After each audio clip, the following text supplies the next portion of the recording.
Once again, my name is Zathian, and please give your hype to Highspirits and purplemario920 for this run of Dragon Quest V Hand of the Heavenly Bride any % co-op starting now. Hey, hey, hey, welcome everyone! Hey! Woo! I am Highspirits, and I'm here with my friend. Purple Mario. Insert name here. Yes, Purple Mario. And we're here today to bring you some Dragon Quest V on the Nintendo DS. With us is our good buddy and also friend and speedrunner in the community. Hi, my name is Creative Ellie. I speedrun this game sometimes. Just not this version. I've done a few runs on this one. Oh, okay. Yeah. Well, now that you got that 4-minute skip in, you can save 2 hours. Yeah, exactly. That you just learned about. Yeah. Okay, so we need the file name, the name of the hero before we get started here. All right, let me just give it one more refresh to see if anybody has sniped ahead of John Cena. Why is name the hero? I mean, we didn't see that coming, did we? We didn't see this coming. That is John Cena, capital J, capital C, running up at $500 winning that bid war. Thank you very much for that.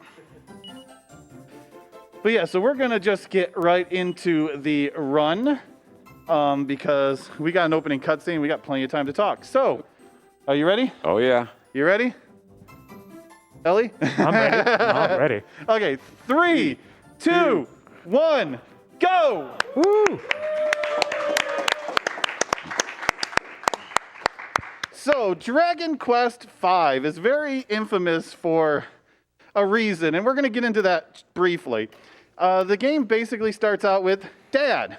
Hi, Dad. And Dad is patiently waiting for us to be born, which won't take very long because if it did, this would be a really long game. I thought it already is. A really interesting thing about this cutscene, the difference from the SFC version is that the music that just started then actually starts right when you start the game.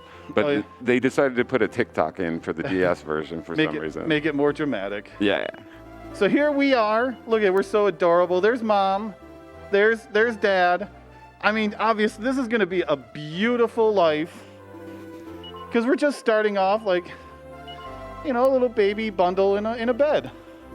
That was a lot. That was a good alliteration, huh? I liked it. That was good, yeah.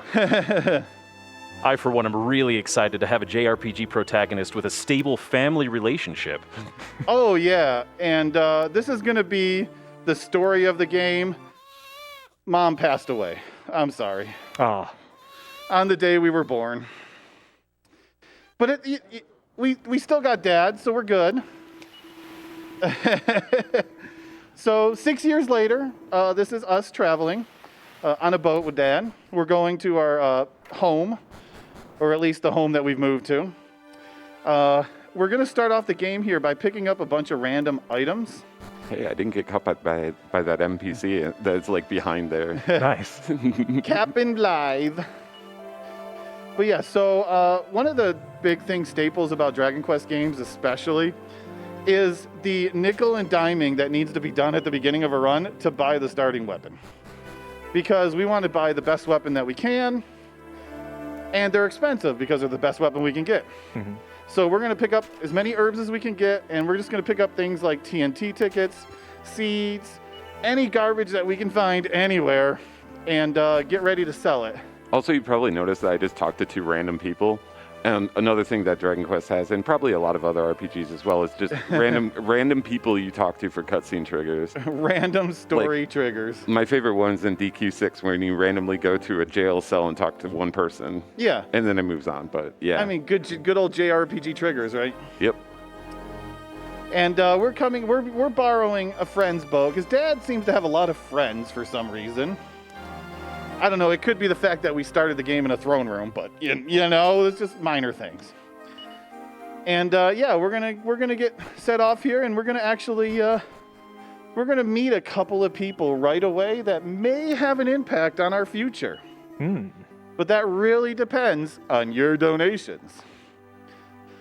Is that a segue, Highspirits? I mean, it could be.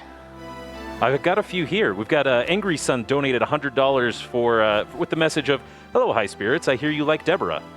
Oh,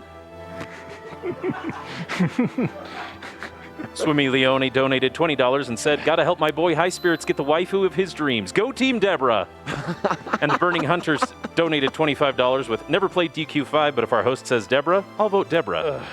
Man, I have a lot of power over here. Nice. Okay, well, we started off by seeing young Deborah. She was really mean and rude and ran off. That's your Deborah, by the way. And then we got the beautiful flower, the sweet, tender Team Nara, by the way. As you'll notice, the three of us have specific shirts on. We're all rooting for the wife of our choice, and Nara is obviously the best choice because she just showed how beautiful and nice and kind she is, and she would make a wonderful partner.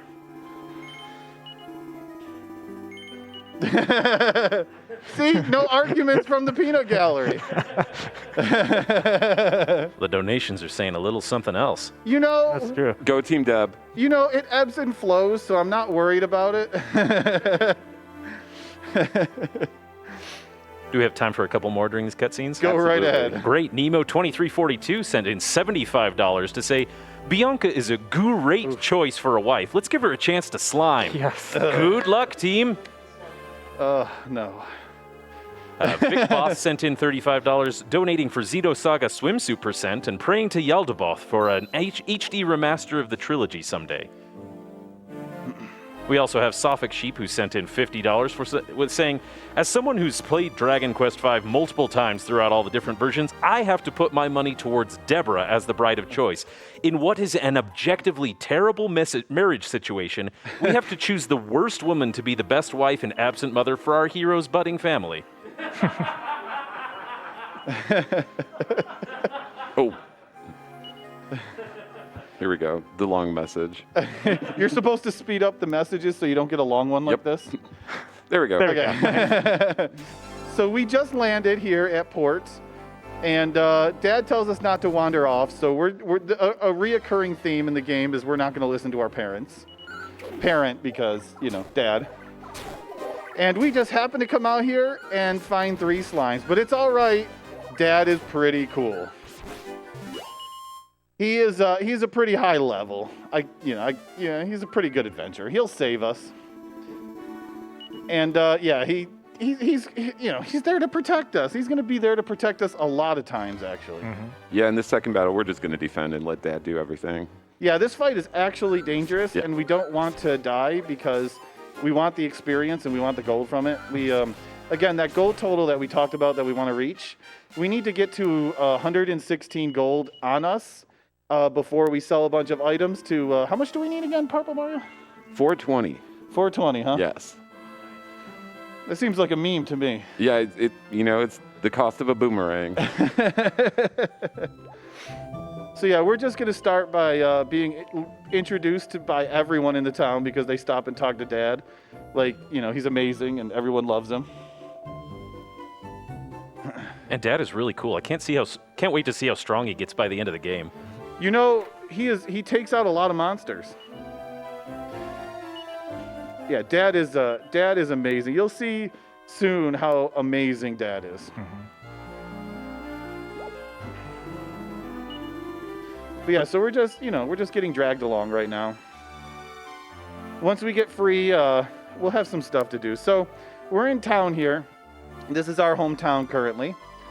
And we're gonna find out we're being visited by friends and family from a nearby town. This is Wheelbrook. One thing you're gonna learn about this game is there's puns. Whether they're in the game or the donations or Ellie. Yep. And dynamite drop in there, Ellie. Also, if you would like to send us your puns in the form of donation comments, that would be very welcome. Yes. Absolutely. We have a really big incentive to meet by the end of this. So here's the third potential future wife, our childhood friend Bianca, who's 8, 2 years older than us. And this sums up Bianca, by the way. She goes, grabs a book, and realizes she can't read it because she's 8. And then leaves. Yeah. You know, it's fine. She's a childhood friend. There's positives, you know. She's trustworthy. She's, what is it? Innocence. Team Bianca for innocence. So if you sit around and talk, there's actually a lot of fun stuff that foreshadows later in the game in this town, but we're going to skip all of that. All right, so we're going straight into this cave. And the main purpose here is to not die. And to get as much gold as we can get, because it's going to determine like how much stuff we get into the next area. So yeah. Yep, so we just got some boring bugs here. Nothing exciting about that. Oh, this guy's really attacking. Yeah, he's hurt. And yeah. So we don't really have much for armor right now. We're gonna go through the cave. We're gonna pick up a shield and better armor, and we're gonna take less and less damage. But we're really being careful about how many herbs we spend, because the more we spend, the less we have for later. When we really need them. Maybe we'll get lucky and get an herb drop or two from these enemies. I would love to see that. But there are some dangerous enemies. The hammer hoods, because every couple of turns they hit you for over 10 damage. Yeah, these ones are pretty nice and easy. Yeah. Slime and And then the Drakkies actually hit fairly hard in this game, in this dungeon. yeah, you want to wait till you're fully equipped with all the armor that you pick up from the chests. So yeah, you'll see Mario is targeting the Drakkie because we don't want him to be around. And you went before him at level 2. I know. that was really lucky. Yeah. Oh, there's a herb drop. Nice. Oh, There's the herb. Nice. Oh, I will hit the stairs. Okay, so Do I need to heal? So we talked about the puns. So the reason why we came in this cave, ooh, that's dangerous. The reason why we came into this cave is because someone was missing. Someone who came in here to look for some medicine, because the reason why Bianca's in the town right now is because her father is sick. And this guy right here who's stuck under a boulder needs our help. What is this poor fellow's name? Well, obviously, as we're going to find out here in a second, it's Mr. Rockefeller. Definitely a pun. That's not a pun. It doesn't make any sense. It's a boulder. Rock. It's a rock. Oh, this looks scary. Couple hammerheads. You might need to heal. If those two both crit. Yeah, it's over if they... Okay, cool. got away. Dear Lord. Whew. Thankfully, there's a gold chest that we haven't quite picked up yet, so if the death there wouldn't have been terrible, but it definitely would have forced a few extra encounters. It would have made me cry. Yeah, something you want to keep in mind is when you die in a Dragon Quest game, you lose half your gold. And you really don't want to die in the run, because gold is going to be tight throughout. Yeah, like a lot of Dragon Quest... Oh, look at that, another herb, nice. Oh, this is just... I feel so blessed. Haunted Housekeeper's gonna... It's gonna be terrible, you know it. No, I don't want to discard it. I want to use it. So with the extra herbs now, we can definitely be a little more free to use it. Although we're pretty much... Once we hit the stairs and go upstairs, Mario's not gonna need any more healing, because nothing up there really does any damage. Yeah. And like we're gonna take chip damage, and we're not even gonna be here much longer because we're actually pretty close to the gold total that we need, which is 116. And I don't think we really need to go any higher because we've gotten so many herb drops. We don't need to buy any extra herbs. Where are we at for gold? 6 more. Yeah.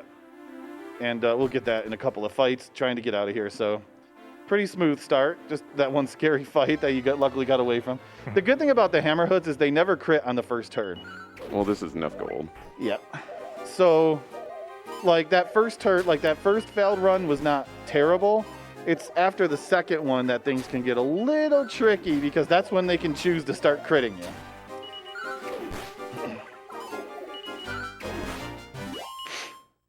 Oh, I was really hoping for another herb drop. Wow, don't get too greedy now. I know. I want it all. I want it all. You're asking for so much. All right, let me out. Okay. One more fight. Just one more fight. And only a step or two to get... Oh, that's... that boring bug. Yeah. That boring bug. Quick donation during this fight. Yeah, go for it. Boring bug, it goes into the ground. We've got an anonymous $25 donation saying, "Let's go Team Bianca," because someone has to donate for her. You know, that's fine. We can give her one. We also have some Diener with $50 saying, Dragon Quest V is the most hotly contested debate among its fans. The wife. People who know me already know my choice. # Team Bianca. Good luck, Purple Mario and High Spirits, and shout out to Ellie on commentary. Love you guys. Thank you, Thanks, Diener. And I said we gave her her one, Diener, okay?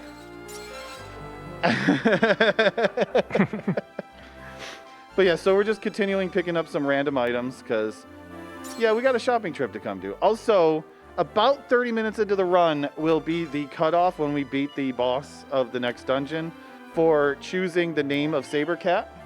So if you want one of those choices, get that in. That's the first incentive that will close.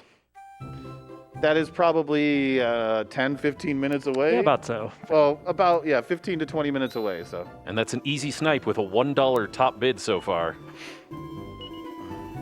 So, DQ5 is basically divided into 3 generations. Not to spoil anything, but... Wow.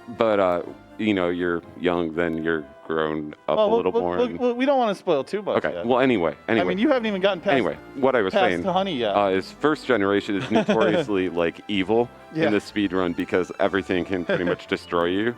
So I'll be making a few safety saves, which I would actually do in a normal run as well. But yeah, the next area is definitely more difficult than what we just went through in the cave. Yeah, definitely. It's a good start, though. That cave was pretty nice. Yeah, that was smooth. That cave was very smooth. So we come to their town, Roundbeck, Bianca's hometown, because, Dad, being the nice guy that he is, decided he wanted to protect Bianca and her mom. And so we get taken here, and we're told to go scutter off and find something else to do. So that's what we're going to go do. And Bianca, of course, is going to want to come with us because she's our childhood friend. We still have to be friends with her until. Oh yes. For now. She's a good pal. Yeah, she won't get us into any trouble at all. No. Hey, there's Saber. So here's a little saber cat, and there's some kids picking on the saber cat, and Bianca's trying to tell them to go away. And they say, "Fine then, we'll leave the cat alone if you go to the haunted mansion and deal with the ghost there."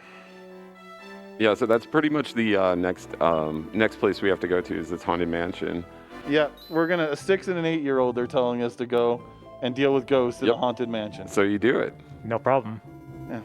So just to, obviously we were about to go home, but happenstance happened, and, Bianca's mom's like, "Why don't you stay the night?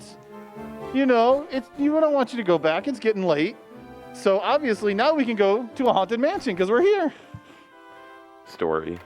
It's actually funny. So we're going to go at nighttime. And if you actually sleep at an inn or come back during the day, you'll find out that your dad got sick. So it's how the game forces you to stay here until you deal with the haunted mansion. Is your dad just happens to get sick also from the travel, and you have to be here. But yeah, so we're going to go sneak to the up to 10 towers. We'll get to the significance of up to 10 here in a little bit. But again, we're going to pick up a couple more items, and now it's time to sell all of those items that we just got to nickel and dime ourselves up to 420 gold. So if you got anything over there, Xanthian. You got it, boss. We've got Angryson who donated $25 saying, Highspirits said he liked Deborah, right? KFizzle4 sent in $35 saying, I usually ask what everybody's favorite monsters are during these runs, but I already did that a few days ago. Instead, who's everybody's favorite characters in the series? Mine's Yengus. I don't know how to pronounce that, I'm sorry. Because his use of idioms. Also, get him, Linda. And looks like that donation went to naming the daughter Linda. Awesome, thank you. We also have $100 coming from Evil Ash 25 saying, glad to finally see DQ5 at RPGLB. Good luck to Purple Mario and Highspirits on the run. We have to have more Deborah in the run, so let's name the bag Deborah.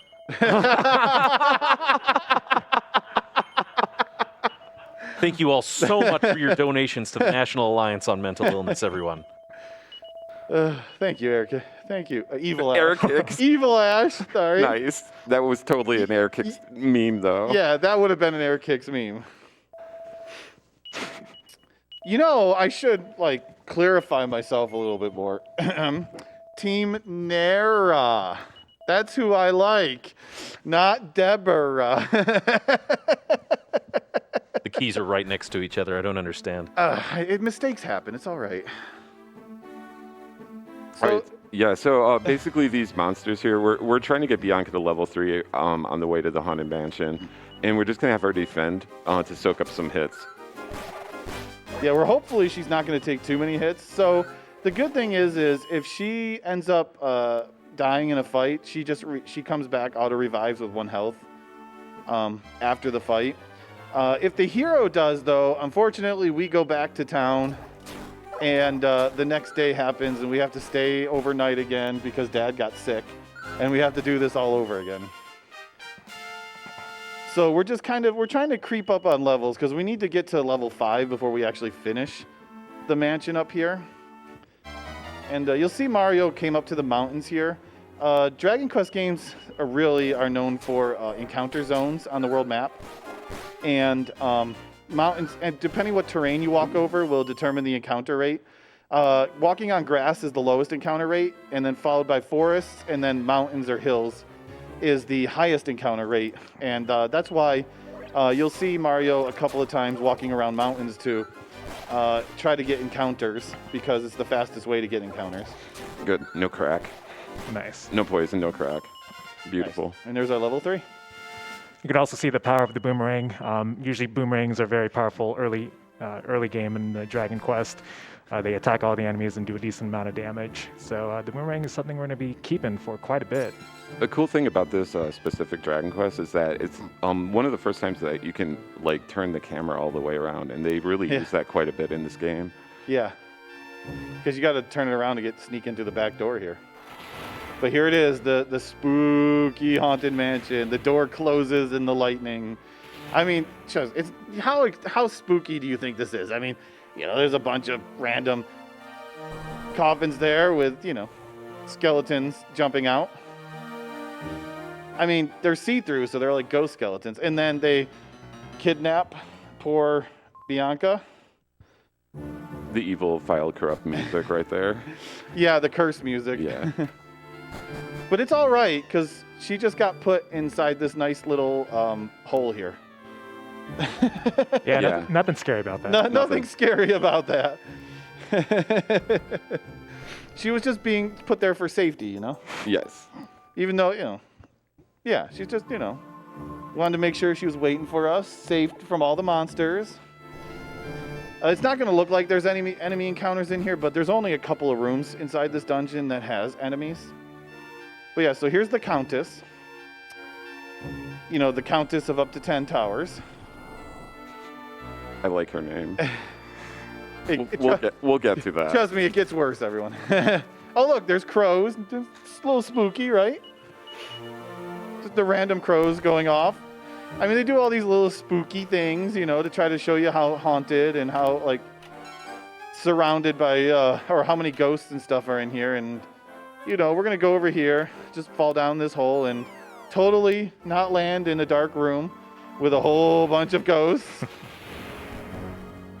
And then we see this king. Looks like a king, at least. Totally.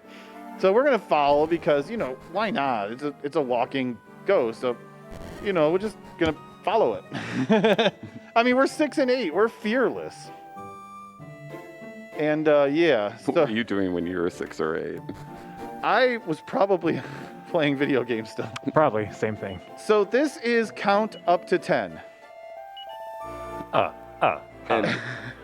And we just found out that his wife's name is Miss Count. Up to 10. Yes. So yeah. So the Miss Count up to 10 and the count up to 10 wants us to deal with a ghost that is kind of taking over his mansion. Also, if you noticed, I was kind of going through the text pretty quickly, but he totally just said, "I'm counting on you." Yes. Yep. Yes, this game and silly puns.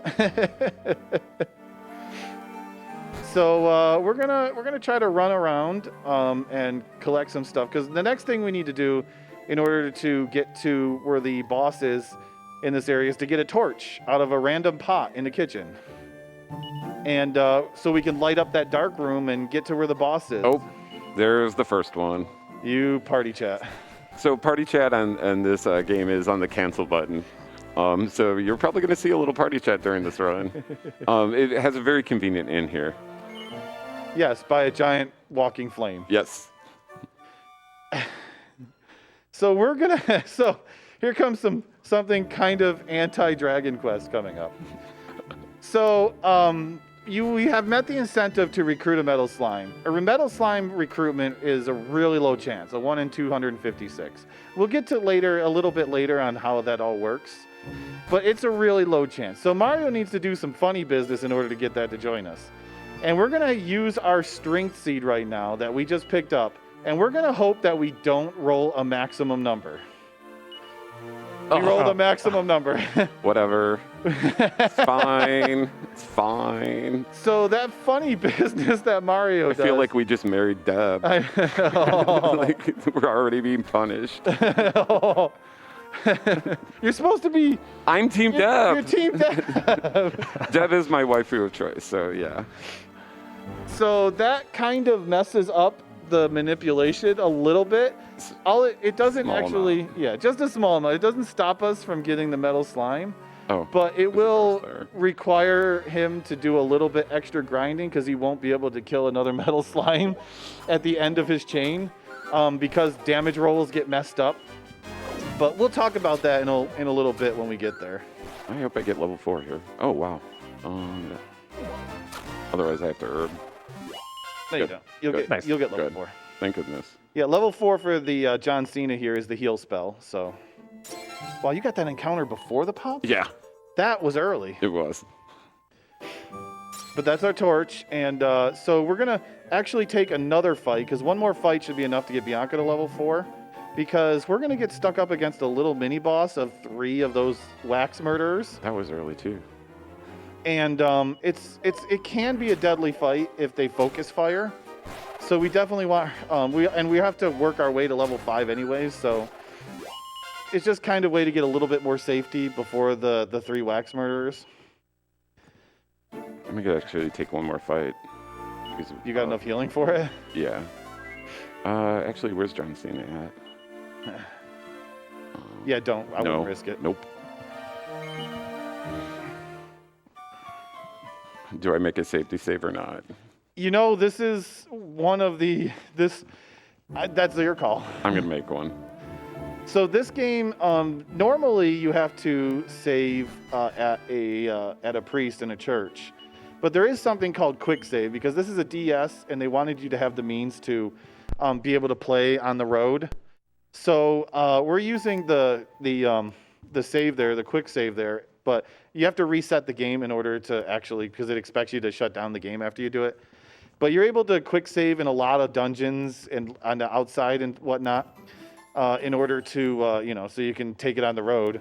So this is a good way that we can save before a couple of bosses just in case, because, Mario alluded to it earlier, the early game has a couple of really tough bosses that require a little bit of luck or just not bad luck. Yeah. Yeah. I just need the minimum amount of good luck, and then we're good. So yeah, the dark room here, use a torch, all the ghosts disappear, it's suddenly you can see. And here is our buddy, the haunted housekeeper. He's just, sitting there, throwing his hands up in the air, waving them around,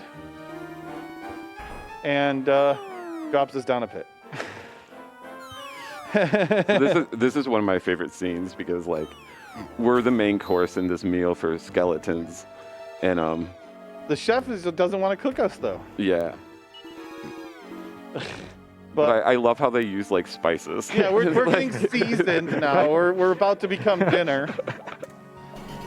Along with all of those roasts and chickens and whatnot. But yes, so this is the wax murderers fight. Yeah, so it's the same strat as before, just defend with Bianca and hope that they hit her for the most part. Yeah, just no focus fire. Yeah, focus fire on hero is really bad here.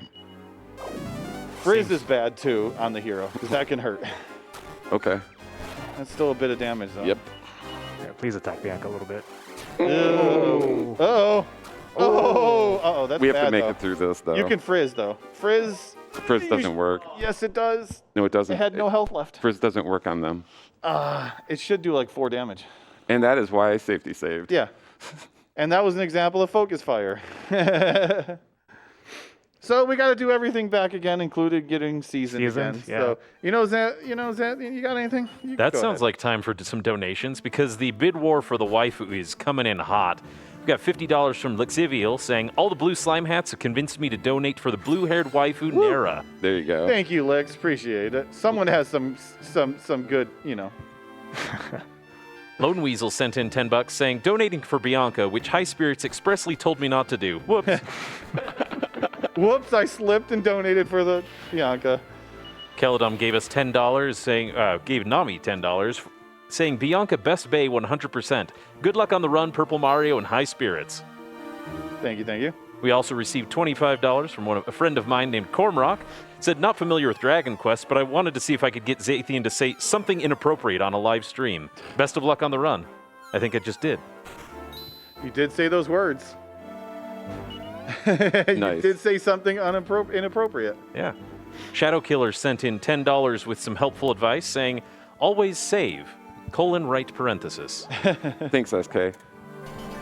Actual Lease also donated $10 saying, always love watching RPG Limit Break. Thank you to everyone who helped make this event possible. Donation goes to naming Sabercat Saber. Oh, nice. So we've got a couple of bids on the various names for Sabercat now. Pajamas, I don't think, is in the lead anymore. And as always, if you're not feeling quite as contentious, there is a Dragon Quest VII any % run coming later. We really want to meet that incentive by the end of the run. I would still use Frizz because it does a couple damage. It doesn't damage them. It does like 4 damage, doesn't it? No. They're fire. I don't know. Tickle them then. Tell a joke with Bianca. I don't know. I guess I could have hit him with Bianca. Well, that would have done 1 damage. Yeah. I'd probably miss. Yeah, this is like a very rare occurrence, and it just happened twice in a row. So, marathon luck. Just gives you more time to choose Saber's name.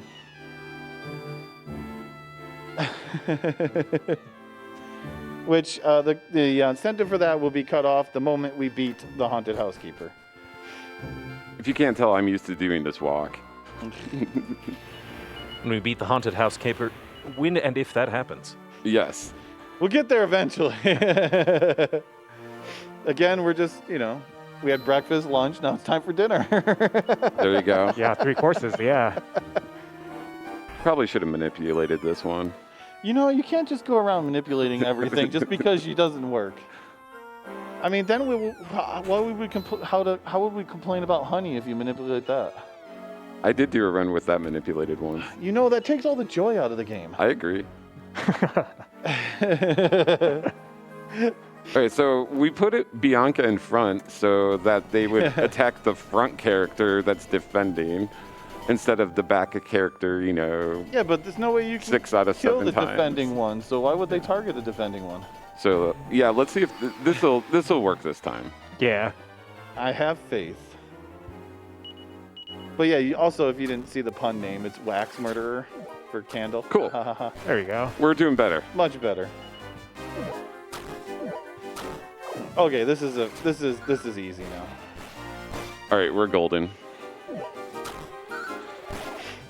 All right, let's go. Let's go. Let's go. First try. Yeah, first try. Oh, First mini boss down. so now we just have to get to level 5 before we can attack the main boss in this area, which is the Haunted Housekeeper. Yeah. And hopefully we don't get like a weird encounter here. Sometimes there's like 6 things and it's sketchy. This is fine. So it's probably going to be 2 fights for us to get both of them to level 5. Sometimes you can do it in 1 if you get a really good fight. I don't know if this will be quite enough. I doubt it. Because I didn't do fight- much. Yeah, the second fight you took earlier wasn't that much. Yeah.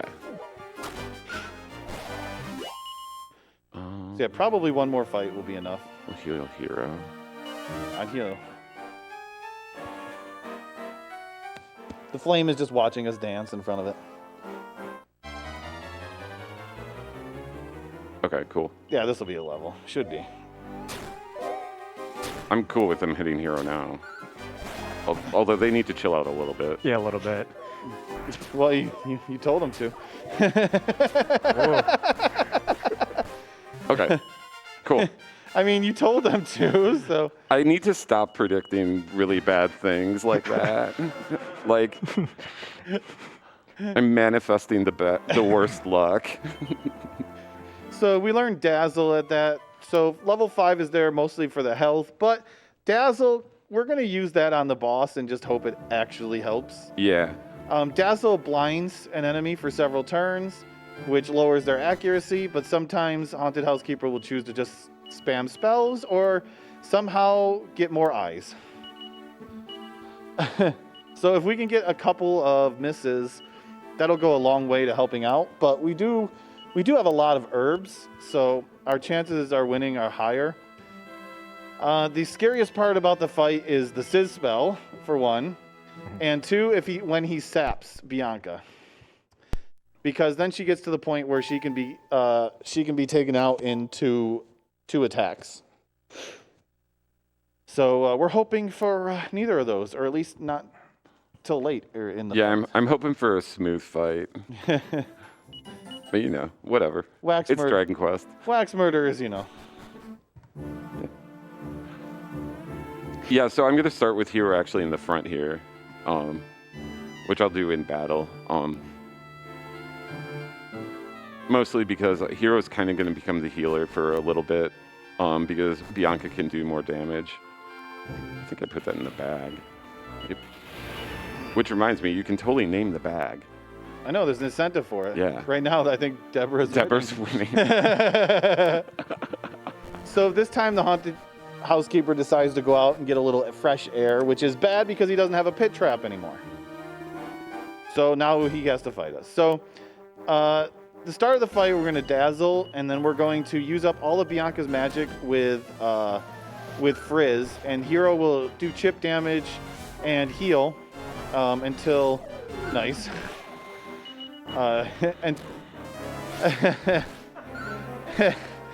yeah, so it's gonna heal until Cool. That's good. Bianca runs out of magic. Nice. Hey, we got a miss. Oh, I forgot I even had Dazzle on. Just don't do it twice. Oh, we're both sap. Okay, Double nice. sap. But yeah, so the Haunted Housekeeper has 200 health, and you can see we're not doing a whole lot. And once Bianca runs out of magic, we're really not going to be doing a whole lot. Oh, I mean, this is doomed. Yeah. We're going to start that over.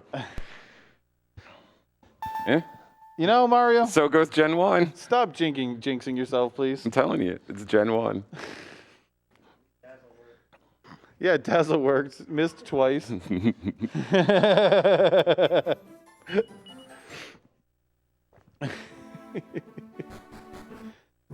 So yeah, this is, like I said, Gen 1 is notorious for having most of the places where you can party wipe. The game gets extremely more forgiving and nice after this. Unfortunately, getting to level 6 requires a whole bunch of fights. So that's why we don't really go at level That's 6. the bag. Because it does add quite a bit of time to get to it. Also, the manipulation I'm going to do doesn't work if we go up another level. Exactly. So, I'm trapped. Need that metal slime. That's what the people demanded. Yep. So we're going to try this again. And Dazzle's going to... He's not going to sap us every turn. And Dazzle's going to do what Dazzle does. all right. Nice. There. See? That's what we want to see. That's what we want to see. That's great.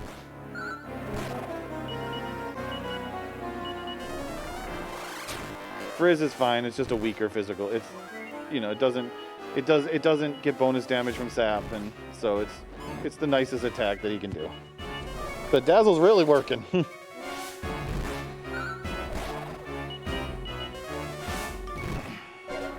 Wow. Getting some good And mileage. it still hasn't worn out yet, so ooh, Sizz. Yeah, That's scary. really dangerous. But she's out of Frizz, but we need her as a healer, so. That's sketch. We're good. Cool. No sap, so not doing any damage. So now Bianca's just going to throw herbs and defend as needed. This fight's just going pretty smooth. Hopefully she tanks a whole bunch of hits. Ooh. That hit hard. So most of the time, Bianca will go first, but this is Dragon Quest. And agility is just a random number that doesn't exist. Agility rolls. True. So you can't trust that. Oh, nice, Wow. nice dodge. Natural dodge. Not even dazzed. Ooh, Sizz, but this fight's just about done. There we go. Good. Cool. Nice. Let's go. See, I'm really excited that one's over. Yeah. Now you just have to worry about the next one. Yeah. So at this point, we need to close the Saber Cat incentive.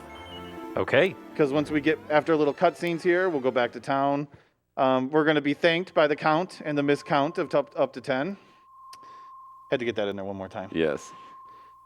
And they're going to reward us with this weird gold orb. It probably doesn't mean anything. You can probably just forget about it because, we're not going to use it for anything. It's probably just a little trinket.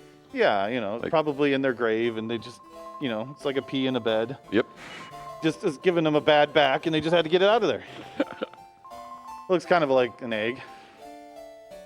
So yeah, we just got this random orb. Nothing to worry about. There is always room in the Deborah. So right now our only move of fast 2. that wasn't even using that was mashing talk. So I'm gonna actually donate for every time I do party chat. 2. So, yeah, it's 2 so far. That one's 3. You got one in the first cave. Wow. Oh, did I? Oh, well, 3 then. 3. Oh, yeah, paying attention to that. Yep. Okay, so we need to know what Saber's name is going to be.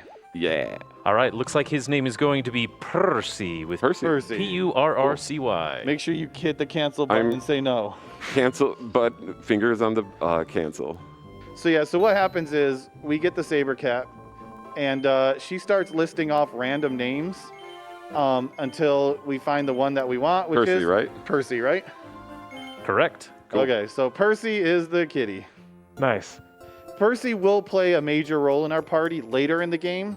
For now, it's just a cute little Saber Cat. And if you want to talk about like intelligence levels and Oh, we'll wait till next. well, I mean this happens right now too. Oh, he's not going to do anything. Yeah. So Okay, I'll talk about it. So one of the big things about the game, one of the big selling points is monster recruitment. We can't do that yet. That's going to be later in the game. But one of the big mechanics with monster recruitment is the wisdom stat. Anytime one of the monsters joins your party, and Saber Cat is considered a monster, they do not have to listen to you until they have 20 wisdom. Saber Cat needs a few levels before he gets 20 wisdom, and he won't get those few levels while we're still at the beginning of the game. Like, he won't get high enough to actually get a wisdom stat of 20. So he's not going to necessarily listen to us while we're going through the next segment of the game. And we're just going to hope that he defends when we really need him to defend and attacks when we need him to attack. Yep, that's pretty much it. But yeah, we'll go more in depth about the monster recruitment when we can actually do it. Yeah. That doesn't happen until like an hour 15 into the run or so. Maybe an hour 20 or so. Or like 20 extra candle fights. Or an hour 30 right now because that haunted mansion. It was pretty awful. It was rough. But yeah, so Dad's like all healed up and everything, and we go and random encounter. Yeah. Come on, get the good rolls. Get the good rolls. Come on, do the damage rolls. Nice. Oh, 1 turn. So we just got the skip. Did you see skip. Yeah, joins the at the cat? end. I'd never seen that. So I've never had that. Yeah, so that's actually what we call. I call it per saber skip. Usually we just let the Saber Cat be Saber because that's the default option. But that fight, you're supposed to get attacked, and then Saber jumps to the rescue and jumps into the fight and attacks the enemy, and to show that it protects you because you protect Percy. But if you actually get the double attack by Dad and then the high damage rolls from the boomerang, you can skip the whole cutscenes of him joining your party and actually save a couple of seconds. Because he just joins at the end instantly. He just pops up at the end. Yeah, I'd never seen that before. That was awesome. I didn't know it was possible. Never got that before? No. No? So yeah, we have a Saber Cat. We just beat up a bunch of ghosts. Everyone in town knows we beat up a ghost. So what are you going to do? A 6-year-old who just beat up a bunch of ghosts, obviously, you're going to go to the pub. And sitting on the bar in the pub is a semi-invisible person who only you can see. And she says, "Hey, meet me somewhere safe." And you know what? Why not, you know? I mean, what could be more weird than beating up a bunch of ghosts when you're 6 years old? Oh, this is Honey. This is Honey, yes. Certainly she's pretty sweet. Yeah, you think, yeah, Honey, look at her. She's so nice, bubbly, you know, she's totally going to be helpful. Yep. So yeah, she's a fairy, and only kids can see fairies. That's important to remember, by the way. You'll be tested on that later. And she's like, "We need help in the fairy world. Come with us." And you know, we're 6 years old. Why not? We beat up ghosts. Let's go to the fairies. Sweet. I mean, you did all this when you were 6 too, right? Absolutely. I mean, I probably did in a video game. I think when I was 6, I was like playing Zelda 1. It had just been released. No. Actually, it was probably about the same time for I me. know. Oh, to be young. Right, Ellie? Yeah, when I was 8, I think my first game I played was FF7. That was my first one. Wow. Imagine, like, my mind would have been blown at age 8 if I would have seen those graphics. I know. Yeah. Age 8, you know, like, we were getting Dragon Warrior 2 or something, you know? I mean, yeah, Super Mario 3 wasn't even out yet. Yeah. So Dwight the dwarf has stolen the sprig of spring, and they are stuck in winter right now. And we need to go. They ask us to go get the sprig back, and but the problem is the door is locked, and we need to unlock the door. So we're gonna actually go to Dwight's home. Oh, look, a green apple. Bad apple, take a bite out of you. Those are some bad apples. Oh, no. But yeah, so we're gonna go so we can learn how to pick locks. Oops. Yeah, so this is a pretty cool dungeon. There's actually, we'll only get into probably 2 encounters in here. One on this first floor, and then we have to come back up through here. So we'll get another encounter when we come. Oh, that was early though, so you might. We might get a second one here. So just like before, we had Bianca in the first spot, and Saber's the very same way. Like if Saber dies, then the game will resurrect him. I'm sorry, not Saber, Percy.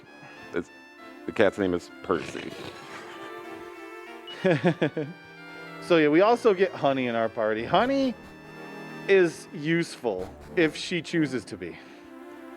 So when we get to the actual boss fight of this area, we really need Honey to cast one specific spell. And if she's nice, she'll cast it twice. And if she's like loving us to death, she will actually cast it 3 times, even though we don't need it. Yeah, it doesn't barely anything. If she's really nice, she'll actually heal when we're on low health. Yes. So we need to learn how to pick locks. So we go open up a chest, and there's a book in there. We read it, and we suddenly learned how to pick locks. Which is funny because we just couldn't read a book in the first town, or even Bianca couldn't even read the book. Right. But somehow we read that book to learn how to pick locks. It's magic.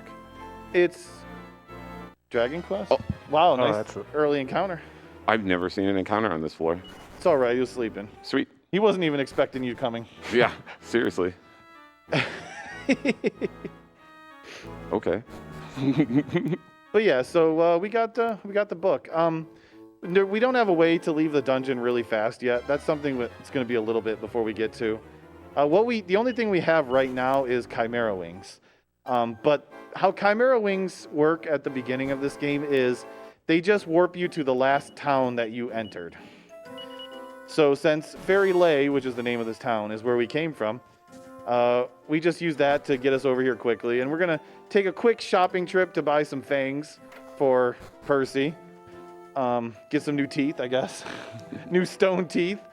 And so Percy can actually deal some damage. And that's important because the boss of this area has a lot of health. And we need every bit of health that we can get. Mm-hmm. We actually have a ton of herbs right now. I don't know how we got so many. Because you bought a lot. I mean, like we have a ton of money for herbs.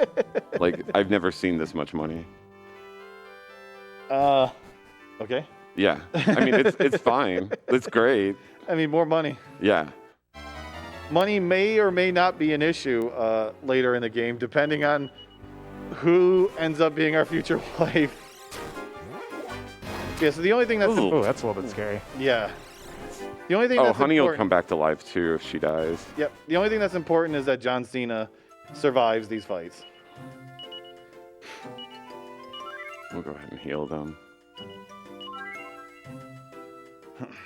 But yeah, so we're going to the Winter Palace. And we're just going to walk in because, you know... Ooh, free Cool. trifly. Nice. I'm going to make a safety save right here. Yeah, so we get to walk right in because we learned how to pick locks. So this save here not only gives us safety for this next boss fight, but it actually just cut out an encounter as well. So yeah, there's actually going to be two bosses in here. Dwight first, because he's kind of being influenced by someone. And then the person who's influencing him, which is the real problem. And it's just another really difficult boss like the Haunted Housekeeper that relies a lot on Honey luck. Yeah, and Dwight's probably going to drain all of Hero's magic. John Cena's magic. Usually what I do is I put John Cena in the front of the party and then leave an empty slot so he gets the magic water that drops. Oh, so really? if you need emergency healing, you can just use the Wow, magic water. I didn't get an encounter. I know. That was smooth. Amazing. Also, ice physics. Yay. Yeah. All right. Okay, so this is Dwight, the dwarf. The white dwarf, by the way. He's Dwight the white dwarf. Not like the White Knight in DQ9. So Percy he- defended. Yeah. Nice. Thank you, Percy. We really needed that. So yeah, Honey has a couple of spells and will melee. She can heal. She can Kasap. Kasap is what we need to see on the next fight. Right. One Oh double my. Kasap. You know she's not going to do it now. No, she's... Already using the Kasap luck. Okay, I have that healed. She's totally not going to use it. Wow, I'm getting focus fired. So yeah, the next boss is the Winter Queen. So Dwight had, I believe, 150 health or 200 health. The Winter Queen has 650 and she can cast heal. Do I still have magic left on Hero? I think you had one. One. Beautiful. So we really need those Kasaps because if we don't get them, her healing will almost out-heal our damage.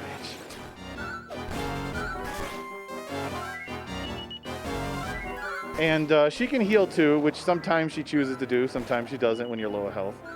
What we need though is we need those Kasaps. So there is a very scary part of this fight, and that's if the Winter Queen holds her breath and focus strength, because if she melees after doing that, there's a chance that it can one-shot Honey, even from full health. And Honey is just attacking. Yeah, Honey, we don't need you to attack. Sis, okay, we didn't need that either. Thank you, Honey. Come on, Honey. Honey. be a darling here. We need you.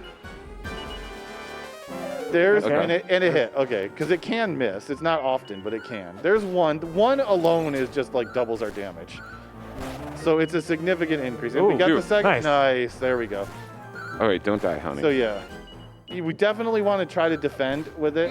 Okay, that's fine. Okay, cold breath, good. So if she uses cold breath after focus like that, She'll heal herself. yeah, or not. But yeah, if the Winter Queen uses cold breath after focus strength there, holding her breath, it doesn't get the benefit, so she just basically does a regular breath attack. It's only the melee that gets the benefit from the double damage, from the 2.5 times damage. And this is going very smooth as long as you don't die here. Okay. Yeah, it's fine. I had faith that she was going to heal me. That's more faith than I'll ever have. I know, right? Yo, that dodge, dodge, that nice. dodge. Let's go. And this fight's pretty much over right now. I'm trusting Honey. Nope. Oh, he didn't defend. Oh, but that's didn't fine. defend. It's the end of the Fine. fight. Hey, time save on the EXP. Or the levels from Percy. Yeah. Nice. Let's go. Saving time because the poor kitty cat. So it was a very interesting change they did from this game was originally on SFC, and you could actually control Honey in that fight in that version, and apparently they just didn't like that, so they're like, nah. That's too easy. Yeah. Letting you just choose the Kasap, you know? Yeah. So we're just gonna take that ability away and make you just roll the dice. So we have to walk out of here. We might run into a random encounter, but Maybe. Okay. yeah. And Percy probably has 1 HP right now. That's fine. All that matters is John Cena getting away. See ya. Okay, that's fine. It's John Cena. You didn't see ya. All right, it's cool. Okay, so we're gonna go back, and there's gonna be like a long cutscene while the winter turns into spring. So that's all you over there if you want it. Oh man, long cutscenes are my favorite. I want to give a quick update on the Choose the Wife bid war. Bianca has surged into first place, sitting at $200. Nara and Deborah are sitting behind at $161.50 and $125 respectively. Wow. And I've got this completely unrelated donation from Wells for $25 that says, I swear this donation is going toward Nara. I've never done anything to troll High Spirits. Never. And I should know how to pronounce this runner's name, and I'm going to brutalize it instead, so I apologize in advance. But Bishwan's Balls is donates $15, saying, Purple Mario, I got a bottle of Sambuca waiting for you for when you and High Spirits crush this run. Nice. Thank you, Bick. Bick Fong Balls, the runner of Phantasy Star 4 tonight.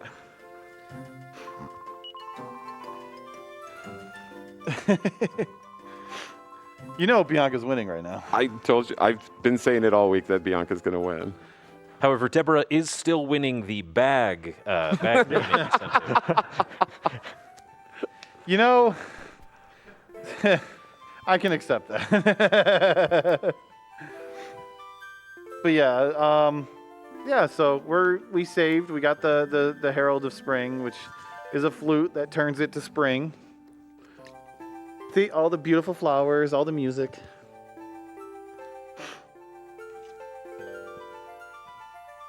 Another quick donation. Yeah, go for it. Great. Kaylor sent in $25 to Nami saying, super psyched to see High Spirits playing DQ5 at RPGLB. May your waifu be beautiful, your son be heroic, and your luck when fleeing be better than usual. Much love to Nami and everyone there supporting the organization. Please put this donation towards naming the bag Pet Mimic. Cool. Is it gonna hurt when we put our hand in there Right? to grab it?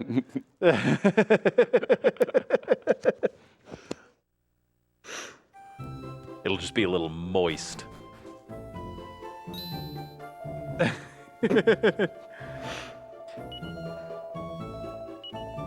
You know, can't defeat that joke, right? So yeah, we're back, and basically Sancho's here and just telling us to go find Dad. Yeah. Oh. So Dad is getting called up to the castle because the king wants to talk to him. There's actually some fun interactions you can do in this area if you just spend time looking around and hitting other triggers. We're not going to do any of those, the story triggers, like the fact that you meet a really mysteriously tall, purple-dressed individual who comes out of town and just strangely asks to see your gold orb. This sounds like another Saturday. I know. It's like just suddenly knows you have a gold orb that was given to you and just wants to see it. So you're gonna you show it off, and he's like, "I'll never let anyone take this orb." And then he just walks away. By the way, Dad somehow has repellent on because he doesn't get any random encounters anymore. He brought holy water this time. Yeah. Also, there was a donation probably like 30 minutes ago asking our favorite character in the Dragon Quest Oh series. yeah, we never did actually. Yeah, we never did that. We should do that. Who's your favorite character in the DQ? I don't know. I never stopped to think about that. I know, right? Like I know my favorite monsters. I know. I prepared my yeah. favorite monster because I heard the donation earlier. What's your favorite character? You know, I'm probably going to give it to Yangus, same as Yangus? the commoner. I'll give it to Yangus. You know who I like? Deb. I like Dad from Dragon Quest VII. Who? Do you know Dad from Dragon Quest? Oh, VII? Dad. Yeah. Oh, yeah, Dad. Yeah, we just every main hero is just Dad. Like the Dad in this one and the Dad in 7. How about your uncle in 7? Oh my gosh, the uncle in 7 is something Uncle else. Pike? Yeah. He has some of the most important story items in the game on him. That's true. The holy water. Yeah. I 3DS'd it. The holy water and the hot stone. And Yeah. When in doubt, ask your uncle. He probably found a way to get it. I think my favorite character is probably Red. Yeah. Yeah. From DQ8. Good choice. Can you give me the bottom Yeah. one? Speaking of Dragon Quest VII, by the way, see, we got this game right here. Dragon Quest VII on the PlayStation. If we reach that donation goal by the end of the run, I will beat this game. This game, people, you ask people, this game is hundreds of hours long. Everyone who plays it, it's considered one of the longest games ever made when it comes to just beating the story. I will beat this in 5 minutes. I will beat the final boss from the console on to the final hit on the final boss in about 5 minutes if we reach that goal. It's No true. credit warp, nothing like that. We will actually fight the final boss from starting a new save file in 5 minutes if that incentive gets met. One of the coolest things I've ever seen. Please donate toward that. You want to see it. Yeah, Ellie and I had we got to see it today earlier. And it's pretty awesome. I have purposely not shown that even on my own stream because it's a trick that was found in Japan because it's a Japanese copy. And it's only been showcased like once before at an event in Japan, and it's fairly new, like within the last year. So it is, you've probably seen stories of Dragon Quest people doing wild things to Dragon Quest games. Yeah. Like the hot plate and all The that hot stuff. plate one, yeah. Yeah. So yeah, get your donations in for that. After you choose Nara, of course. And that incentive is sitting at $475 out of $2,500. So we need just a little over $2,000 left to go. You got just under 6 hours to be able to cap that incentive. So please, I want to see it. You want to see it. Let's all see that run. Okay, so we come to the castle, and Dad was asked by the king to babysit his son, who is a problem. Goes around picking on random maids, just doesn't have any friends. Like when you go up and talk to him, because Dad wants you to become friends with him, because you're his same age as Harry, Prince Harry, and you go in there, he's like, you can't be my lackey.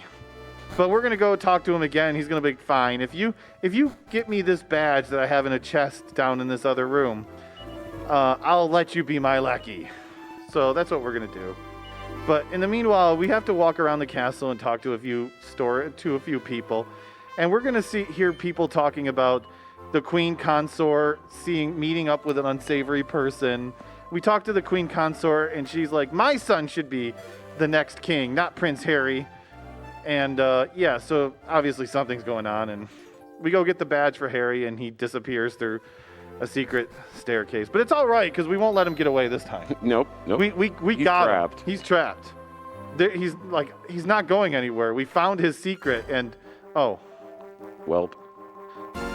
we tried. Yeah. So yeah, Harry gets taken by some kidnappers there, and we should probably tell Dad because Dad's supposed to be watching him. Yeah. That's not good. No. That's a really fast raft, though. Look at that thing go. Whee! Yeah, I was gonna say, where's the Wii? I need the Wii. Hey, I saved that for falling, okay? Not random rafts zipping through the water. Oh no. Don't go see the king. So we're gonna tell Dad, and he's just gonna nonchalantly walk in there like, oh. Look at him. He's not in a hurry at all that the prince has been taken. What's the matter, John Cena? Oh. Oh. Oh. So yeah, Dad tells us, don't follow me, I'll go rescue him. But again, lesson that we've already learned is We don't listen to Dad. We're going to follow Dad. We're going to follow Dad. So we have to catch up to Dad. So basically, this next segment is, first off, don't get 9 enemies. Oh, no. Okay, you didn't get 9. Saber's so much lower level. So we just need John Cena to survive every fight on this walk. There's really only one dangerous enemy once we get inside the ruins, but we can get a 9 enemy encounter in this fight right here. We didn't get it. Those are the scary things, though, the scissors, because they have sizz.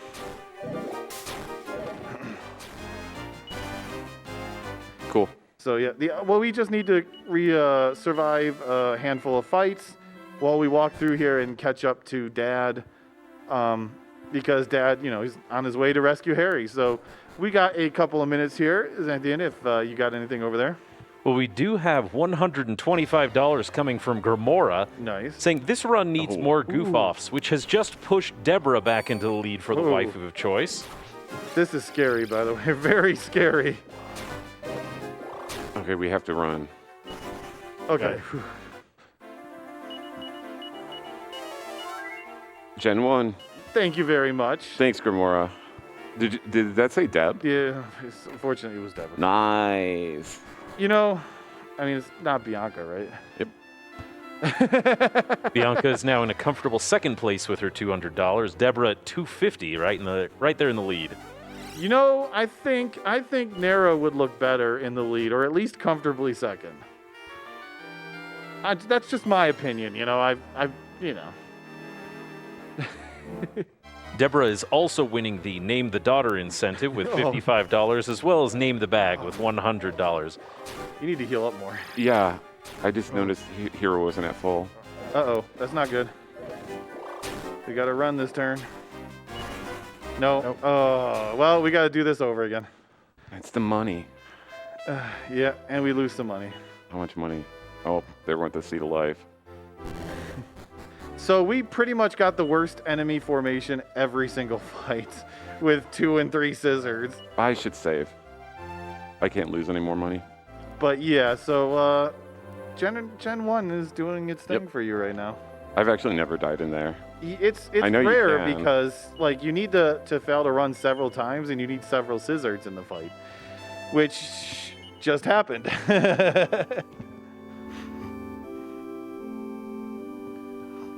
Yeah, Gen 1. Gen 1? That's fine. We'll be fine. What's the flee rate in this game? Is it 25, 50, 75? It's yes. It's actually more like maybe. Just a suggestion. Yeah, we don't know because we never had the game reverse engineered, so we don't actually know. It's not agility based, and it's definitely not that high. Oh, wow. Wow, Percy. Oh my god. Say hello to Slime Knight. It's a good thing you say. Always save. Brutality. Always save. Percy did not enjoy that fight. Wow. This game is give me attitude today. It's not often that the Slime Knights crit, but they definitely can. Yeah. I love how they get off the slime, take the slime, and slam you. They take the time, and you just sit there and watch them what are they doing? Why are they swinging that Ow. I appreciate that they showed us everyone the animation. Especially right after I saved. Oh, yeah, there's some great animations. Yeah, in this game, it's beautiful. Scareburrows. Scaraburo. Scarabaro, I can't even say it. But they're not scary unless, they attack you 9 times in a row. Just make sure you heal. Well, while you're running back from being brutalized in that cave, we got time for a quick donation? Go right ahead. Chris V sent in $500 Nice. to Nami. No comment, but thank you so much for supporting mental health in this country. Thank you, thank you, thank you. We also got $20 from Lord Bob Bree, who said, "Let Nara have some fun for once." There we go. Thank you. All donations are amazing. We appreciate everyone who helps out. You're getting scissors in like 2 scissors in like every single fight. I know. You know that. This is just brutal. Come on, you gotta get away. Okay. Ooh, thank you. And heal all. There are a lot of formations that have no scissors, but Mario has not found that one. Any of those yet. I would say a lot of them. Like definitely more than 4. Hey, something easy. Hey, I could just run. I mean, Perfect. it's a shame you couldn't actually fight it. Actually, I probably could have fought that and got the extra money, but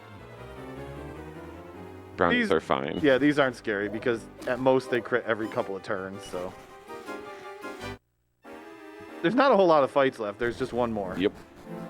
So we just gotta get through one more fight. Because Dad is right over here, busy fighting other monsters. Okay, that's cool. We're gonna make it,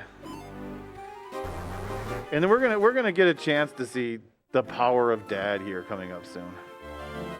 So first, Dad will take care of these enemies, no problem. I'm glad mean, he's finally rejoining our party. Yes, me too. I mean, who wouldn't? He's 27, level 27. Like, we barely get that high in the entire game. Right. That's pretty much the end that's level. almost the end levels. We certainly don't get a 410 HP. No. Exactly. All right, so we're actually leading the party now. Yeah, Dad will protect us. If it ever looks like we're in danger, we could just defend. But yeah, so Dad, we're going to fight about 3 fights, and this time we're going to fight them because Dad will just take... Oh, you can't fight him, can you? Nope. Oh, man, look at all that money, though. I know. Well, it's only 50. That's 50 gold that you used to have. Yeah, you can't fight them because of your manipulation. Mhm. Oh, I'm sorry. I know. Those jewel bags look nice. I know. Just think of all the jewels that were in there. Look at, they're taunting you now. They want you, Mario. Oops, all bag of laughs. I've never seen that animation. You know, you're the only one not laughing right now.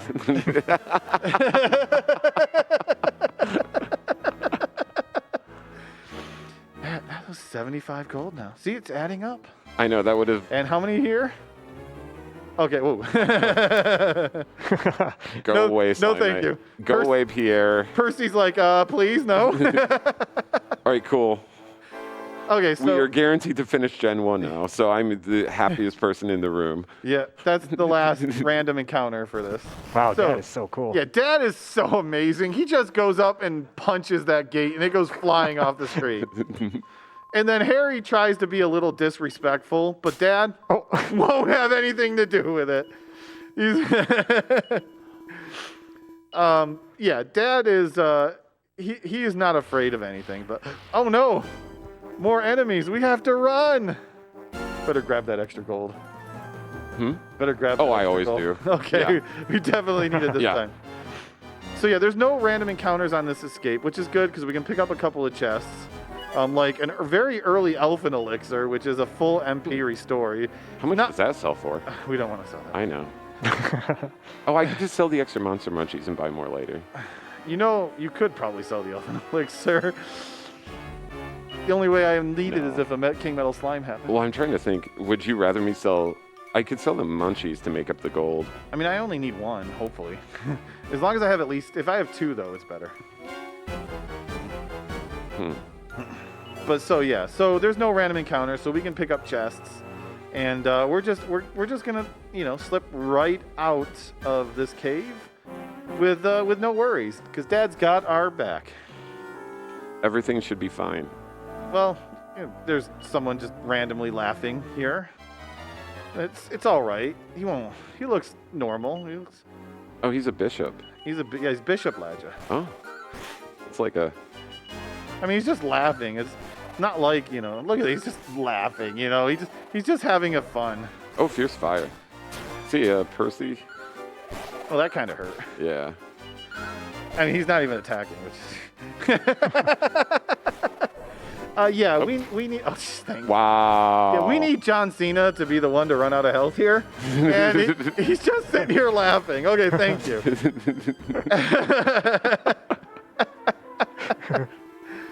And yeah, so we meet this Bishop Ladja. He takes us out, but Dad's here. Dad has this taken care of. Like, watch, Bishop's gonna bring in his cronies, but Dad has no issue with these two at all. Just watch. Look how strong he is. Slan the Rook, Khan the Knight. And Bishop Ladja. So keep that in mind. The name. Look, even crit. Keep in mind the names of these enemies. Okay. Snooze doesn't work on Dad. Exactly. Look at it. Don't you wish they have this much health later in the game? Yes. Look at another crit by Dad. That was the useless crit at the end. The useless crit. Let's go, Dad. So yeah, Dad comes and saves us, but then, this isn't good. I think we should have listened to Dad. Yeah, I probably should have stayed at home. Yeah. I'm sure it'll be fine. Yeah. Well, Dad is just gonna stay here and stoically endure to protect us. So, get your Bible thumps in chat ready, yo. So, yeah, the game started off with it hinting that your mom passed away when the day you were born. And now you have to sit here and watch this. And this basically sums up Dragon Quest V in a nutshell. Because it's not going to get any better.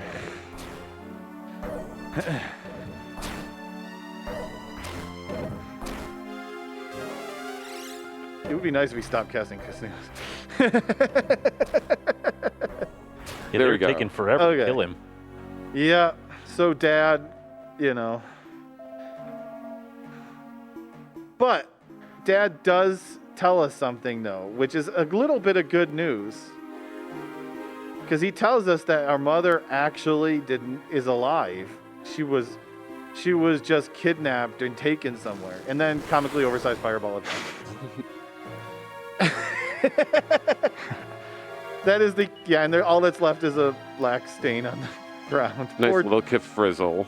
Poor Dad. Poor Dad. Yeah. Said him liberal.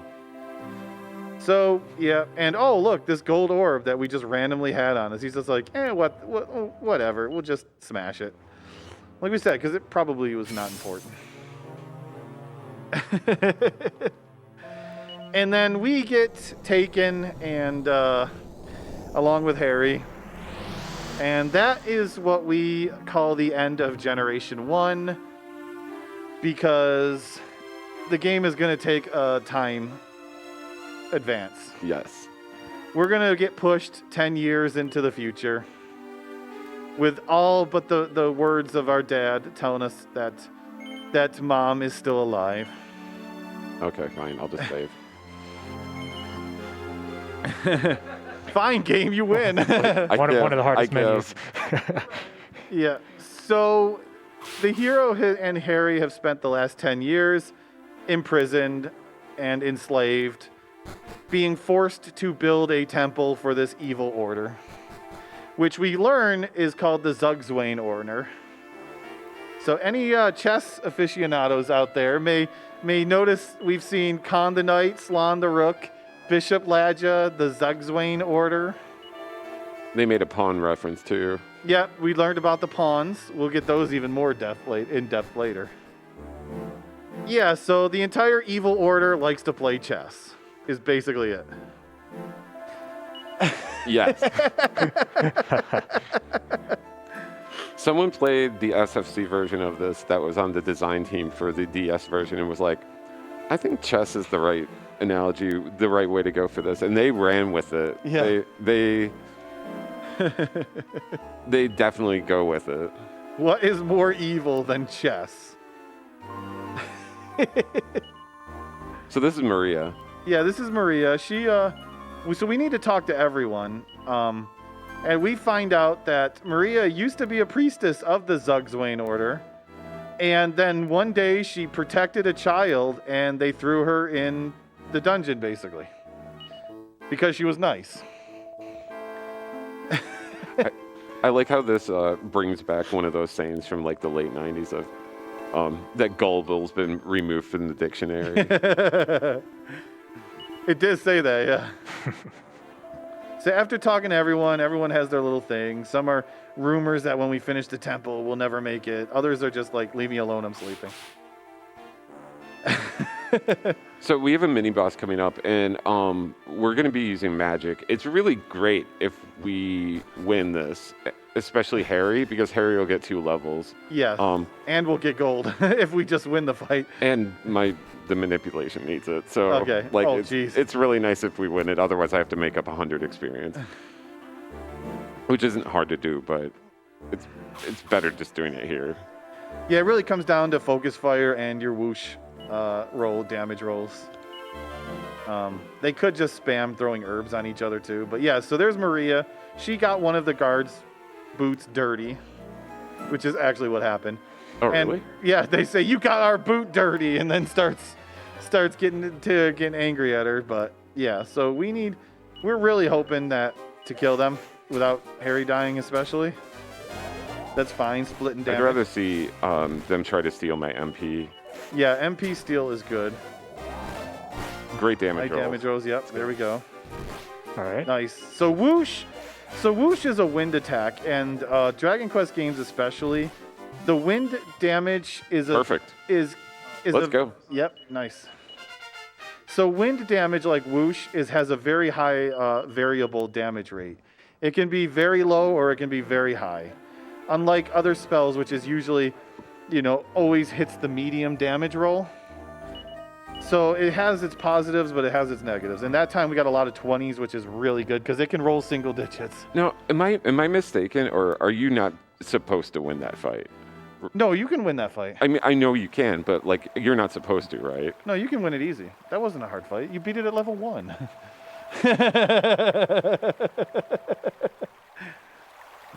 So yeah, we get thrown in the cells here for beating up the guards, and it just happens to be that Maria's brother is one of the guards, and she's gonna help us escape. And Harry, he's kind of smitten with Maria, as you see, because he just drags us over so he can be with her. And yeah, so this Joshua, the guard here, is just gonna be like, I got the barrel, which conveniently has all of your items that was taken 10 years ago and stored in this barrel while you were here. Just happens to be here. Super convenient. It's Super awesome. convenient. Like it's like they keep their personal belongings for when they retire. Yeah. Oh, you're leaving the temple building or the business. Take your 10-year-old items and go. See, this is the part where I would save that for. The Wii. Oh, right. Yeah. So yeah, we're gonna take a barrel ride here, and after I do something here real quick, you're welcome to take it, Xanthian. So, hold on, here it comes. Whee!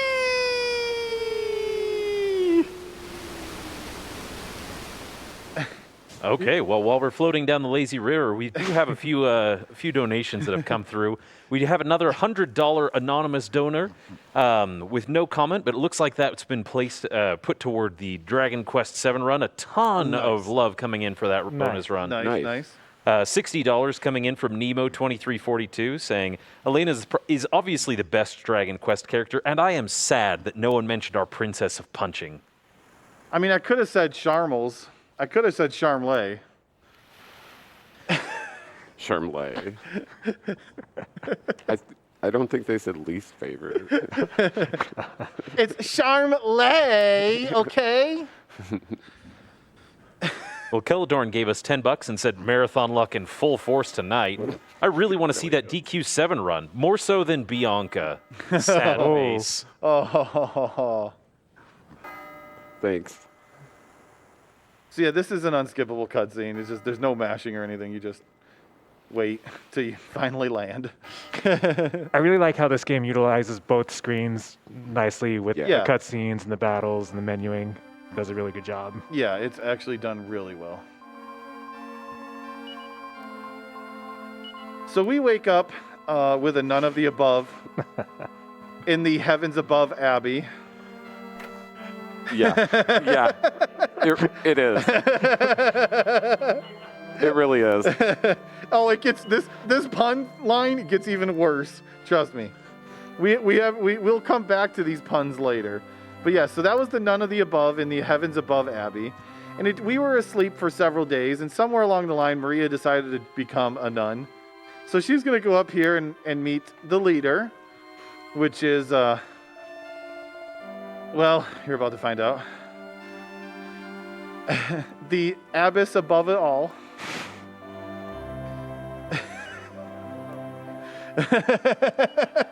None of the above is really one of the best puns in the game. It really is. If you want to tell us your favorite pun in the Dragon Quest series, feel free to add it into a comment on a donation. So yeah, so she's just happens to also have 1,000 gold that she's gonna give us, that her brother gave her before we got in the barrel. Thanks. So just think about what was in that barrel. All of our possessions, at least three people, and at least 1,000 gold coins. Yeah, it's a big that barrel. was one big barrel. Yeah, big barrel.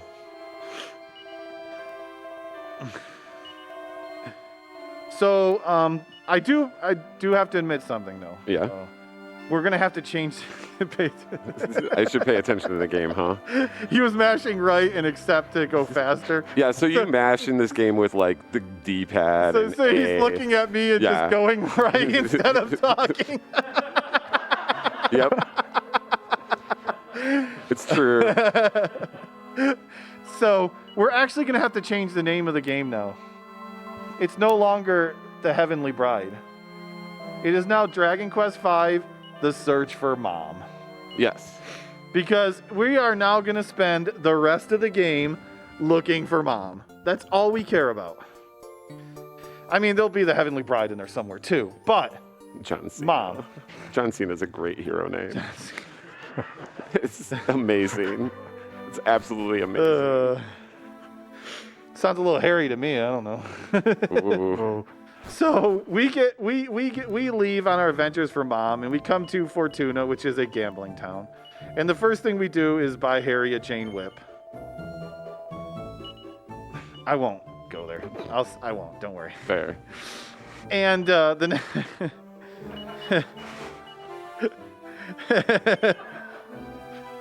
the next thing we're gonna do is we're gonna go to the casino.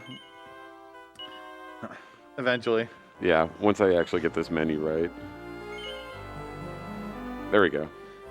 You gave him the surfwear. So yeah, we're gonna go to the casino, and we're just gonna go to the backstage, the dancers backstage, and we're just gonna gently take their tiaras and their clothes. Gently take. Gently take, yes. Oh. How much do wings cost in this? 25 each. You shouldn't need any more. At least, yeah. We lost 160 with that wipe. And we don't have to stock up on a ton of wings. Yeah, that's what I was thinking, is we could just get less of those. Yeah. So we're just going to sell a couple of items here in this shop. You're not going to sell the stuff you just picked up. You don't do that, right? No, I do that. You might need to, though. I might need to. Because you don't have any money. Yeah. And we're going to buy a slime Gooniform for armor, which we're going to save for our first monster recruit coming up here soon. So one of those. You need to make sure you have 300 for the Yeah, wagon, I know. too. 630 is the number to get. So we got to make up a little gold for that death that we took. Speaking of making up some gold, if we've got time for a donation. Go ahead. Great. I've got the Countess donating $20 to Nami, saying, good luck on the rest of the run, Mario and HS. Split this between marrying the Yeti and naming the apple tomato. Those are options, right? Thanks, Cowie. If it wasn't a 1 in 32, yes, we would get the Yeti. Reign of Sotten donates $50, saying, I know dragons dislike the acting of questing, but let's overthrow them and bash them hard with our dancing swords. I gotta support the spirits, so money goes to Nera for the beauty, because we got enough beasts. Nice. Thank you. Okay, so we basically ran between the towns to make it nighttime. So because we need to buy, well, there's a shop in this town that only opens at nighttime, but we're also gonna meet Monty the Monster Monitor. That's his name, actually. It's a lot of M's. There's a lot of alliteration in this game. Yeah. And he's going to teach you about recruiting monsters. And this is what unlocks the ability for us to get the wagon, which we're going to go buy from the shop that's only open at night. And we're going to go recruit some monsters, or at least one to start. Well, two, because we're going to manipulate one of them. So we stop here. We're going to get ourselves a wagon. It's really 3,000 gold, but for some reason, just can't resist giving us a 90% discount. So it's only 300.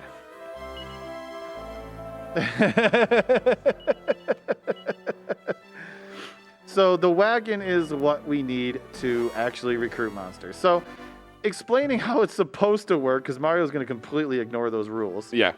How this game works is you recruit a monster by the last enemy in combat that you defeat has a can join your party just randomly, and each monster has a percentage chance to join. Like Slime is a 50-50 to join you. They're really easy. Things like this can't join your party, but there's a lot. There's a lot that can. The first thing we really need to do is we need to recruit an apple, or we're probably going to call it the entire game tomato, because It's tomato. Mario seems to think it looks like a tomato. Which, Totally a tomato. It does. I look mean, like a once you tomato. see it, yeah, it kind of does look like a one-eyed cycloptic tomato. All right, so I use audio cues here, so Yeah. just need a little quiet. Although I've been doing the practice room all week, so it's probably fine. So we'll explain this in a second. That and 0. Also, Happy New Year's 2020, 2010. Yeah.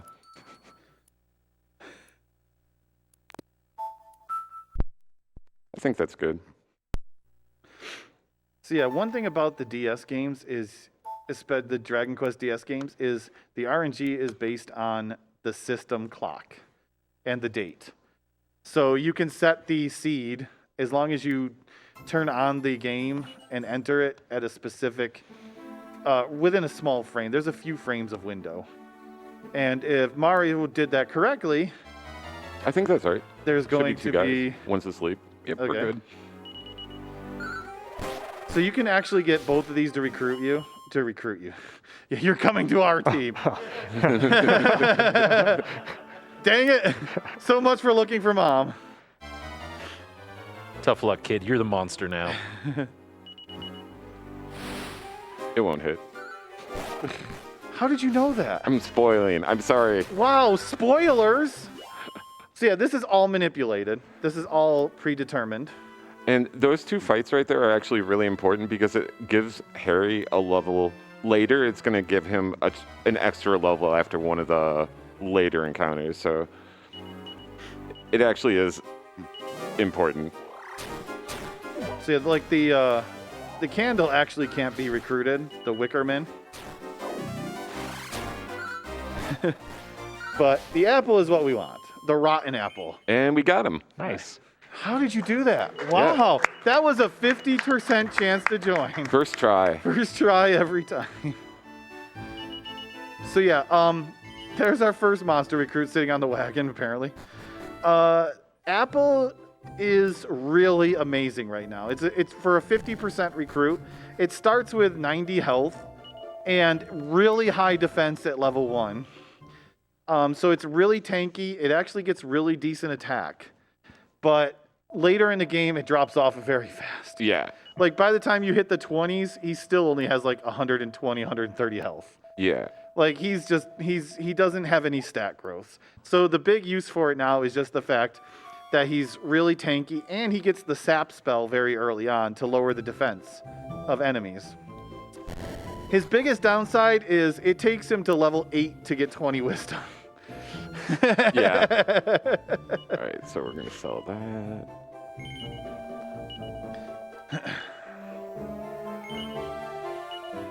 Okay, so coming up, we need to go to back to our hometown because if you stay around this town, we hear rumors that Dad left us a present in the cave where we started the game out, except for in a different part of the cave.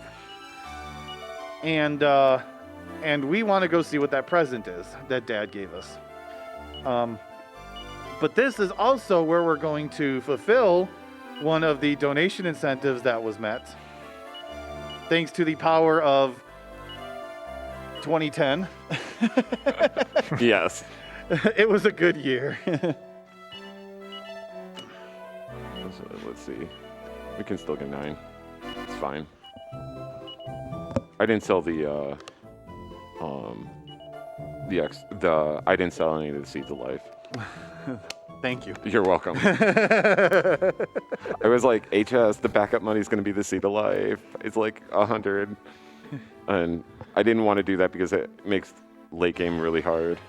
But yeah, we didn't have to. I sold the second Munchies, but we'll just buy another one. Yeah, because we got to go back there. Well, we can buy them from anywhere. So we go to this town here. Oh, and obviously in the 10 years that we've been gone, it hasn't progressed very well. There's only 2 people in this town, a shopkeeper that doesn't sell any high-end, late-end gear until later in the game, and that old man. Which one is this? Cool. I'm still on the manip from earlier. That's why I said cool, because I knew I was going to be able to run from that battle. All right, now we're going to do a second one. Okay, so this is... Since you met the Metal Slime incentive, you just help us save some time from the estimate. Thank you very much. Yeah, we need that after that first gen.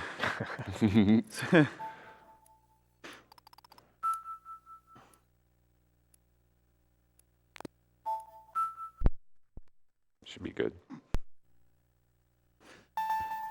So yeah, I basically use some sort of like musical talent thing there where I'm like doing it in rhythm and I hear all the beeps and the clicks and everything and just go with it. That's why it's kind of hard to like recreate it if you're not me, basically. Hey, we got it. Nice. So, oh look, Metal Slimes. What are the chances that? So, a Metal Slime has a 101 out of 256 chance to join your party. Also, this is a lot of experience for our level. Yeah, there's going to be a lot of levels. Tomato's going to go up to level 6. John Cena's going to go up to level 10. Harry's going to go up to level 9. And so, like, yeah, Metal Slimes and Dragon Quest they're your experience candy. But they're like, they like to run away. Sweet candy. Sweet candy. Sometimes they're really hard to hit. You have certain abilities in the later Dragon Quest games like Metal Slash that are designed for you to attack metals. Yeah. But yeah, they just give you a ton of EXP. So like most speedruns like go for metals at some point or another. Oh yeah, we'll actually do another metal grind much later in the game too, on my segment. Yeah. Yeah, you also noticed that Purple bought some holy water. That's actually another way to guarantee damage to a Metal Slime. Look at that! Ooh. A 1 in 256! Can you believe that? Let's go. Look at those odds! Woo! Chromio the Metal Slime has joined our party. All right, so, yeah. So we get to play as a Metal Slime. Yeah. Yeah. It's pretty cool. Oh, another one. Another Metal Slime. How are you getting this luck? I don't know. I mean, Chromio's not very smart yet. He just tried to throw a fireball at a magic immune enemy. And he missed that one. Man. I know. Look at it. Oh, we got it, though. Nice. Oh. Nice. It worked. How do you do this? You know, it's just really good luck. I was saving all the luck from first gen just for this moment right now. Can I share some of that later? Yeah. So here's where if Harry doesn't get level 10 or level 11 here, then you're on a different manipulation. So that's why it's important to do those 2 random battles before the tomato recruitment. So yeah, this isn't a chain of manipulations that Mario came up with that allows, well, it would be 8 Metal Slime kills, but we rolled a 3 on our strength seed. Yeah. So this is where it gets, yeah, it's basically the 8th one won't show up. So, and I didn't have enough time to mess with it. So it is what it is. Yeah, we'll get 7 for sure, which means we'll be a little short on the total that we want to reach. So they're going to have to do some extra grinding to get the levels you need. But the ideal goal of this is to get John Cena to level 14 when he learns the evac spell, which lets us just evac from dungeons. We're going to need that by a certain point, but, you know, you're going to get it nice and early. The earlier you can get it... I didn't change it. Okay, I don't think it mattered, but I didn't change the lineup. We'll find out. Yeah, that might have mattered. You might be doing a lot of extra grinding.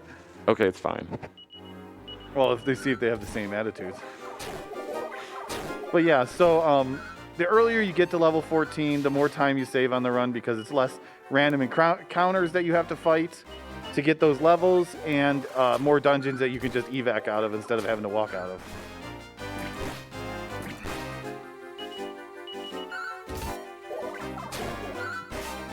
So if you got anything, Sandy, we're just gonna, you know, casually beat up a bunch of metal slimes.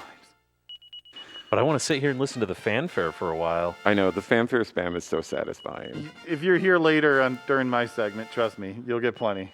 All right, we do have $25 from Wells, donating with the comment of Dr. Agon.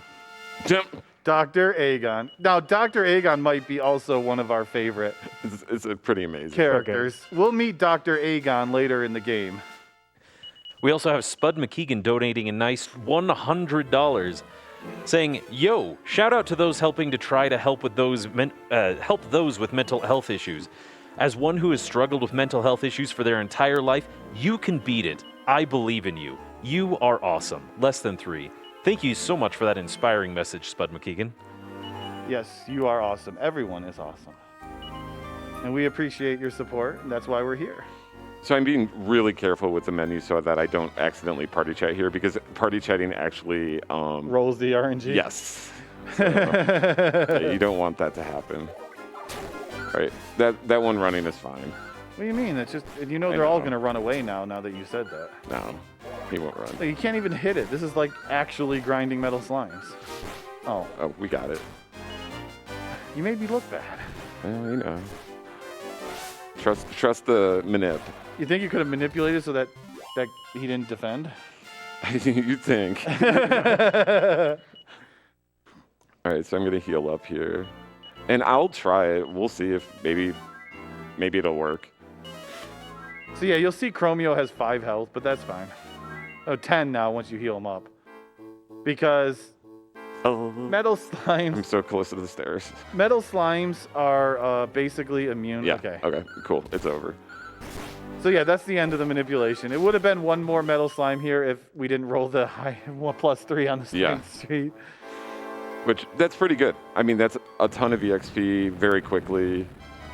Oh yeah. It should be 3. Yep. And there's still plenty of dungeon left, so there's a good metal. So metal monsters in this game are actually not rare encounters like every other Dragon Quest game. Yeah. They're more like uncommon encounters in an area. So you can go stretches of 5 to 10 fights sometimes, but you can also go stretches of 5 fights in a row with metal creatures.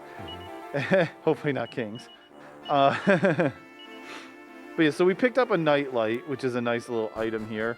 It basically makes it nighttime whenever you use it, but it has the added bonus that if you use it like inside a town, yeah, you just fight them. Yep. You don't want to fail to run away to 8 enemies. But yeah, if you use it while you're like in a town, it will actually... No. Token slime. I'm not taking the slime. But it will warp you to the entrance of the town, which is really nice for something like Colburn Castle, which takes a long time to walk out of.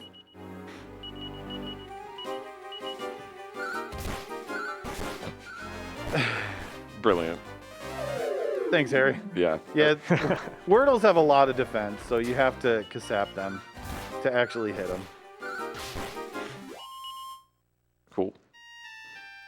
So Mario's just trying to make up the experience. Okay, so... We'll also get a little gold, too, which is actually great. So this is the item Dad left behind. The Zenithian Sword.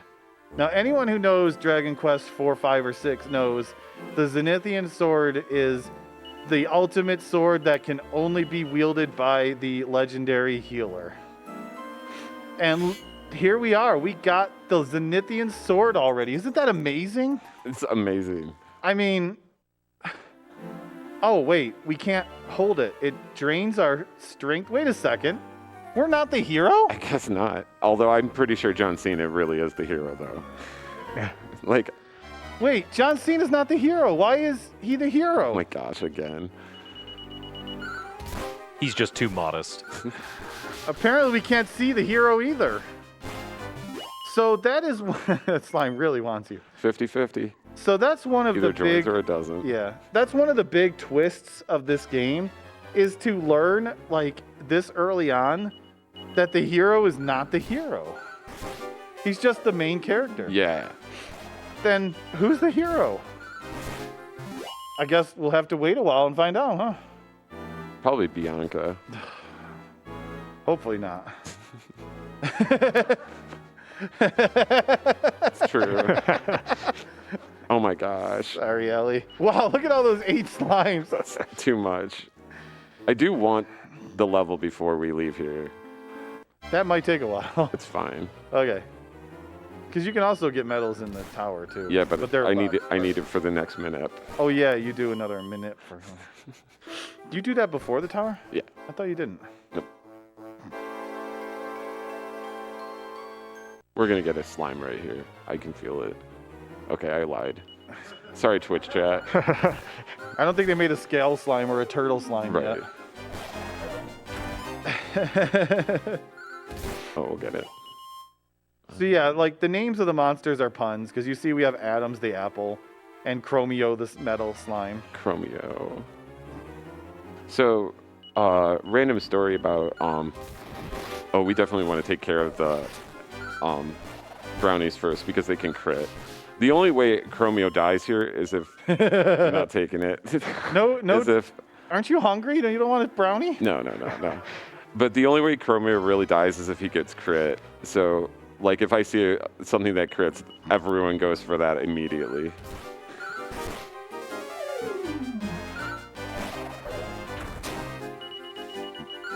So yeah, so this particular manipulation, basically, the way Take your 8 experience and you'll like it. the way that I found it was basically completely guessing and testing certain things and if they worked or not. Like, my goal was to keep the medals in the battle. So I would try like different tactics, different attacks, and I can't believe I'm getting this many slimes. And no metal slimes Yeah. too. So like it's basically a manip that took like absolute hours to, tons of hours, like hundreds of hours. Did you see how hurt that slime was when you denied it? The slimes need to get away from me. I could try the manip at this level. I never have before, so I don't know if it works. Better do it safety because you're almost there. Yeah. You've taken out a bunch of enemies.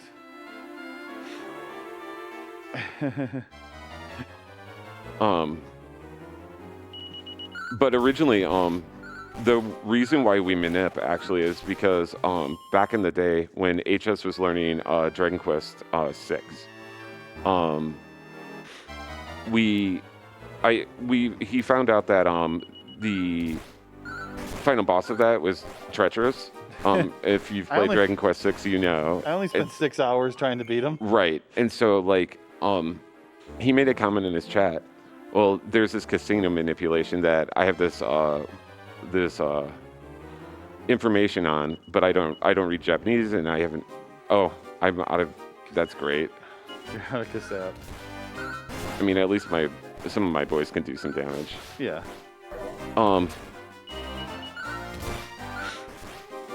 And so basically, what happened was I was like, well, can I take a look at it? And so he sent me the page.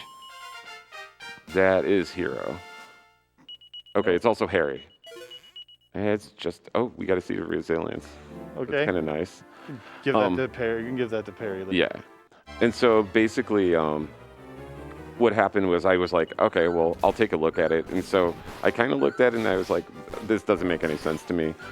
And so little by little, I was like, well, maybe if I try something like this, then it'll be fine. And something weird will happen. And I found out that basically I started noticing when I opened up the game at a certain point that the NPCs always went the same direction. And so I was like, oh, that's interesting.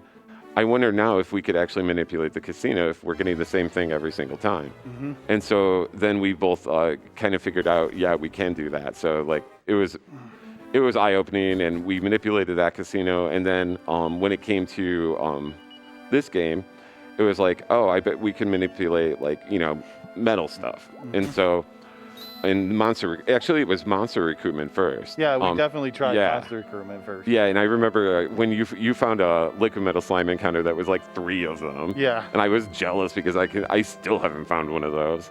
But like, yeah, basically it's a rabbit hole of manipulation, and if there's any taskers out there that want to make a task of this, like it's like primed up for an awesome task, because you can really figure out like how to control the whole game. Yeah, so those Dragon Quest VI manipulations, when we learned that, we also learned, you know, after that all 3 DS games were bound by the system clock, and that's like even Dragon Quest IV. Yeah. There's a manipulation in it for killing liquid metals also. So yeah, the RNG is very easily manipulated. In Chapter 2 as well. Yeah. So we need one more recruit that we got to pick up, and Mario's going to cheat again. Yep. Or he's just going to tell time. Yep.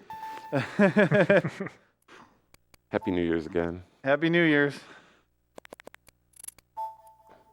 29. Yeah, it wasn't that bad. It was only like 4 extra minutes.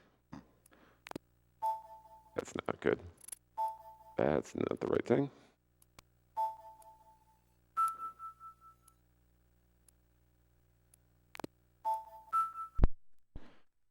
Cool. Click, click. Yeah, I know. It's so weird.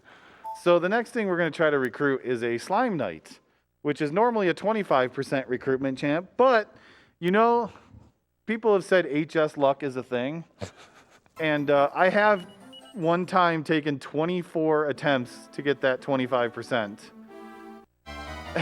That's right. This is right.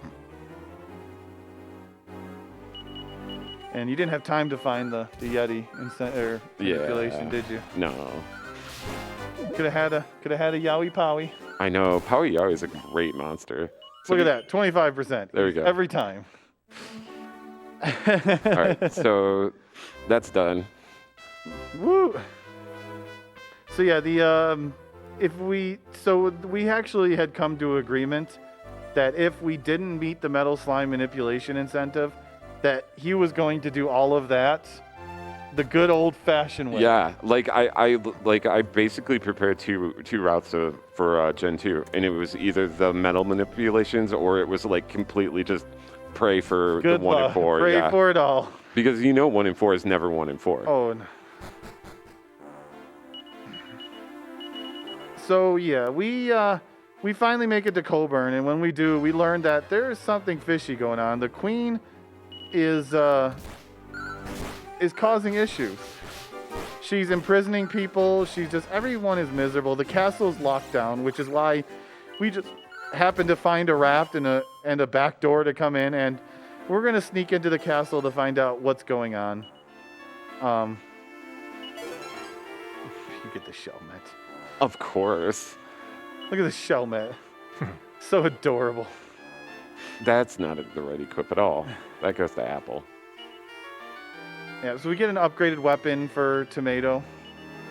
Apple. I can't believe I just called it Apple. I know, you're the one who's supposed to call it Tomato. Yeah.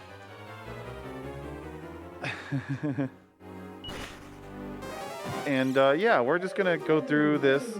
We're gonna come across the actual Queen, who is in a jail cell here, coming right up, and sneak inside and try to find out what's going on. So Xanthian, if you want to take it over here for a couple minutes.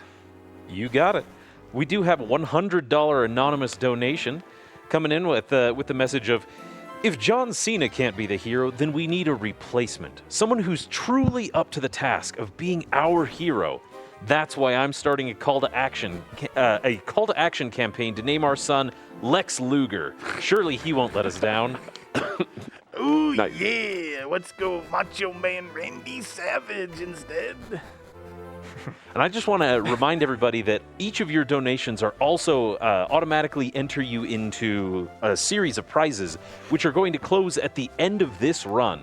So we've got an Atelier Ryza OST CD, a Beckett graded full art, a Mono Aerith Final Fantasy trading card game card, a Final Fantasy VII Anniversary Art Museum full non-foil set, a Final Fantasy VII compilation vinyl, and a Final Fantasy Remake OST Plus, as well as some Sonic posters that are all available through the end of this run.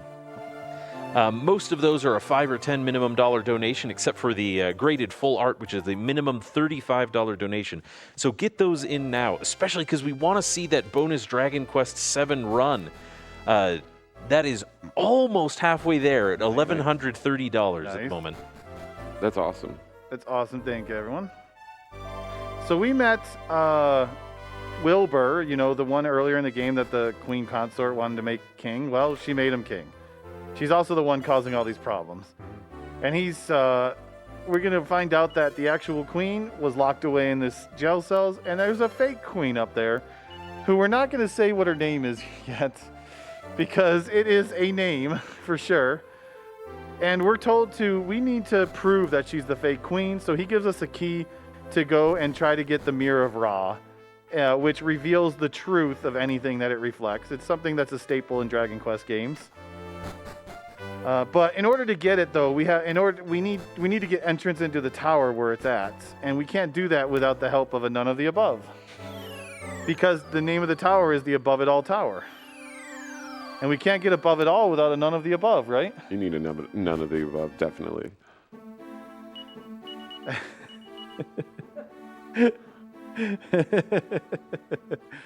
So we need to make a quick trek over here to get a None of the Above, so we can get above it all.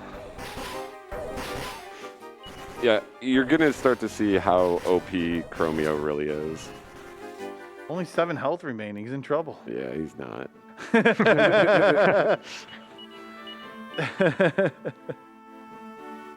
Oh, wow. Oh, wow. I never get into this encounter. Okay, whatever. Flatulent ferret. I was on the tile, basically. Like, all you hear was me entering. So thankfully, our friend Maria that happened to give us a ride along with us in the barrel just happens to be a None of the Above, so she's going to help us out.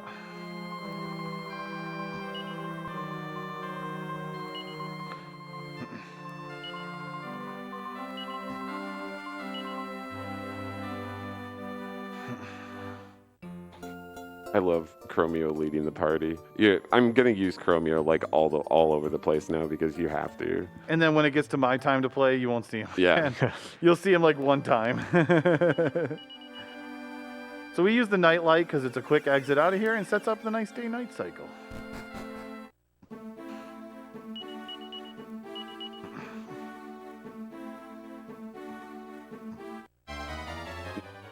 I don't know, like having Apple in front looks so much better though. A Cyclops. I mean, they're Apple that they're pretty awesome, both of them. Like, I have to say. He just looks too happy. Chromio. Look at him, he's smiling. Any smilers? Look at him. Just bouncing there. All right, him. So you have to do a little bit of a dance there because the day-night cycle isn't quite perfect and you need to be daylight to get back through the portal. So you have to burn like an extra 4 steps is all you need to do in order to make it daylight when you come back out.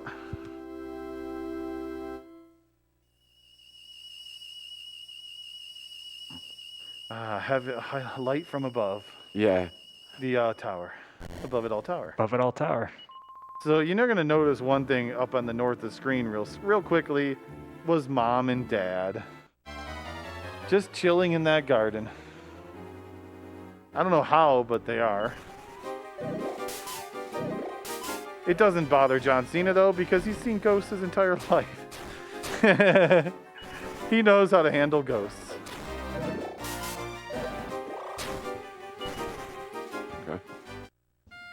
Yeah, most of the time running now it's not like Gen 1 where I could die. It's a lot nicer now. It should feel very comfy. So Gen 2 right now, which is what we're in, actually has taunting you with money. Actually is a bit different where how it comes with John Cena. In Gen 1, anytime John Cena ended up dying, you ended up basically game overing and having to go back to the church and start over and lose half your gold. Well, in Gen 2, because monsters recruitment becomes a big part of it, anytime John Cena actually faints in combat, all you have to do is take him to a town and he gets a free resurrection and a heal. Yeah. Because it's just like your monsters carry you to the church is what it says. Yeah. Hey, they care about you. Yeah. Oh, nice. Look at that hooligan. You'll probably not see that again. I hope not. All right. So here's the mirror. By the way, don't walk on the middle path. Nice, Yeah. didn't fall off. Because that's a Didn't hole. fall, I know, didn't fall off. Don't have to do the whole tower again. That middle path is a hole that takes you to the bottom of the tower. Because nice troll. And there's evac. So now we got the means to show the fake queen. And well, I don't know where they came up with her name from. I never checked the dictionary to see what it means. I don't think I know the name. I mean, it's actually a Mega Man X boss, too. Oh, really? Yeah. I- You know, Boomer Quanger. This one's the fake Dwanger. Oh, that's how you say this? I've never heard anyone say it. That's the name of the boss, is the fake Dwanger. She's no Boomer Quanger, though. Okay. Okay. Medicinal. He's still not paying attention. No, I'm playing the game. How dare you play? Trying to make up time from that Gen 1. So yeah, we faux Dwanger doesn't look anything like the hula girl that I just joked about.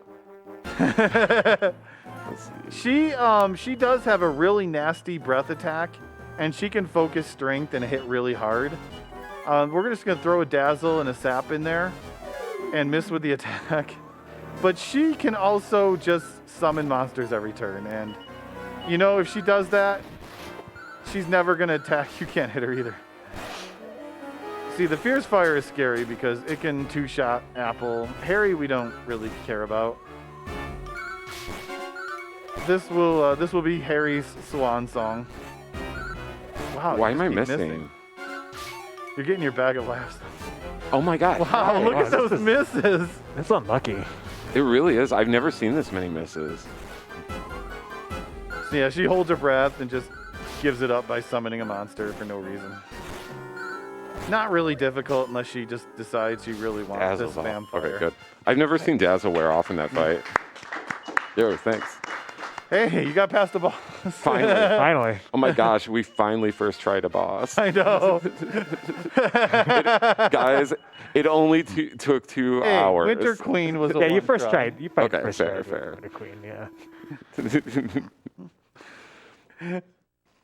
So the Queen Dwanger was an imposter. So yeah, this is Harry decides he's gonna stay behind now. He's gonna leave us to our slime and our tomato. Slimes and tomato, because we just got a slime night. And Maria stays behind too, and trust me, it's not really saying spoilers because it takes like 5 minutes for you to realize that they're getting married. It's not, That's true. it doesn't Yeah. take long for them to go from, oh, we're staying behind and falling in love, and oh, we're married.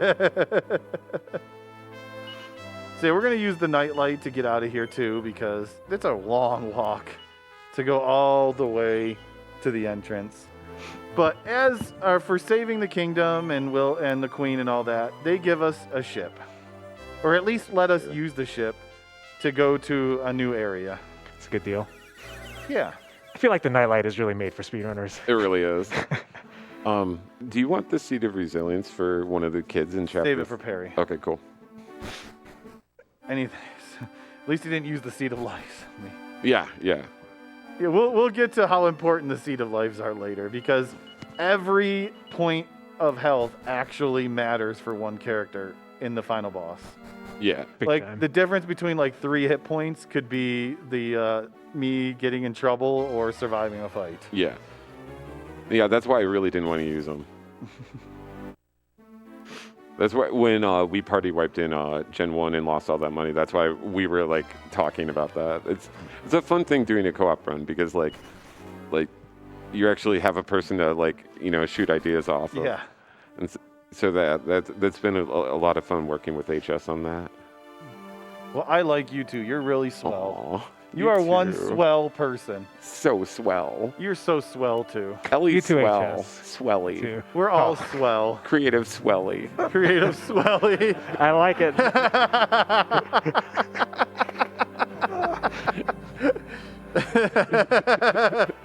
That's an excellent pun, my friend. That was good. Gotcha. We're still waiting by donation puns, Yeah, by the where way. are they? Where's Yeah, your yeah. I'd love to Dragon hear 'em. Quest donation puns? Because you can give a pun and put it towards Nera, and it's like double the gloriness. Put it towards Bianca, yeah. Team Deb for life and pain. And pain. And but you want beauty, not pain. Pain hurts. Yes. Okay, so we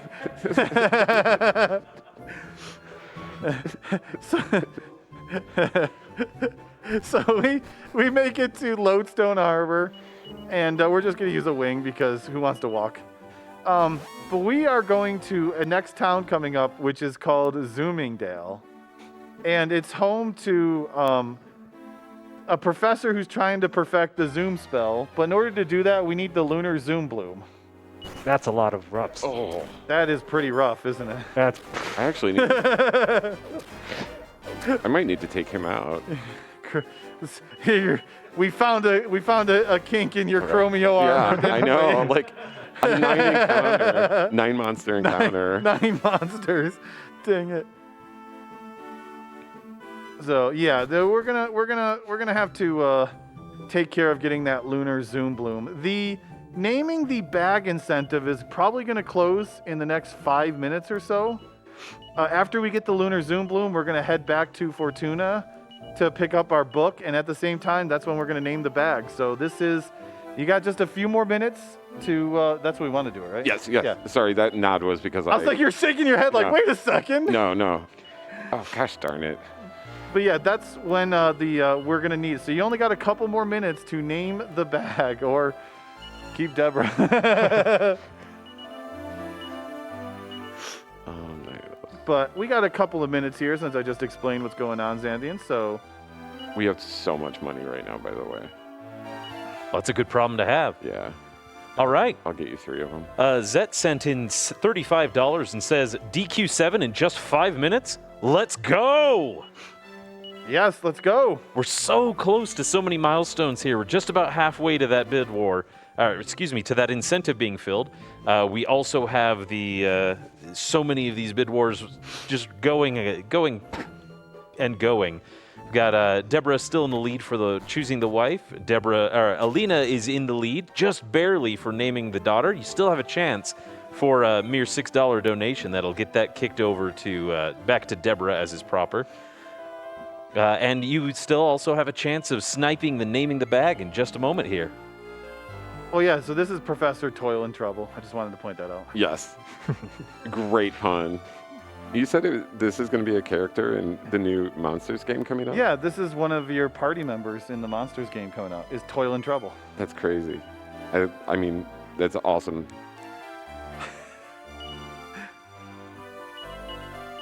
Let's see. Is that 4? There we go. Was that party chat? Yes. 4. So we just have to walk over here a little bit to get the lunar zoom bloom. It's only a couple of hours along the way. Ooh. They crit. Yeah, take Chromie out. Okay. Man, what? I thought Chromio was great, and suddenly you're finding all the crit 9 encounter enemies? Like, they're trying to prove you wrong. I know. Okay. It's not there. It's over here. So you just encounter canceling by using the nightlight there. Plus, we need it nighttime because right after we learn the zoom spell, we're going right to Fortuna to pick up the next thing that we want, which is the monster book. because we want to keep track of all the monsters in the game. Yeah. I mean, what else are you going to use it for? Nothing. Okay. Yeah. So last chance to get the bag incentive in. Oh, 'Cause that was another 5. 5. Once we warp out of Zoomingdale with our zoom spell, that's when we need to cut it off, and you need to tell us who wins.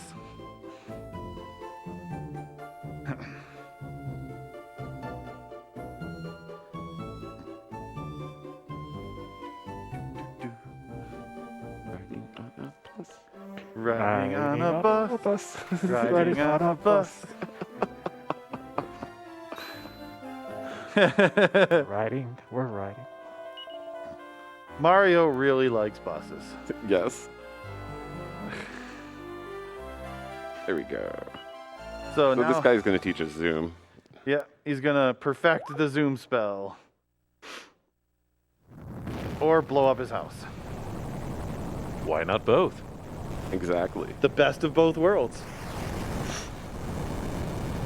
I got that magic water, didn't I? Yes. Cool.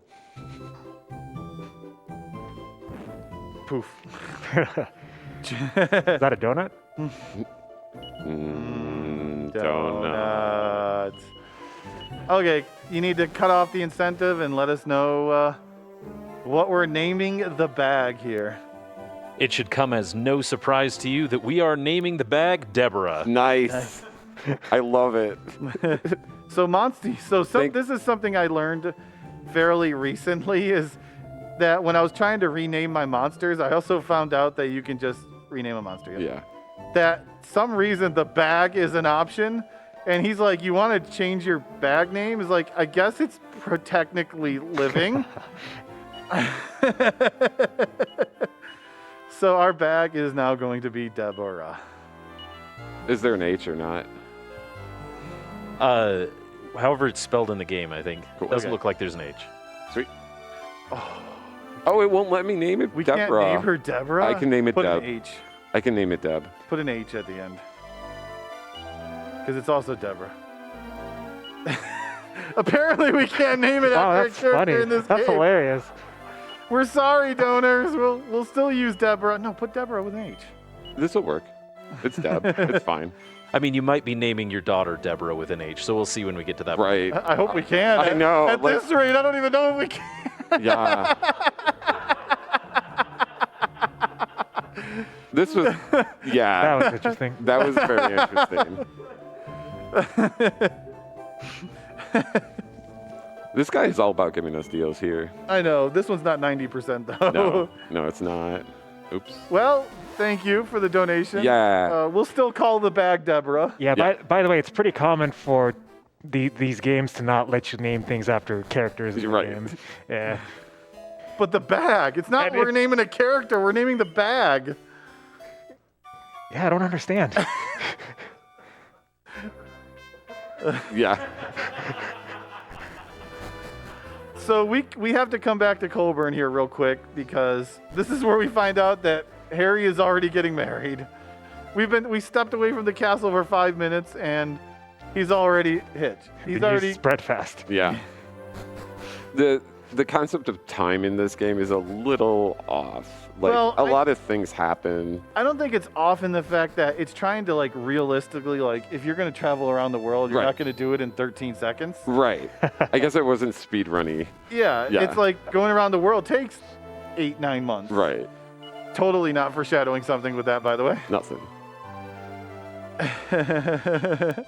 Like, for you to travel on boat all the way to that new land, Yeah. you know, walk all the way to the new town, do the quest. At least 6 months. That could have been a couple of months right there. Yeah. There. Yeah, there are no roofs in this game. Yeah. Or floors.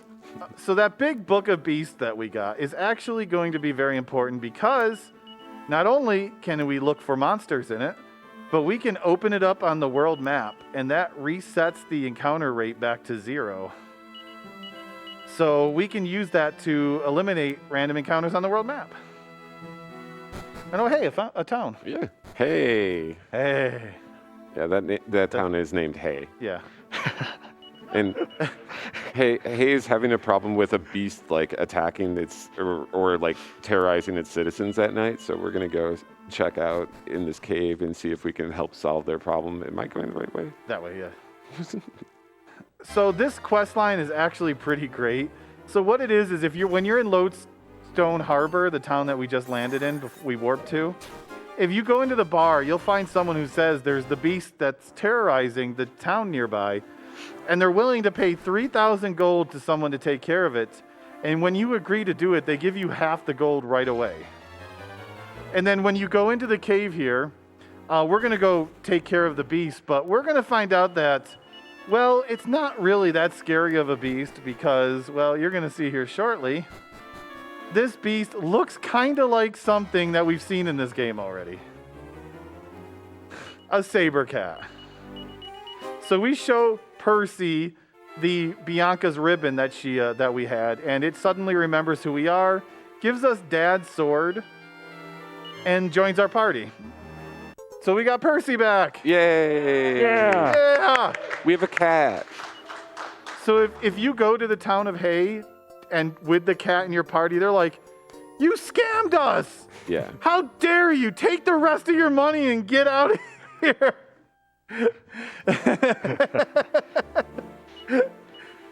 I didn't do any of this, which I normally do. Put the boomerang on Chromio. So we now have Saber in our party, and Saber is Percy is gonna be a big part of our party for a while. Yeah. It's actually gonna become one of our best damage dealer for a while. But now we need to continue the story because we got to continue the search for Mom. Yep. Gotta find Mom. And that's going to send us in the direction of the town of Monstroferrato. Monstroferrato is where the waifus will be. So we are probably down to 15 to 20 minutes or so, I would say. Probably. Yeah, before we need to finish this wife bid war. 6. Grrr. It was a good one. Was that worth that? It was worth Grrr. it. Was that it was worth it. You should do it with Apple because it's like, what? Stop looking like you want to eat. Yeah. It's like I wouldn't eat me if I were you. Yeah. But yeah, so we're going to do some walking here. We're going to head to Monstroferrato, which is through this cave. So you got a minute or so if you want to throw something up there, Xanthian. Alrighty, I just wanted to give a quick reminder of what we're doing here. We're here supporting NAMI, the National Alliance on Mental Illness, the nation's largest grassroots mental health organization whose work is focused around 3 pillars: education and support, awareness, and advocacy. Now, what does that mean? For our awareness, NAMI drives the national conversation around mental health from coast to coast and across all demographics, having appeared in major media more than any other mental health organization in 2021. 24,000 earned media articles in top-tier outlets including NPR, CBS News, CNN, and the BBC, and all of your donations are going toward that, as well as some amazing hilarity through our speedruns here. Thank you. We enter this town of Monstroferrato and we meet Nera. Now, because of a small skip we're going to do coming up. Oh, that's right. This is a skip. Yeah. Yeah. What you're supposed to do is you're supposed to go into the manor and you find a line of people just standing outside their door and you just decide to step into that line. Next thing you know, you get taken into the room and Mr. Briscoletti, I guess, I don't even know if he's the mayor. He's the rich guy of the town. Yeah, he's a big man. Is like, okay, all of you fine gentlemen here, I need you to find me the ring of water and the ring of fire to marry my dear Nera. And we just kind of go along with it. We're like, okay. Yeah, makes sense. Cool. Probably find Mom on the way. Yeah, let's go. Let's go get married. So we're going to head to the volcano, which has one of the worst bosses in the game, casually. But you're supposed to do that cutscene, but thanks to a very minor skip, I guess it's not minor because it stays like 4 or 5 minutes now, involving clipping out of bounds, we're able to skip a blockage, so we'll let Mario do this. Yeah, I knew I didn't have that. So yeah, there's only a couple places in the game that this can work. This is the only one that's really helpful, but Wow. if you get on the right pixel, the correct pixel, up with the stairs up against a wall, you can just go through the wall. There it is. And we're going to skip through the blockage and go right to the stairs, and we're done with the first floor. Nice. Right on.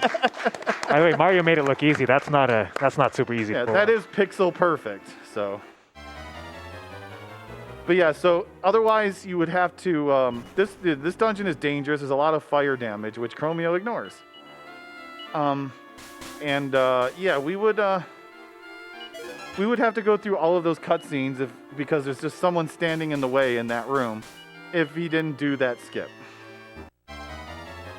But we're going to just go through the volcano here. Nice. Yeah, these are terrifying. That would be terrifying if we didn't have Chromio. Ugh. They can physical Chromio, but their fire breath does nothing to me. Yeah.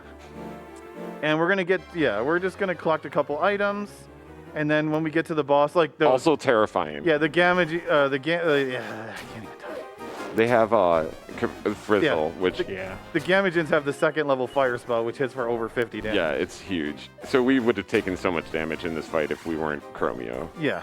We'd be resetting right now. Allegedly, nothing crits in this dungeon. Well, Yes, nothing crits in this dungeon. so it's what fine. we would do actually is we would rotate out characters.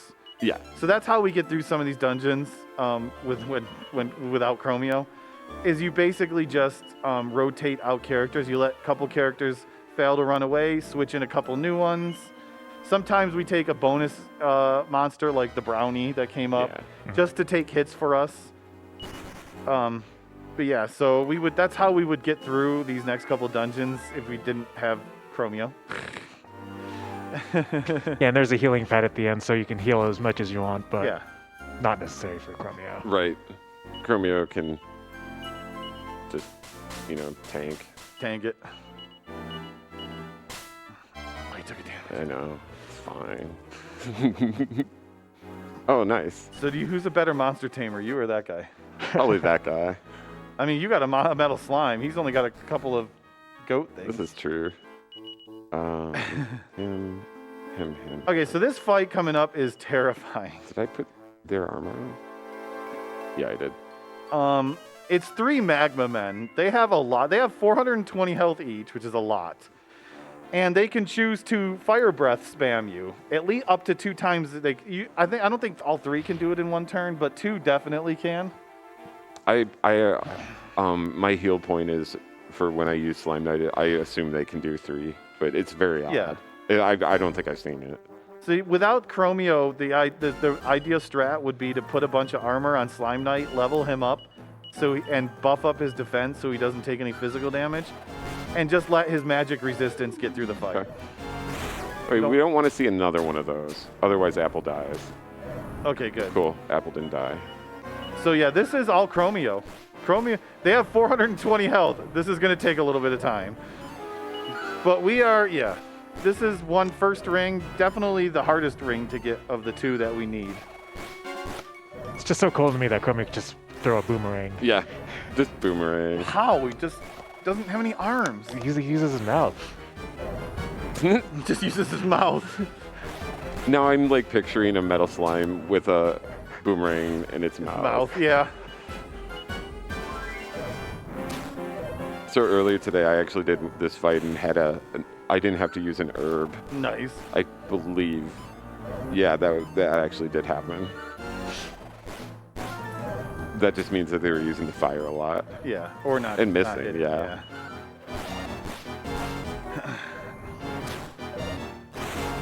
Yeah, Chromio's awesome.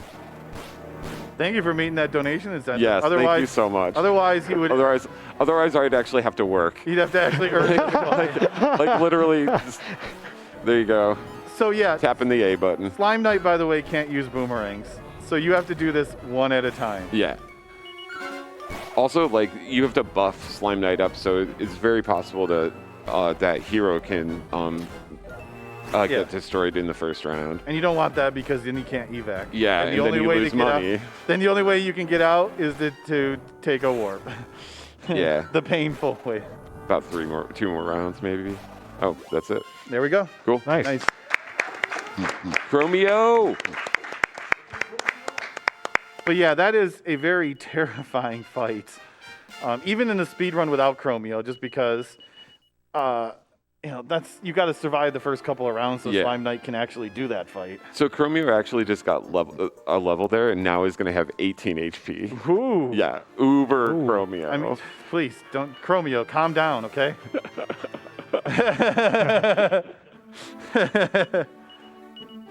So we're getting down to 5 or 10 minutes left on the wife bid war. So we're just gonna come in here, drop the ring off to Mr. Briscoletti. He's gonna tell us where to go to get the ring of water. So if you got a minute over there. Yeah, so there would have been a cutscene in here earlier, but we skipped it. Yeah, the one and where it's really funny. Yeah, it's really funny to me that if you do that skip, this guy is just like, oh, yeah, I know exactly who you are. Yeah. Although one of the people in the line is Crispin Burns. Crispin Burns, that's such a great name. Where do we see him? Do we see him in the volcano? Yeah, he's in the volcano. Okay, that's what I thought. Come on, Crispin Burns not in a volcano? I know. It's kind of obvious. So we're gonna come up to this town called Stock and Barrel, and we're gonna, well, I mean, we got the waifu bid war coming. The wife bid war. We've seen Nara. We haven't seen Deborah because she locks herself in her room. Yeah. There is a yellow-haired lady that we just passed. Yeah. And someone who's familiar to us, Whitey. So this is where we come back across our childhood friend, Bianca. Bianca. Ellie gracefully showing you the shirts. So we now we're trying to win the hand of Nara, but now Bianca is getting involved. Oh, right, it is just Nara. Yeah, because we don't know about Deborah. Deborah doesn't exist. Yes, so Deborah is funny. She just kind of like, oh, you got the rings? I think you're man enough for me, so you should pick me, and just kind of butts into the conversation.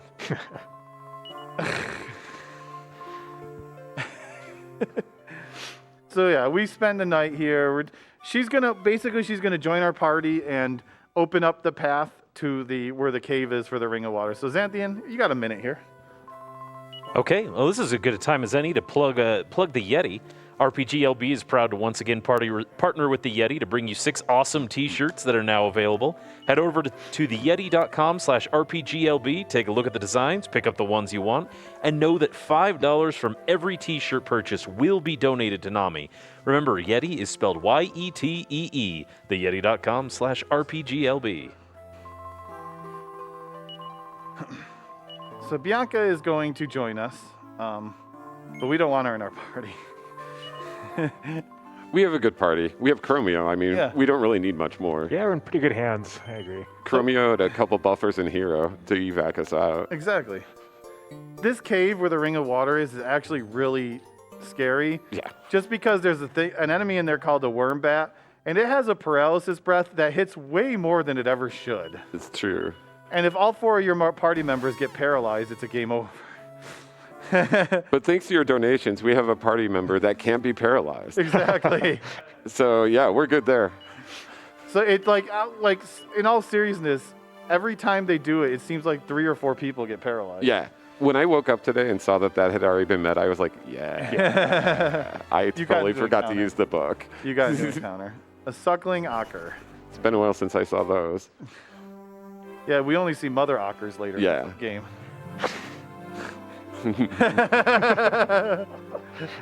Oh. All of these names, by the way, are true. We're not making them up. Yeah. It's very true. All right. So we are going to take her out of the party because even though she's angry and really wants to come along, if she's in the party, every couple of rooms, she's going to stop and be like, "Oh, waterfall. Look how pretty it is. Ooh, ooh, ooh, ooh, ooh, ooh." And it's a lot of text boxes. And she's level 16. I mean, she's good. Yeah. Yeah. And someone needs to watch the wagon. Right. So yeah, so we're going to cut off the wife bid war after we leave this cave. There's the worm bat. Yep. And the hot bog and the gas tank. Oh, there's the burning breath. Paralyzed.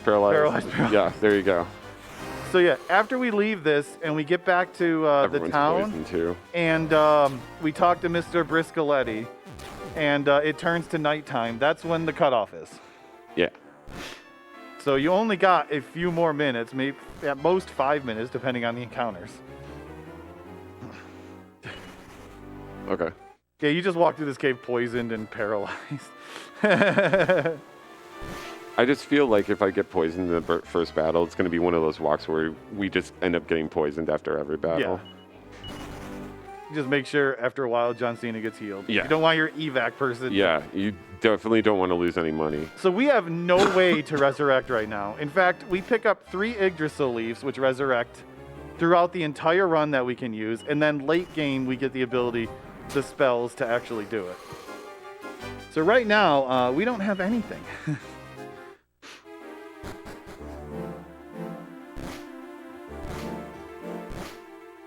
Click. I know. Click. At least it's not like Final Fantasy 1. That's like literally the worst. And yet the best. Teamed up for pain. Dynamite drop it. How am I doing on health? Probably need a little bit. We got time for a quick donation? Yeah, go Go for ahead. it. Okay, Lore sent in another $75 with the message Spirit Nera. Nice. And that has put Nera in the lead. Wow. Wow. We're getting right down to the wire now, kids. So if you want to see Deborah properly married, then you have just a couple minutes left. I mean, she's the bag. She's going to be with us forever anyways. Yeah, it's true.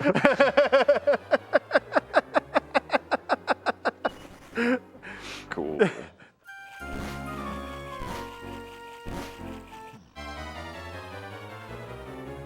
But thank you, Kaylor. Kaylor is a friend of the stream who has a very big love for slimes. All right, we're just poisoned. It's fine. Nothing ever happened. No. Yeah, didn't you just use Squelch a second ago? And next thing I see, you're poisoned again? Yeah, it was literally the next battle. There's a lot of gas tanks in here. Yeah. There are other enemies. No, but- there's not. Worm bats and gas tanks. That's all Yeah. you get. I mean, there's the hot box. Yeah, hot bog. Yeah, and then there's There's cure there's slimes. like the things that look Hey, more gas amazing. tanks. Nice. Yeah, well, I there's, didn't heal this time. there's cure slimes in this. Yeah, and there's The things that look like Rackos. There's also diggery pokers. There are. Yeah, Oh yeah. We ran into Guys, those. Yeah. diggery pokers. Dude, they're just things that poke you with a spear. Right. Probably getting into an encounter here. That was a wide turn. Yeah. Yeah. And suckling ockers. There you go. Okay. There we go. All right. That's basically done with this. Yep, this is the last room. There's no enemies, so last chance. If you want to snipe the wife, get it in now. You only got maybe 2 minutes left. Do not snipe the wife. Do not snipe. I agree. Do not snipe the wife. Snipe it. No. Pain. Listen to your host. The host knows best. It's not over until I evac. Well, it's after we I talk to know. Mr. Briscoletti and say no. Yeah. See, I was being nice mentioning. I could have just been quiet and like, okay, inside the Nera, woo! Yes.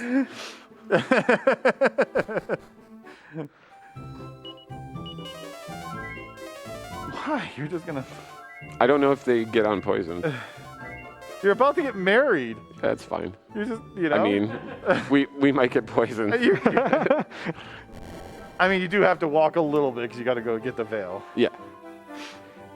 Okay, so after coming up here shortly, after we basically fade to nighttime, that's the cutoff, because we'll have a couple of people we need to talk to, and then we'll have to make our choice. So basically, we come back here, we got the rings, and we're like, congratulations, you're going to get married to Nera. And then Nera's like, wait a second, who's this lady behind you? Your childhood friend? She looks like she loves you too. This is how love works. And then Mr. Briscoletti's like, okay, we'll let you think about it tonight and you choose tomorrow. I'll give you the night to decide between these two people. who you want, the one you've barely met and went out and got rings of fire and water for, or your childhood friend. Okay, that's the cutoff. Alrighty. With $320 and 2 last-minute donations that just rolled in, Deborah is now the winner for the white choice. Deborah! Oh my gosh. The I am snipe shocked. at the end. I am shocked. The Burning Hunter sends in $50 and asks, time for pain? Yes. Thank you, guys. Thank you very much. Yeah. y'all, for Very that. good. Yeah, that's huge.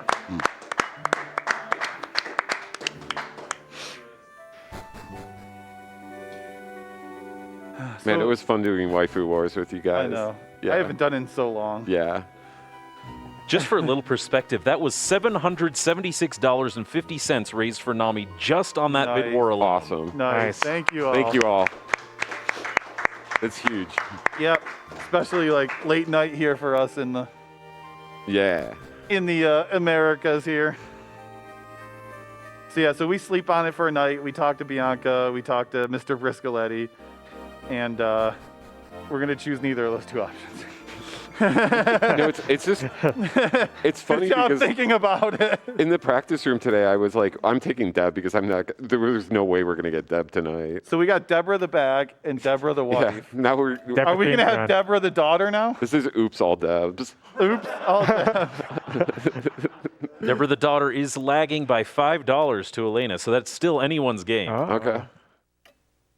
That's not too far. That's probably 20 minutes. There's 15, 20 minutes. Yeah. From naming the... Well, maybe longer, because you got to do the K first, don't you? The marriage takes forever. Yeah. Yeah. So yeah, here comes Deborah. She's just walking down the stairs, and she's like, wow, you actually retrieved them.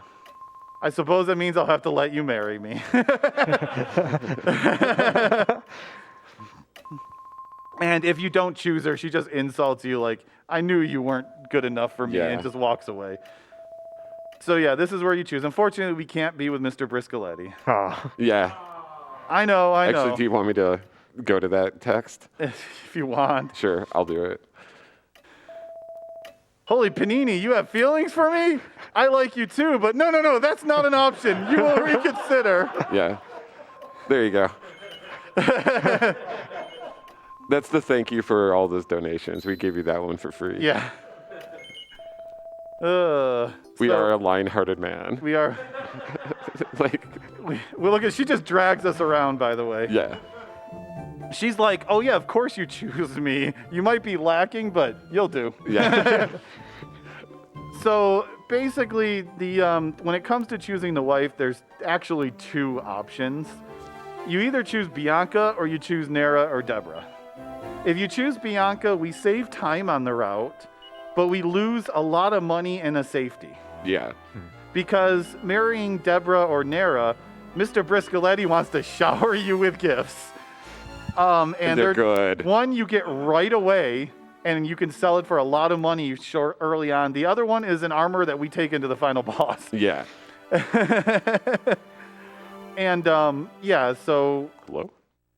it's nice to choose one of his daughters. Yeah, it's great. We were just Thanks, y'all. Mario spent the last 2 weeks worried that you all were going to put Bianca, so we would have to scratch and claw all of our money to get through the next part of the game. It all worked out well. Yeah, Yeah. Bianca is the sentimental choice. That's why I thought. Yeah, she's the canon choice, the one that you're supposed to take. Because this is kind of sad, but in the Super Famicom version, if you choose Flora or Nera, her name is Flora in Japan. She actually goes through some really hard times. Yeah. Because you weren't supposed to choose Nera. You were supposed to take her. Oh, look, Maria and Harry came. So yeah, somewhere we had to travel to Stock and Barrel to get the wedding veils. Somewhere in that 3-month tour up to the nearby town, Harry and Maria came, and Mr. Briscoletti's like, you know what? I got a casino ship. Just zoom us all there. You know, like it's your wedding night, but why don't you just fly us all to the wedding ship and do it there? Yeah, if you marry Bianca, you actually do it at the church here. Yeah. But you marry one of the daughters, you end up doing it on the casino ship. Which is much faster to do just the chapel wedding, but Also, marrying one of the daughters, you have to prove to Mr. Briscoletti that they can come with you because they're good Yeah. enough. So you have to do a small side quest, which also takes more time. Yeah. So pretty much the choice is between saving time or having extra safeties, which, hey, it's a marathon, we'll take extra safeties. Absolutely. So yeah, we got the wedding coming up here. So Xanthian, feel free to serenade us. You got it, boss. Our good friend Zero Blade Edge donated $10 and says, "Hey, RPG Limit Break, I'm finally home, and all I can say is I had the best time meeting everybody. The RPG community is amazing, and I can't wait to see everyone again. Split this up for both of the runners' choice." Whee! Nice to meet you, Zero Blade Edge. Glad you got home safely. We also got $6 from Ice Blue, who simply says, #Team Deb for life. Sorry, HS.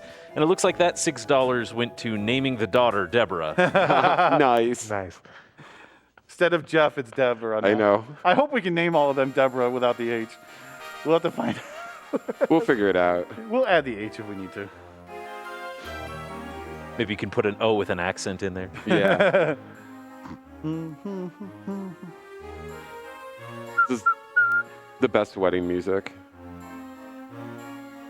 You know what I think of when I hear this music? You know the Mario Brothers movie, the old one, and the dancing Goombas in the elevator? Yes. Yeah. Yes.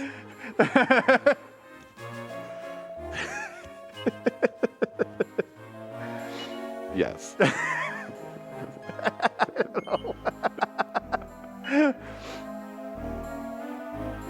So Deb definitely, yeah, she's like, why are you asking me all these questions? Get on with it.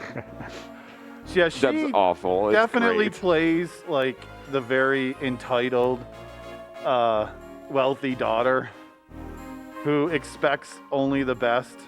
Like she tells you, you can go ahead and kiss me, but you better do it right. It's basically Taming of the Shrew, Yeah. if you know that story. Yeah.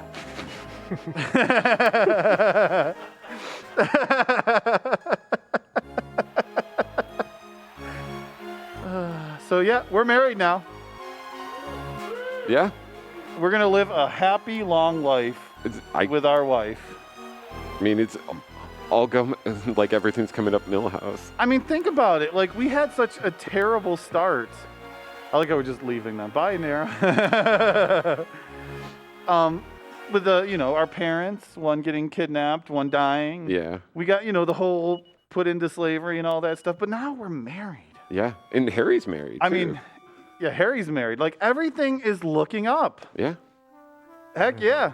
We have the love music, so that's nice. Exactly. So we wake up. This part coming up gets me every time. So as we walk out the door, we're like, oh, what is this in our bag? Oh, it's sticky buns. Because so this game, they have things called knickknacks, which are just random collectibles throughout the game, and that you can take to a specific place and just kind of display them. It's just a small gimmick side quest. Has no bearing at all about anything. And so you're just like, oh, look, they put sticky buns in our Deborah. It's not a bag, it's a Deborah. Right.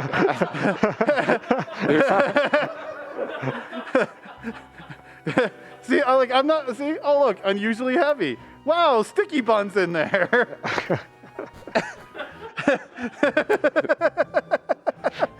Thank you for naming the bag Deborah, by the Yeah. way. I think it's amazing.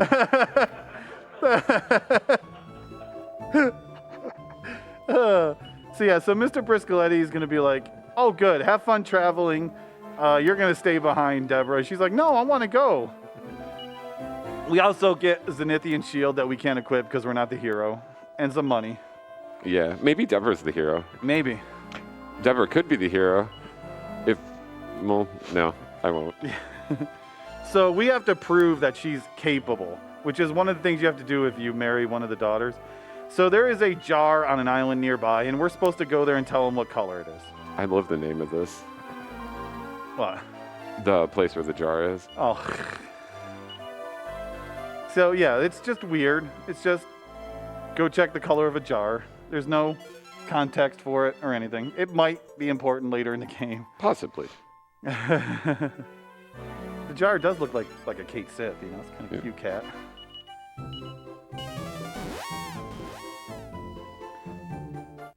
So we got to take this little side trek up here to take care of it. And once we do it and get back to town, he's like, oh, good, you're capable then, you can go. And we get told that there's rumors of where our dad was from, way in the other corner of the map. So we're going from the northwest side of the map to the southeast side of the map, and it's a lot of traveling. And a lot of book of big beasts. Yeah. So Xanthian, you know, you're welcome to take over here for a couple minutes. All right, I'm going to need some help from someone who actually knows the music of this game. I've got a $20 donation from PT that says, Happy New Year! It's time for Dragon Quest 5. I love waking up these runs. Good luck to the runners. Is that the ending credit singing music? I'm not quite sure. The dancing music? It might be. Oh, yeah. I bet it That is. sounds like the ending credit dancing music.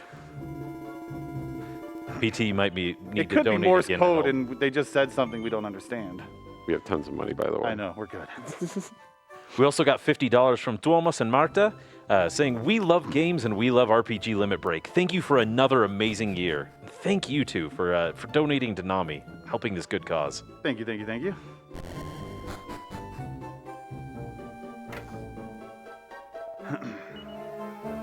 All right, so he's very happy the jar was blue. Yep. And now we're just going to get a ship, which is awesome. So he says, are you lying to me? Did you feed me prosciutto pies? So Deb's actually the slowest person that you can marry because she keeps throwing in random sentences that the other characters don't. I know. Yeah, it's pretty awesome. I love Deb. She's the best. See, you could have taken Nara and saved time. Nah. Had money and saved time. We wanted pain. We didn't want beauty. Yes. So, well, pain is what we're going to get, okay? Yes. So we, as a wedding present, we're given the ship, the Mr. Briscoletti ship. So we are now free to sail the inner sea. We don't have any way to get to the outer sea yet. Otherwise, we would just skip to the late game. Yeah. Which would be cheating.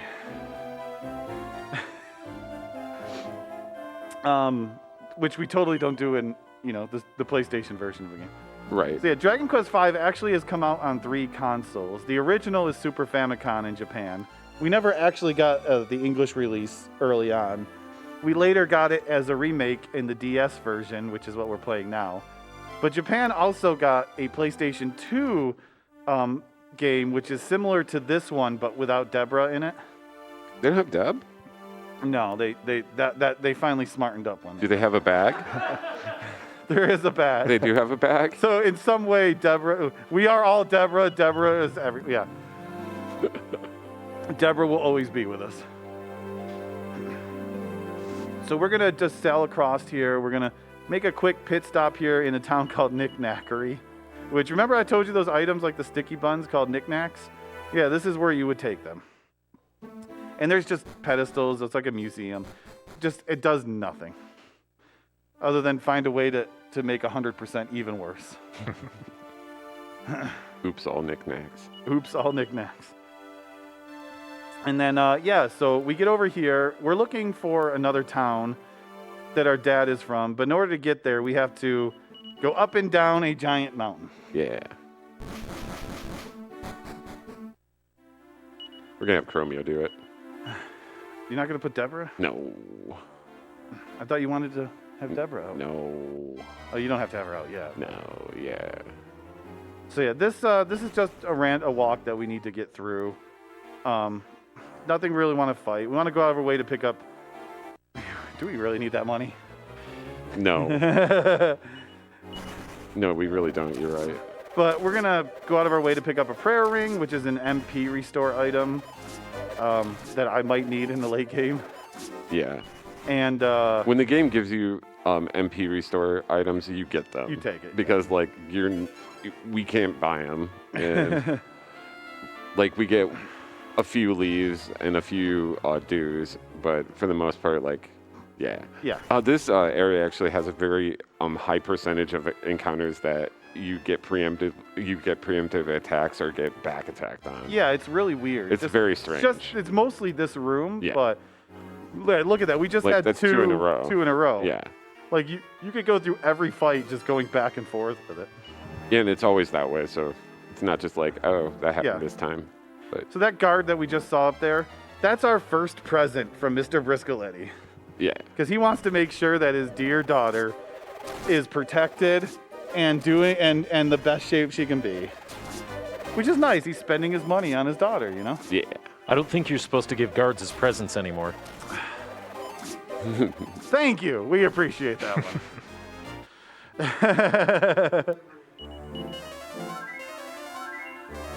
Oh, we have 19 HP. Ooh, you got a bonus. Where did that come from? So the one problem with Chromio is fairly soon, he is going to not be useful anymore because we're going to get 2 enemies that can finally outdo more than 1 damage to his defense, that can crit more often, and his usefulness doesn't last very long. Yeah, so this is this piece of armor is a flowing dress, and it's worth 7,500 gold. We get 2 of them in this area. Yeah. So we're gonna put this one on Saber, of course. Of course. Saber's going to look good in a dress. Makes perfect sense. So it also has resistances to fire resistance, Yeah. which is also one reason why it's really good. In other versions of the game, it's known as the water flying clothes. Yeah, it's good for its fire resistance.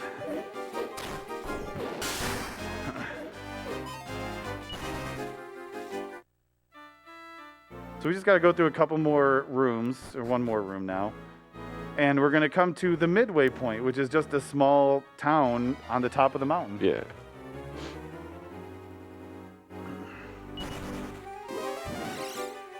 Snooze. Imagine being able to snooze a metal slime. So, like, I really like this route because it's nice being the metal slime that runs away from them for a change, rather than the metal slime just running from us. I mean, all I see is things that I've had nightmares about Right. for many, many years. Yeah. Metal slime runs away. Right. Yeah. So yeah, this is the town. So we come up here, and then Deborah, well, she slips and falls. It's all right. Everything is spinning round and round and round. Whoa, look at that animation. I know. I know. Amazing. So she seems a little sick, but don't worry, it's a passing thing. She'll be all right by morning.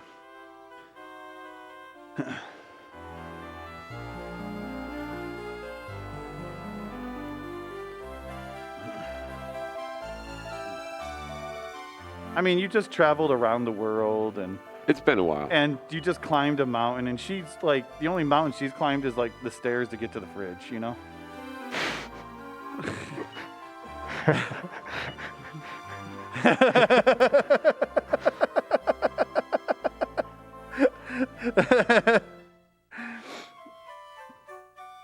So she's fine now. Yeah, she's fine. She's even gonna insult you for sleeping in late. Yep. As Wimpy, wimpish as ever. wimpish as ever. All right, so we move on now. We're Yeah. gonna grab this thing here in this little room called the Pax-a-Punch, and Pax-a-Punch is like an item that basically is like you're getting You double your attack bi-killed. power. You're getting bi-killed or oomphed. Yeah. It does pack one heck of a punch. Yeah. So it's a really cool item that you get until you actually get bi-kill. We call it oomph in this one. Yeah, I know. I'm doing that for the NES lovers out there. I recently found out they changed medical herb to medicinal herb in this version, and You now should have seen how shocked he was. It was today that you learned that, right? Oh, it was a Or few days yesterday? ago. Oh, okay. but I never saw it because my brain just made it the right thing. Medical herb. Yeah. Yeah, So now you can't unsee it anymore. I can't. Gotta stick It's with it also the rest of your life. antotal Yeah, herb, you which know? I didn't even know Antidotal. was a word. But yeah, they do some funny things in the remakes of this, besides adding like a ton of puns, which everyone likes puns. Yes, kind of. So we're going through this mountain. We're going to pick up our first Yggdrasil leaf in here. Yay. Yeah. Hopefully we won't have to use it for a while. This cave is also known for something else, which I'm sure we'll find out here very soon. Yeah. You know that armor actually has 0 defense? Does it really? Yeah, it's restless armor, no defense. Oh, I thought it just didn't let you, like, you can't fall asleep if you were wearing it.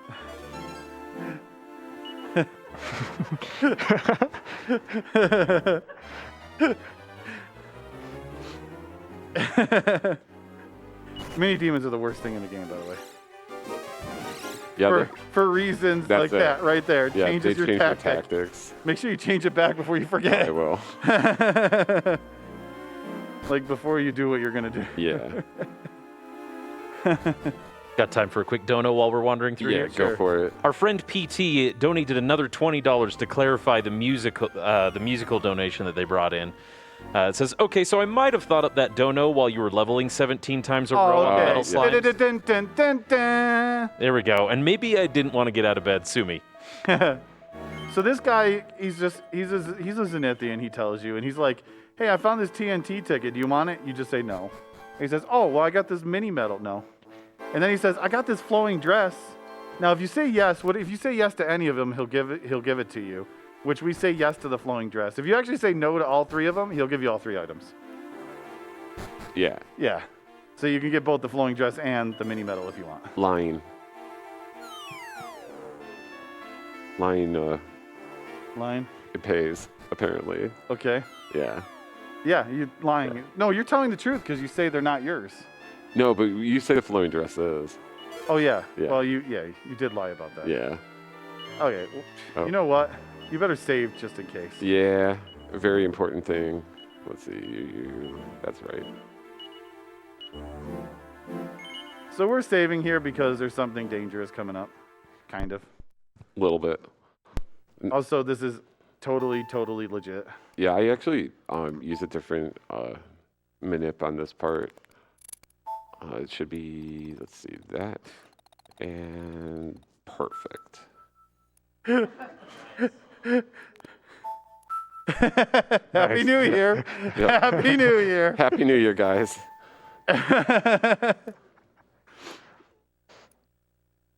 Oh, that was early. I hit the button by mistake. Oops. Yep. All right, gotta go change the clock again. So yeah, these are much harder to do on the 3DS because you just don't get the same loading screen. Right. Yeah, I don't know how you do. Like, I absolutely have no idea how to do it on 3DS. Might have been late, but I think it might be fine. You have like a few frames Yeah. to do it. It's not exact, but you don't have a lot of wiggle room. So this will be the last manipulation of the run. Yep.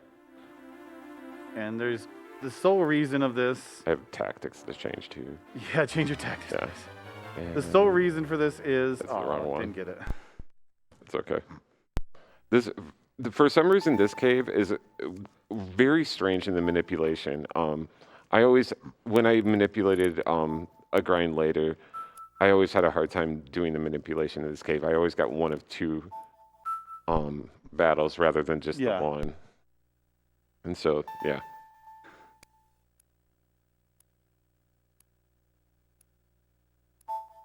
It might have been late again. Then do it earlier. I know, right? The funny thing is, like, I'm because excitement. So I'm So like excited. Why? Because you're almost done? a little bit. Let's see. Did we get the fun one? No, I've never even seen that one. That is the absolute opposite of fun. Yeah, that's not fun. That's the worst fight in that dungeon. It's okay. Chad is enjoying every time you're setting the clock right now. Doing it for the crowd. For what it's worth, 1337 also works.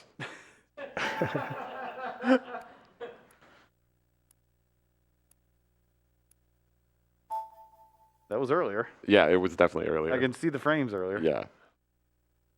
Basically, trying to time it so the moment it hits 15 seconds on the clock.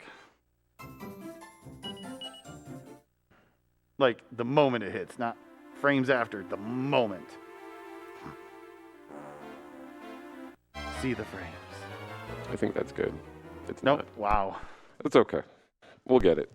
This is not actually required. It just makes things a little safer. It's pretty required. What are you talking about? If you want to use Slime Knight. That is true. Because you never leveled him. Nope. You could just grind 10,000 experience the hard way. Could.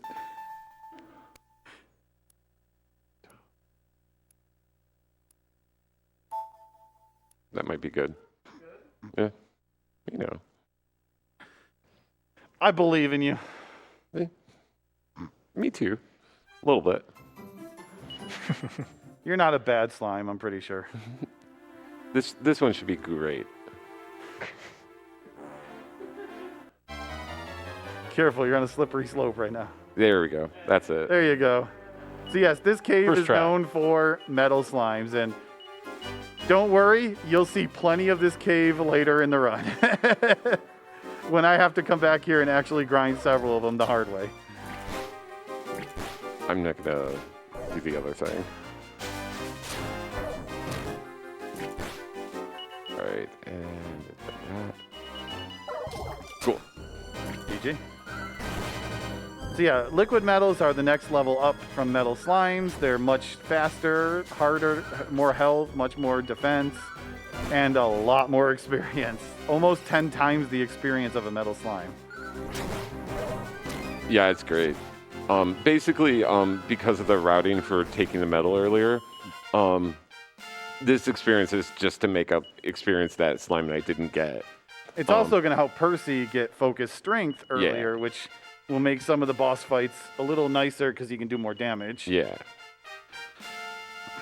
But yeah, so normally, because we need Slime Knight to get through a chunk of my section, because we need his healing, and we need his speed, and he needs to have enough health and magic and whatnot to keep me alive. Right. And we have to get through all of Deb's levels. So yeah, if we wouldn't recruit a metal slime, what we would do instead is there is a section of land before going into the cave with the sword, where it actually extends over the river. It's like the Peninsula of Power, where there is slime knights that you can get before going into the cave to farm metal slimes. And we would go over there and fight them at a low level, which is really scary, and try to recruit one before we go into the cave so we can kill metal slimes in the cave and make sure Gudien gets the experience. It's a lot of levels. It's a lot of level themes. It's so many levels. It's because you didn't do the Deborah thing. Yeah, I did it earlier, and it took so long for the monsters to kill the wife that it wouldn't save any time. So if you could, like, you'd ideally, whatever the wife was, you would want her to not get the levels. Yeah. So this is Gotha Castle, the home of your dad. And we're going to meet someone who was way at the beginning of the game that we didn't bother mentioning who he was. But he was there, and this is your buddy that helps serve your dad, Sancho. Yeah. Yeah, Sancho is awesome. So when Sancho when he joins your party later in the game, this is his equipment when he joins you. A top hat, boxer shorts, a pot lid, and a sledgehammer. Yeah. Sancho's awesome. Just like a true uncle. Yeah. Yeah.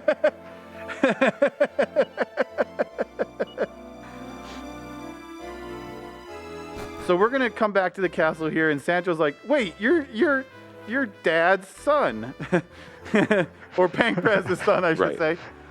But we call him Dad. Yeah. You should be the king. Instead, your uncle, Prince Albert, because Albert is in a can. Prince Albert in a can. That's why his name is Prince Albert. In a can? Yeah. You never heard of that saying before? No. Prince Albert in a can? No. It's a brand of tobacco. Oh. Yeah, I don't know. I don't know anything about tobacco. No. and you shouldn't. But yeah, so he's like, oh, well, then you should be the king. I mean, you're the son. I've just been sitting on the throne waiting. And the advisor over there goes, whoa, wait a second.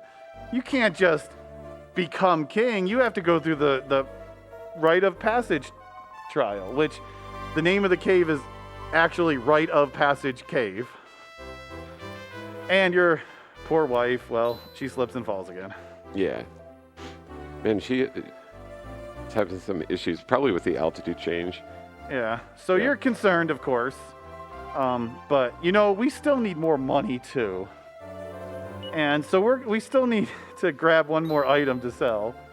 Now, I'm just going to point this out. Remember, this is the beginning of the game, your parents' bedroom, where, where you were born, right on that bed. So, this is our parents' bedroom. We're just going to borrow some clothing from the, dresser.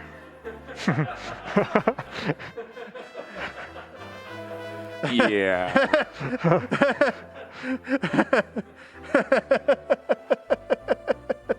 Also, we found out that our wife is pregnant, so that's... Oh, yeah, we also find out that she's pregnant. Yeah.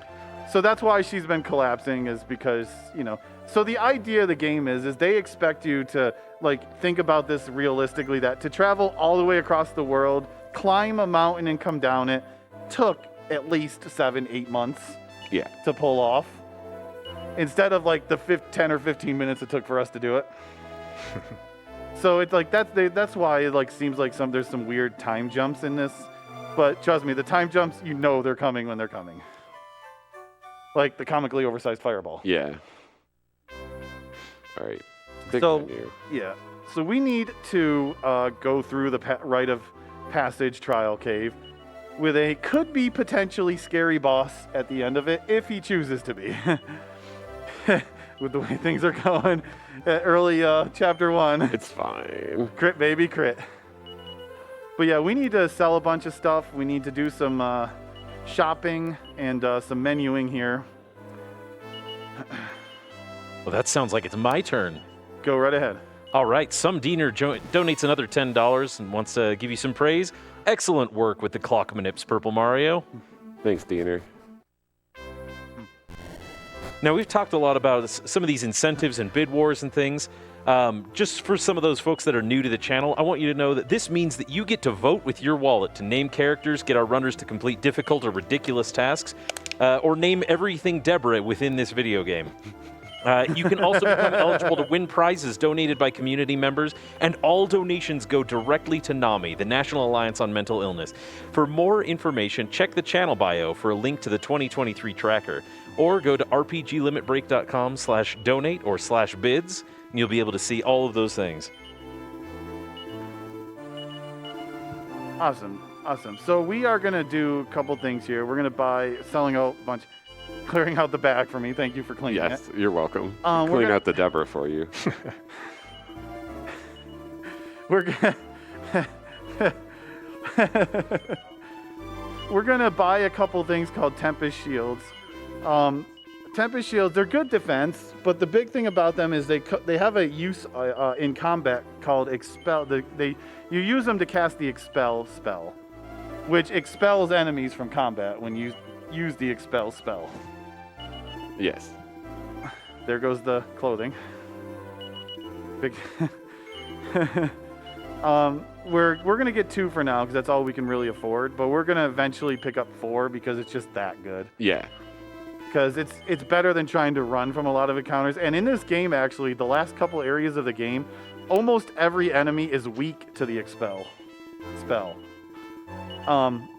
Except for the Great Dragons. Right, except for anything that's dragon. Anything dragon in this game, okay? We joke that, it's Dragon Quest, and that means there's no dragons in Dragon Quest.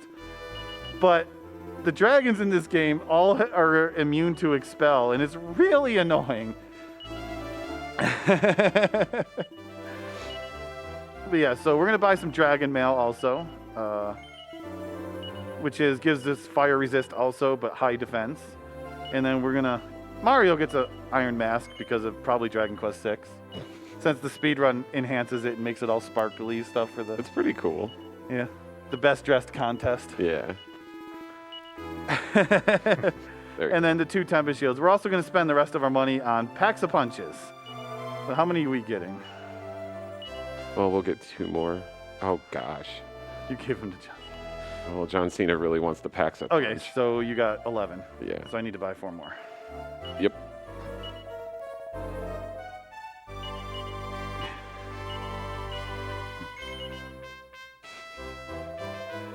Seven. 7. That was a good one, too. It was Apple saying he wasn't tasty. Lies. John Cena having all the strength seeds. 1. Wow, all ones. All ones. John Cena doesn't need strength. John Cena is strength. True. We're going to save the other seeds for other characters we're going to get later in the game. First. So we put the Tempest Shields on the 2 people who can't equip them. Because they're the fastest party members. Yeah, exactly. And then when we get into a boss fight, we'll put it on the 2 people who can equip him. You don't use the shield, do you? He's not the hero. Hello. Okay. No, I mean, I do. I do use it. So For what? the Chimera Pawn. Oh. Yeah, you do use it for Chimera Pawn. Well, Chromio has a Pax a Punch for no Yeah. reason. I just save it. This is different. I just in save ours. before the Chimera Pawn.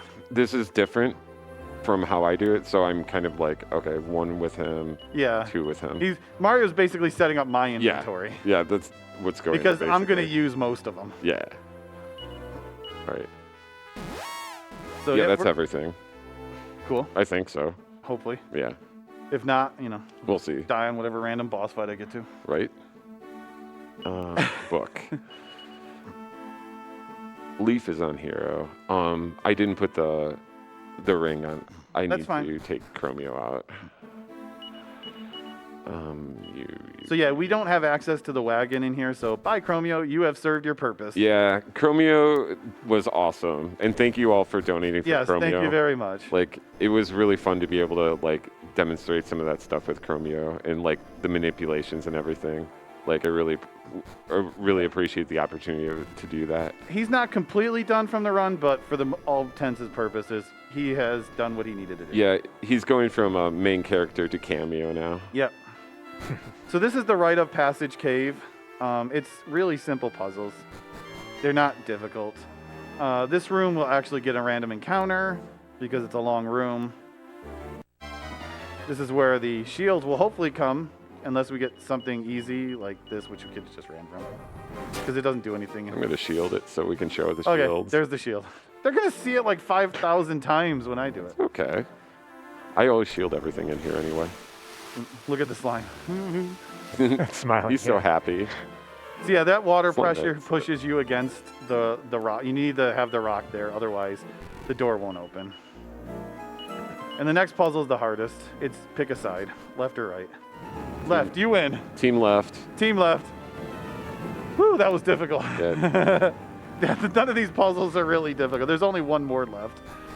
And then the boss, which, I mean, it's Kandar. Oh, but wow, that was early. We're going Yeah, to get 2 you're gonna get encounters another in one. here.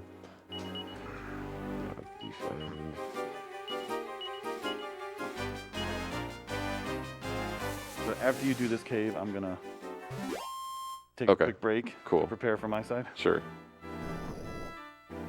So this is the seal that we had to get right here.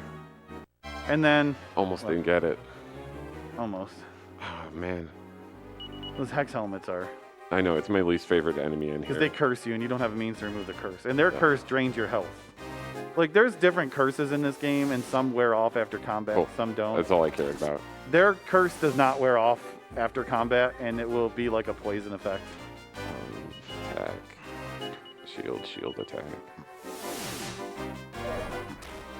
These guys, Apple's asleep.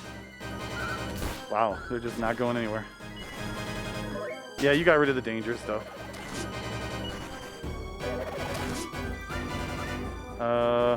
Okay, that's fine. That's Adams. This is so It's a bad luck a little Let's bit. go. Yeah, Yeah. that was really bad luck. Oh, I need to get this. Yeah, don't forget it. Walk out of the cave and be like, wait, You know why what- isn't the thing progressing? You know what I didn't do? What? I didn't safety save. That's fine. Just don't get crit Yep. many times. Yeah, John Cena using magic is fine. Yeah, if you use the heal all to heal fast, it'll always do the last party member. So the bosses we're coming up against is Robin Hood and Hippoblocamus. And the Hippoblocamus isn't anything. The Robin Hood, though, he can just randomly decide to crit you whenever he feels like it. And the crit will instantly kill anyone. Yeah. So as long as he doesn't do it often, but occasionally he gets a little froggy. And he will start hacking away. And we don't want him to hit Gudien because he's our healer. And hopefully doesn't take out all of our damage dealers because he has 1,400 health, so we do have to work on it a little bit. Which just means you have to attack him again. So as long as he's just doing physical attacks, it's not terrible. Just like he's gonna get healed. On you. This is exactly what happened earlier. Yeah, the double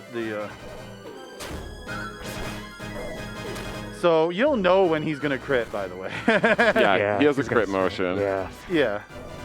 As long as he just keeps doing that, everything will be fine.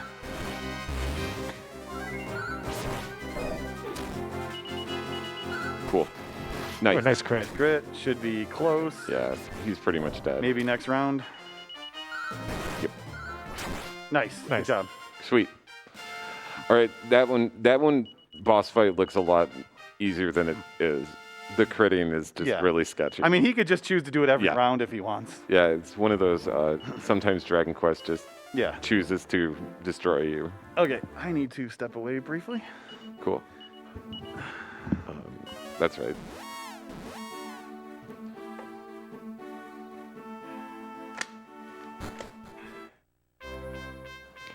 Actually, we're gonna need the kids' names pretty quickly. Yeah. So probably in like, I think we're gonna cut it off around there if I remember correctly. Yeah, it's pretty close. Yeah. Mm-hmm. So maybe, like, yeah, like I think it's a good time to cut off the kids' names. You got it. I'll refresh one last time, but I'm fairly certain that the children's names have been set in stone. Awesome. With $61, Deborah has taken the lead for the daughter's name. Yes. And for $100, Lex Luger is first place for the son. Well, What a meme. That's This is good. great. That's very I good. love it. Thank you all for donating. I agree. Thank you all so much for donating for all of these Deborahs and also Lex, I guess. But it's all going toward a fantastic cause, so thank you all. So yeah, we're up here and it's the day of the show. it is the day of the show. So she's like, get out of here, don't be up here. So we're basically going to, this is kind of like a throwback to the beginning of the game when Dad was waiting for us to be born. So it's the exact same room, you know. It is the same TikTok. Yeah, it's the noise same too. TikTok, yeah. Yeah, it's pretty awesome. And, you know, we're doing Star Tropics here, talking to everyone. Exact same thing. Like Wow. the exact same cry.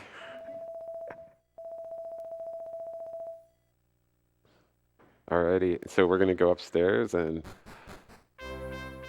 yeah, we got both a son and a daughter, so that's pretty cool. She wants to be, yeah, we have to tell her that she's awesome. Yeah. It's Deb. Don't say no to that. All right, so this is Lex. How do you spell this? Capital L-E-X, capital L-U-G-E-R. Luger. Cool. Awesome. And then the other one's Deb, right? Yeah, the other one is, of course, Deborah. Yes. If you don't rename them, they're actually names on here are boy and girl, which is kind of creative. All right, Deborah with an H. Okay, yeah, that's cool. That works. She has no problem with Yeah, that. she's okay with her name with an H is fine. It's only proper. Yes, perfect. Sweet. We got Deborah. We got Deborah and Deborah. And Deborah. Yeah, Deborah. 3 Deborahs. And perfect timing. With that, my portion of this is done.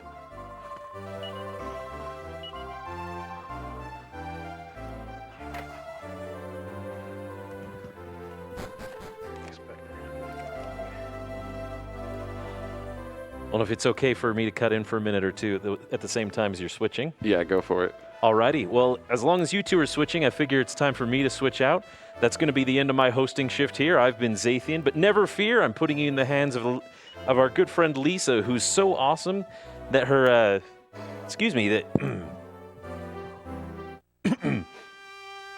missed my mute button. Sorry, Lisa's so nice that it's in her name thrice, and I'm going to hand you over to find Lisa Rocks. Thanks, Zathian, for everything. Thank you. Well, look at that, everyone. First off, thank you, Mario. Come on. Come on. Good job. Awesome job. Good job, PM. Yeah, outside of Gen 1, it was pretty good. Not too bad. Yeah. Too bad. Now you're stuck with me. Yeah. So yeah, we become king. We got a wife, babies. Everything's good. Nothing could go wrong. Nothing could go wrong.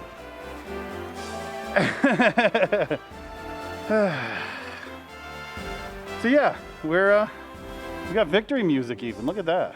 It sounds like the credits music. I know. Yeah. But then, But then. talk about foreshadowing. We all wake up middle of the night, laying on the church floor. I mean, we just became king, okay? We were enjoying ourselves.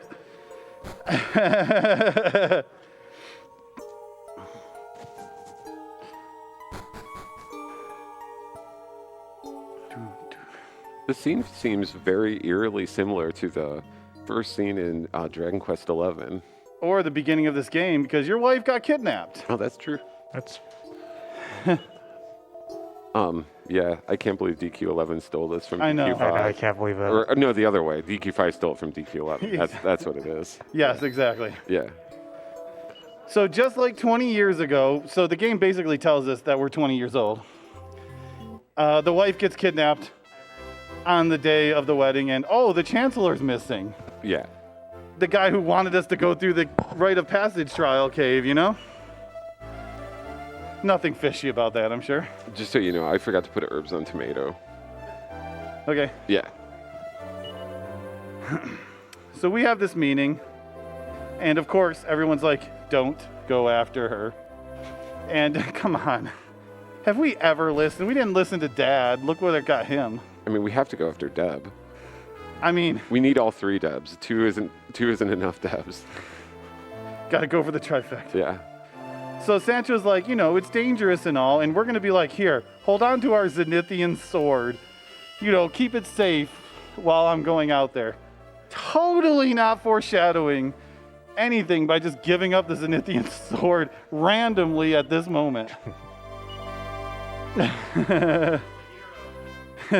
I'm sure everything will be fine. I mean, I'm not the hero anyway, so it doesn't matter.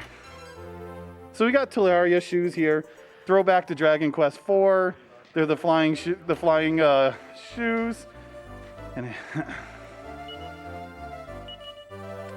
And, yeah. It just happened. These were the Chancellor's, by the way. The Chancellor's closet. And it just happens to take us to this area, to the Nightmare Towers. Shout outs to more chess puns. Yeah. Night. Night. Night. This is a semi-puzzle-ish dungeon. We got just this random encounter.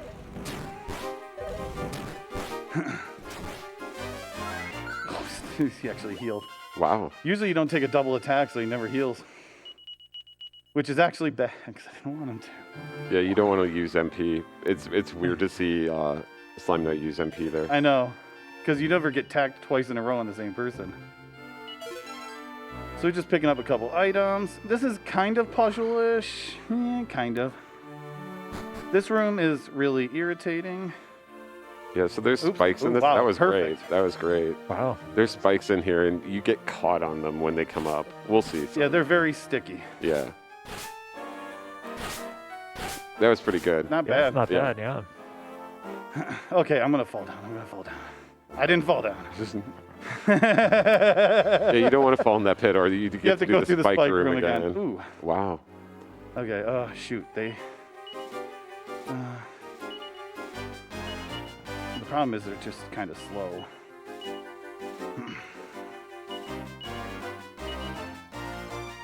Just kind of hoping I at least get one off before they do. That's fine.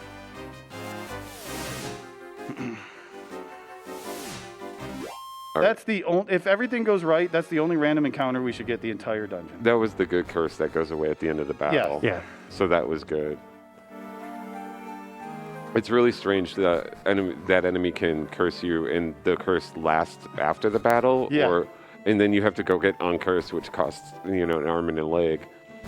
Or you get the curse that is over at the end of the battle, which is the one you want to get if you get hit by it.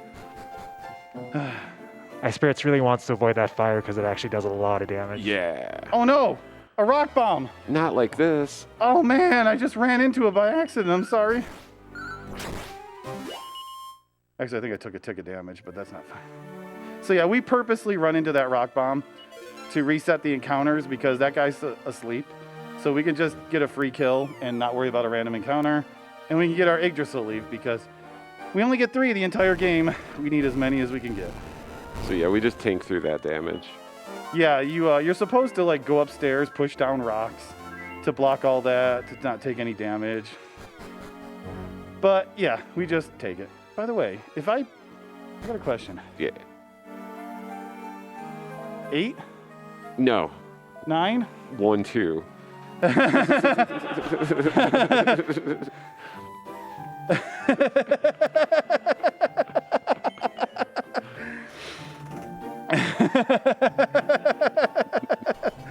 don't know. We didn't set any rules. That was really good. I was like, what are you doing? We didn't set any rules here, so I just wanted to see what I could get away with.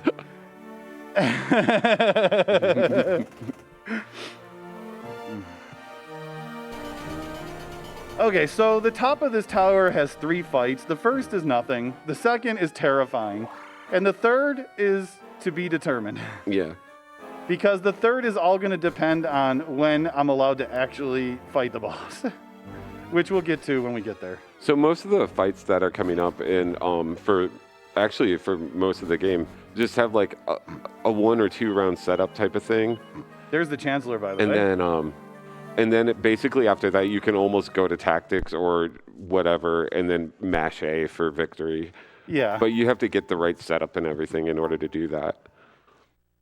So yeah, we're doing a save here because the second fight can be terrifying. It really is. It can be harder than the boss. It's one of those Dragon Quest things where if the bosses want to kill you, they're going to kill you. Yeah. Like. So like the chess terms, this is the orc pawn because we got to have the pawns. Packs a punch, apple, sap, focus, Percy. And we just put you on focus on healing. It's your classic DQ strategy where you sap the enemy, give yourself an oomph, and then whack away. Yeah, and the focus right there just made it so quick. Yeah, they each pawn has 800 health. If you saw, Saber did 450 damage by himself in that one. Yeah. It was That's huge. a lot. That's like for any Dragon Quest, that's a lot. So this is the sketchy one. This boss can use magic, AoE magic that just does a ton of damage. And he can attack twice a turn. Yeah, and also has like a breath attack. You only gave him 1. Yeah. Oh yeah, we wanted to keep it. I Yeah, forgot. We changed the tactic, so focus on healing. Packs it yourself. Packs it Percy. So we just want to see physical attacks. Like that. Yeah, that's Pretty cool. good. Yep. That's great. Cootie didn't even cast a bang. Please don't waste my magic. Oh no, he went first. That's not good. Okay, at least. Wait, why did that one? Oh. Forgot. We changed the tactic and I totally forgot to do it. That could be a problem because I did that. Be dead. Oh, nice. Almost. And we don't have herbs. Well, good. Oh. Okay, he mid-heal, which is fine. Because I just did more damage than his heal. Nice. There you go. If someone dies, we just use the leaves here. Easy peasy. He used all of his magic on Bang. Come on, really? I don't really ask too much out of Slime Knight. I just want him to heal, that's Yeah. all. Yeah, so that's actually one of the more wicked fights. There's just a lot of things that boss can do to you to destroy you, and that was pretty good luck. I gotta use a prayer ring because that's too much magic he lost. And it's gone! Wow. First try magic ring. So that's your 10% right there. Yeah. Yeah. Classic DQ. Well, Yeah. he's got enough magic now. Yeah.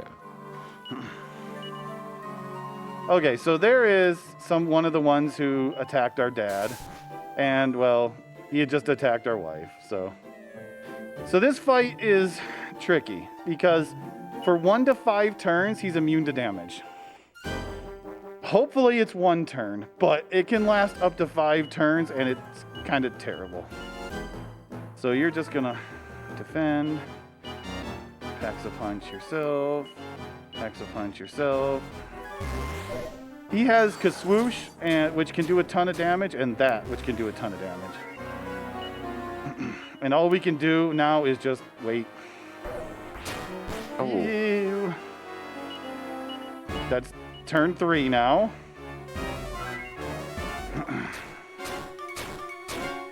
Turn 4.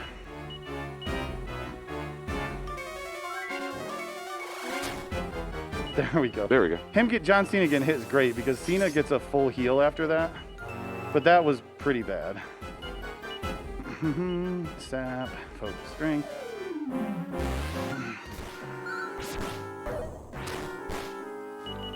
Yeah, we're in pretty good shape here. Oh, we're in great shape. He only has 1,400 health, 1,200 health. Yeah. Like, I'm not even gonna focus anymore.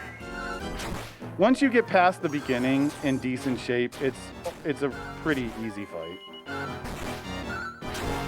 There you go. Nice. Nice.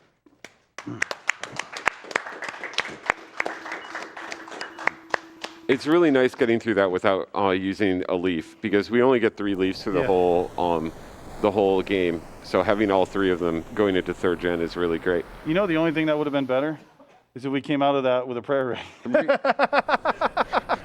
The good news is that we don't often use the prayer ring in this, so like it has a couple of potential yeah, uses, but we're probably fine. oh yeah, so here's Bishop Ladja, you know, the dad thing earlier in the game, and he decides that, well, you seem dangerous, so yeah, we get turned to statues. So I just took over, and now we have a 10 minutes worth of cutscenes to mash through. Yeah, pretty much. So Lisa, you know, Hey, Lisa. introduce yourself, do whatever you want. We got 10 minutes of mashing to go through. Oh, baby, let's go. Hello, everybody. My name is Lisa Rocks. I will be your host for the rest of this Dragon Quest V run. I'm super excited to be here with Highspirits Purplemario Creative Ellie. We actually do have one donation, $100 from Androphilus, and just says, "Wee!" Whee! Nice. Man, look how close to 60,000 we are. Wow. I'm not hinting at anything. Thanks, Highspirits, for bringing it up. We are very, very close to $60,000. Please send in your donations. Right now, we have... we're trying to meet the donation incentive for bonus Dragon Quest VII run. Right now we're at about $1,100, and we need $2,500 to meet that incentive. It's beat the whole game in 5 minutes. I think that sounds pretty cool. It's pretty awesome. I got to see it earlier today. Yep. And when I say beat the game in 5 minutes, I don't mean just credit warp. Don't mean load other save files. No, we're going to start from console on. Yes. No save files at all. And we're going to beat the final boss. We're going to fight the final boss and beat him in about 5 minutes. It's true. And what's world record in that for? Well, it's really 4:13. Okay. But, you know. That's cool. We're going to just be messing around. So it'll probably be about 5 minutes. Yeah, that's cool. But yeah, no credit warps, nothing fishy like that. Just console on and beat the final boss. Yeah, if you want to send in your favorite Dragon Quest puns or monster names, like what your favorite monster is, with a donation of that would be awesome. So right now, the statues were found by these guys, and they're kind of auctioning us off right now. Yeah. Yeah. If you got anything else, Lisa, go feel free. We're just messing around right now. No problem. I also wanted to thank Xanthian, who was the host, who handed it off to me. What an amazing announcer voice. He did a great job. Thank you so much for handing it off to me. RPG Limit Break 2023 is coming to you from Salt Lake City, Utah. We are raising money for NAMI, the National Alliance of Mental Illness, which was formed in 1979 as a grassroots advocacy organization by a group of parents whose children suffered with serious mental illnesses, and NAMI has maintained that focus to this day. So we just happened to get sold to this rich guy who lives on an island. Because you can come to this island. It's just a small island with his manor on it. And we're a decoration now. We spent 8 years as a statue. And this is where the mark of the ends the second generation. And we begin the third generation of the game after we enjoy our 8 years here. So, quick shout out to if you. What about Georgie Porgy? If you want to learn more about speedrunning Dragon Quest games, we do have a DQ Discord, and feel free to hit up any of us, and we'll send you an invite to that. And, but yeah, there's a ton of there's not a ton, but it's a pretty small community actually, but a very involved and very helpful community, and basically we're all friends, and there's quite a few of us here right now. It's been really fun spending the entire week with so many Dragon Quest speedrunners. I think there's 9 or 10 of us here this week. Yeah. Little Georgie, look at him walk. Aww. Yeah. And so, feel free to join the Discord and, introduce yourself, say hi. There's a different channel for each one of the games. And there's a link to a compendium that has, routes and stuff to help you start out. And everyone's pretty awesome in the DQ community. So, yeah. Yeah, we get to watch the life of Georgie Porgy as he grows up. Georgie Porgy is such a great name. I know. Look at him just running around the statue. He really likes us. We're such a good guardian, aren't we? Yeah. Yeah. Oh, boy. Uh-oh. That's a problem. It's probably us, right? It's probably us. This isn't just, this doesn't happen to everyone in this world. It's just us, right? So the story is in our time here, whoever the evil is has determined that the Zenithian hero, the actual hero, has been born, and he's about the age of Georgie Porgy. And so monsters are going around kidnapping all of the children at that age to try to prevent the hero from being able to stop their evil plans. So we get to watch poor Georgie get taken away, and Mr. Porgy kind of kind of sad and angry at us. Oh. Ow, ow, ow. So we actually get a couple minutes now where I don't have to mash anymore, so as we just watch the years and the seasons pass. So, Lisa, you got a couple more minutes over there. Fantastic, because I have a $35 donation from Lambake. Let's go! Let's go! Much love to Ellie, HS, and Purple Mario. So nice to see some of my favorite streamers all together. We're together. Thank you. Yeah, and we're all wearing shirts. And hats. And hats. Only one of our shirts is right. Yeah, mine. Mine. We definitely got pain. It's definitely Team Deborah.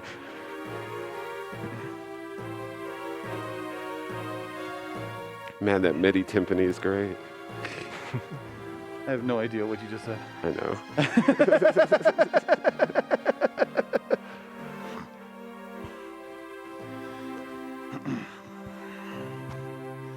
Would you say John Cena better things? No, we wouldn't. Nice. Bad, Ellie. Bad. No more. I appreciate that. Thank you, Purple. Yes. Anytime, Ellie.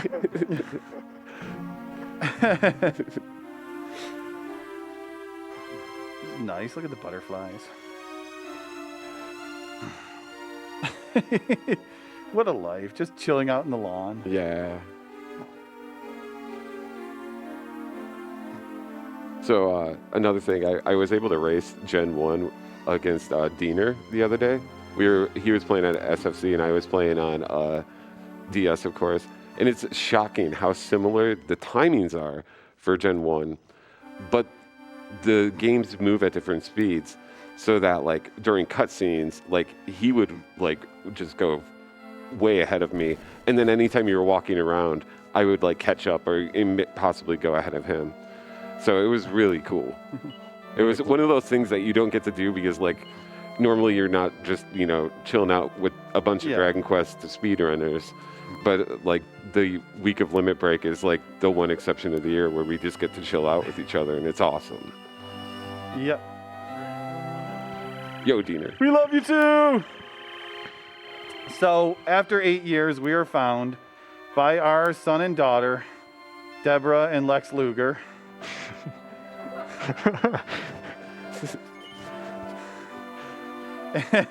And they're all grown up. So, yeah, the one thing we don't have right now is our wife. So, I'm afraid to tell y'all, all of that wife bid war was so she doesn't actually join your party and you just pick the color of the children's hair. You guys picked the right color. And, oh yeah, your son is like, oh, by the way, I can lift your sword, so I'm the hero. Yep. So we now know who the hero is, and it's Lex Luger. Lex Luger is the true American hero, right? There you go. There it is. Win, win, win. King John Cena, but hero Lex Luger. Yep.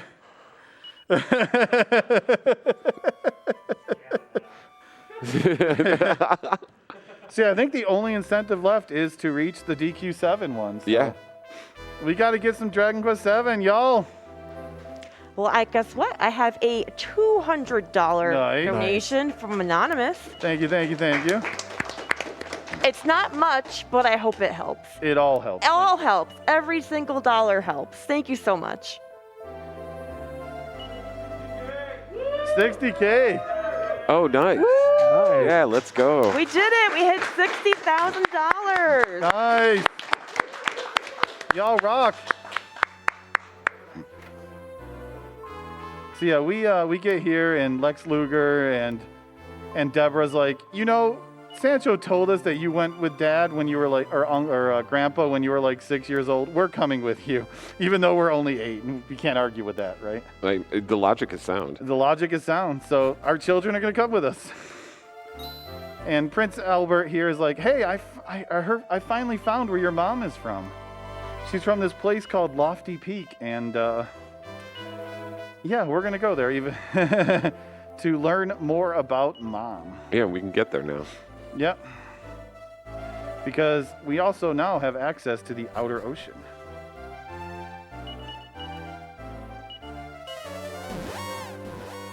So yeah, a big part of this, right here on the way there, we're gonna put the shields on Saber and Apple because they're the quickest party members, and basically they're going to be the ones trying to use the shield to expel the enemies. And for the most part, everything is susceptible to it. There's like a couple enemies that will just, you can try one and then run or just run. But for the most part, like this is a pretty safe part of the game. Yeah, there's like the only dangerous ones that we can't tempest away is the ones that we're just gonna try to run from anyways because they're innocent. 3. I gotta stop looking at you, Mario. Sorry, you caught my attention. I did? Yeah. What'd I do? I don't know. I was just looking at you. Oh, okay. Well, you know. It's the hat, isn't it? Yeah, it's the hat.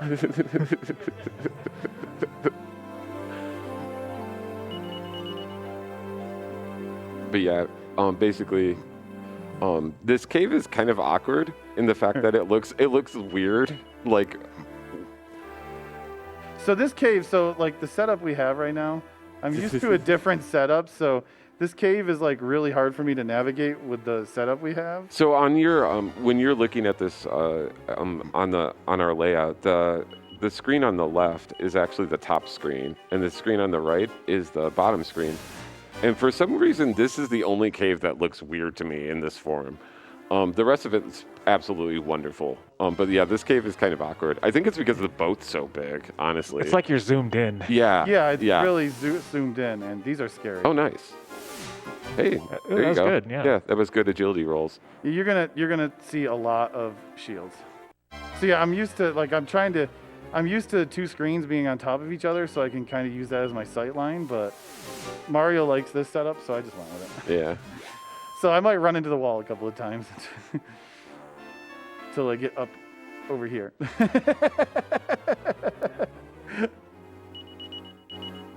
Yeah, so I don't think we've seen the monster yet that isn't susceptible to expel. The one monster is the necromancer. Yeah. And all it does is like cast bounce shields, Yeah. and frizzle, and sometimes it punches you for no damage. It's not scary, and it's not worth, because it only has like a 30% expel chance, so it's not worth trying to get rid of them. And because we know where metal enemies exist, Yeah. fighting these isn't worth the XP that they could give you. So it's not. In other words, it's not fast. So Yeah. we don't do it. There's the Mother Ockers, by the way. Yeah. This is a very high encounter rate dungeon too. It is. This is probably similar to the SFC encounter rate. Oh, look at all. Look at them all go. Oh. Almost got them all. 7 out of 8 ain't bad.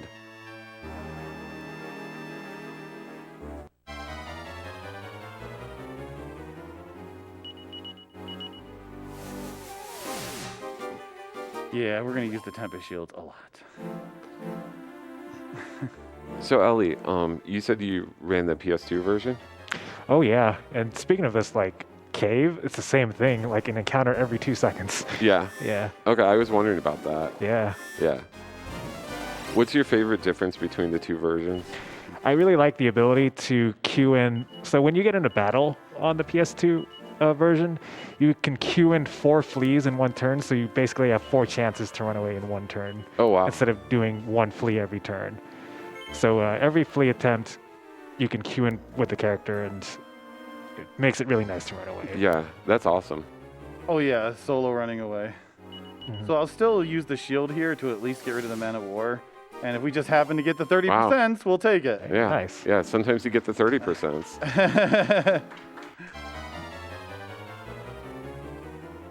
I mean, we got a 10% earlier, so. I don't think I've ever had any people clap for my RNG before. Usually everyone's just face palming when they see it. He's pretty close at the end here. There you go. Yeah, Yeah. nice. So this is Lofty Peak. The used to be home to Mom. We're going to pick up a couple of items here. We're going to pick up the next key, the magic key.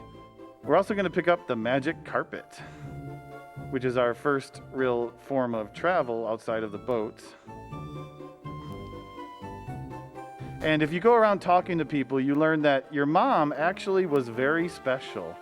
She had the means to actually open and close the gate to the world of darkness. And that she was actually kidnapped by someone called Grandmaster Nimzo, more chess terms. Oh. And that's where she is right now. Is she's being trying to be forced to open the gate, basically.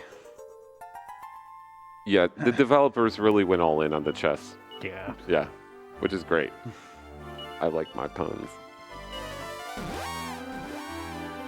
So we're going to head to Knickknackery here. Thank you. Make a quick travel over here. So the fastest way to do these next sections is to just have the daughter. But that's kind of scary in a marathon setting. So we're just going to take some party with us just in case. So the daughter is, because you have less lag frames if it's just the daughter in your party, but there's also a few seconds that you can save. Cool. This one. Down left. Oh, it is down left. I forgot the item. But yeah, there is a small conversation that you can get a little bit later. No. It's down left. Down left. Oh. Yeah. I forgot where this. I always forget where this item. It's a pretty tough tower. Yeah, they That's kind of all fair. look, it kind of all looks the same. So I'll tell you. So here's the thing. And by the way, here's Deborah's best weapon. It's worth a ton. Yeah. It's worth like 16 or 17,000. So yeah. So the funny thing about these speedrunning all of these games is the amount of different Zenithian towers there are. Yeah. Every version of 4, 5, and 6 has a different Zenithian tower. Every one of them. So there's the DS is different from the Super Famicom, and 5, in 6 it's the same. In 4 there's 3 different Zenithian towers. Yeah, this one's I mean, the ones like the DS 4 and 5 are somewhat similar. 6 obviously isn't there. Yeah. But like It can get very confusing. it's strange. And I know you play a lot of Dragon Warrior randomizers, right? I've speedrun a bunch of them too, Yeah. so of the Dragon Quest games. So it's a lot of maps, and every once in a while something gets a little lost in there. Oh yeah. Also for me, it's like this when I did a DQ 4 through 6 run once, and what confused me was going through this dungeon. In some of them, like there was a chest on the floor that he just used as an encounter cancel. In the DS4 version, it's like an actual chest that you want. Yeah. If I remember right, it's like a do or something. Whereas in this one, it's like a mini medal. Yeah. And so it's no good. It's not worth it. Yeah. So we come to the top. We climb the Zenithian Tower because we were trying to look for the legendary city of Zenithia, because that's where the hero needs to go. And we find out that, well, the city's in the water. It crashed. For some reason. We don't know why, but it crashed. And we need to do something about that. So we get the magma staff, which will allow us to get to where it is.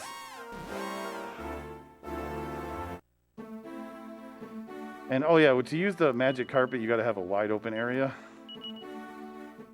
Yeah, it's slightly awkward, but it's fun. It's almost as good as a bed. Yeah. There it is. There's Zenithia. Just waiting for us at the bottom of the water. So we got a nice little cutscene here, which is pretty cool.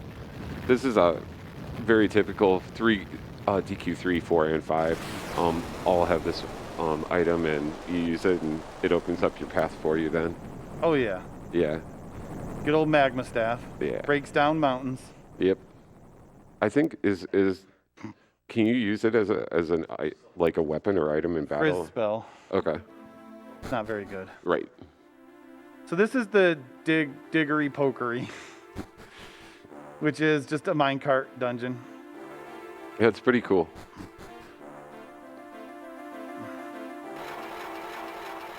Diggery Pokery. It's quite the name. Yeah. I have a couple of donations I could read. Oh, awesome. Go Thanks, right Lisa. ahead. I'm just Yeah. going through here. So we got $5 from Ayanuki. Hi to High Spirits. I hope Hi. you've been doing well, and it's great to see RPG LB back in person this year and to actually have some Dragon Quest representation.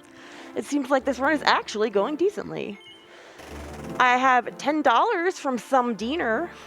Independent events. And we are a little bit closer to meeting our bonus Dragon Quest VII run. We're just under $2,000, and the minimum to reach that is $2,500. So we're getting closer. Wow, So please, that's really close. please send in your donations towards that. Yeah, that's really close. That's getting there. We're almost there.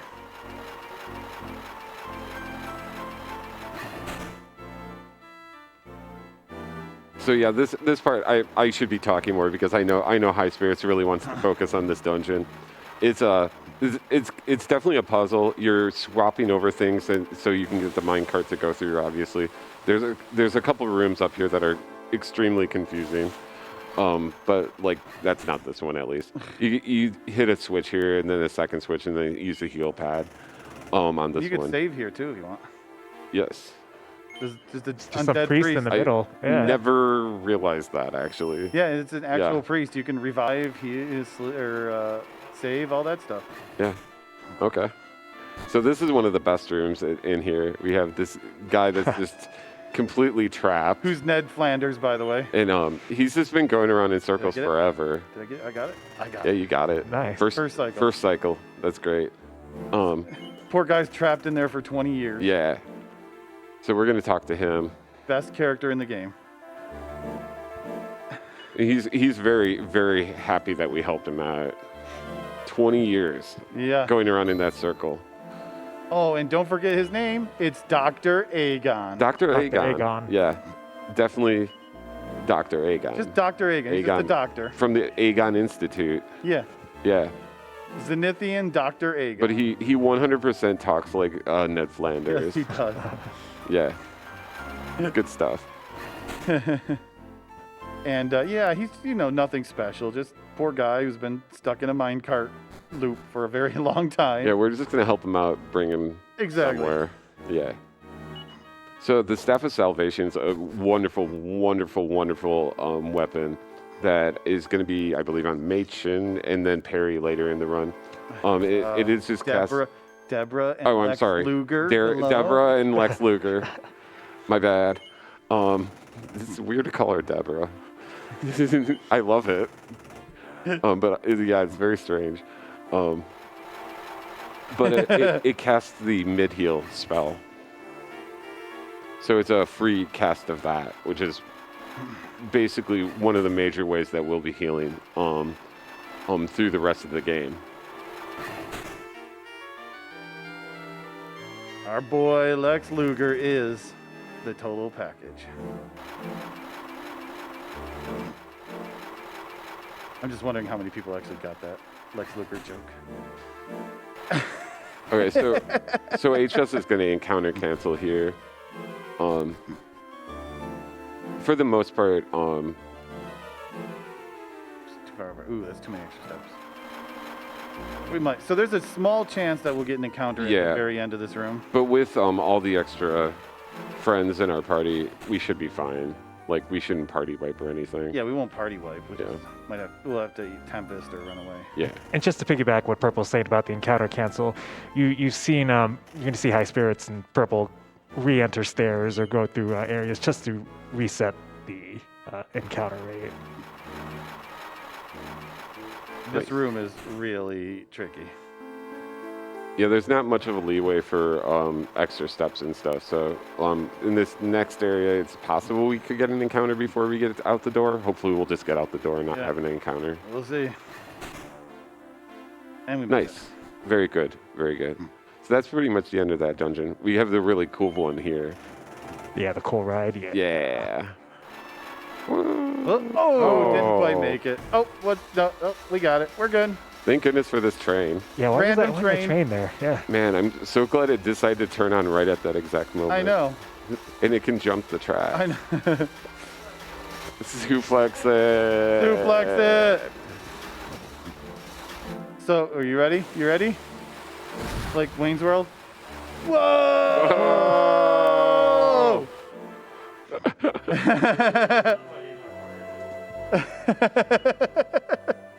So this is the Zenithian castle under the water. We're somehow breathing down here, but it's all right. Yeah, it's totally normal. We're just I don't think there's any explanation for that. Yeah. I'm just gonna assume we have oxale. Maybe it's Dr. Aegon helping us out. I don't know. Yeah, it's possible. So, in true Dragon Quest fashion, there's a secret hidden stairs behind the throne room. Yeah. So we're going to come down here and we're going to find out, well, this is why the castle crashed. Because, well, diddly. The orb that was here, the gold orb that was here, isn't here anymore. And there just happens to be a hole in the ground that it fell through, which you got to think about this, okay? The gold orb is what was making the castle fly, right? And it just fell down that hole that just happened to be there. Did it like crash and then they put a fence around the hole so no one else would fall through it? Or did the orb fall through, or they just put the fence around it and the orb just bounced out, or what? Who built the fence? I know. Why is there a fence there? Fix the hole. Or But really, though, who built the fence? how'd the hole even get there? I mean, so we're going to see some flashbacks of what actually happened with the gold orb, which if you were paying attention earlier in the game, you might actually know. It was like a couple hours ago, yeah. It was 3 hours and maybe a little less. It was 3 hours and like 18 candle fights ago.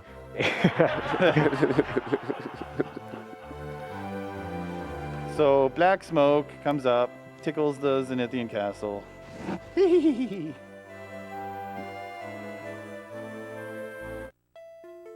Oh, and there it goes. It's gone.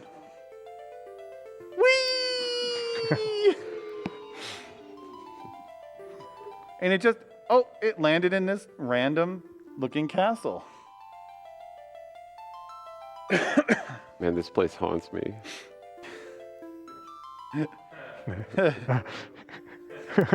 Yeah, I did it. Nice one, Purple. You Thanks, did party thanks, talk. Ellie. You did party talk up to 10 times, right? I 7. Okay. Or did 7, yeah, I did 7.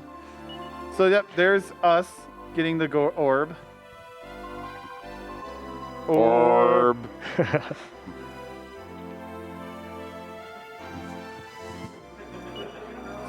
So what happened next to the orb?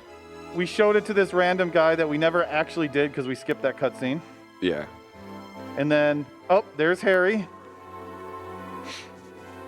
And then, guess what? We gotta relive this scene once again. And by this scene once again, obviously I'm talking about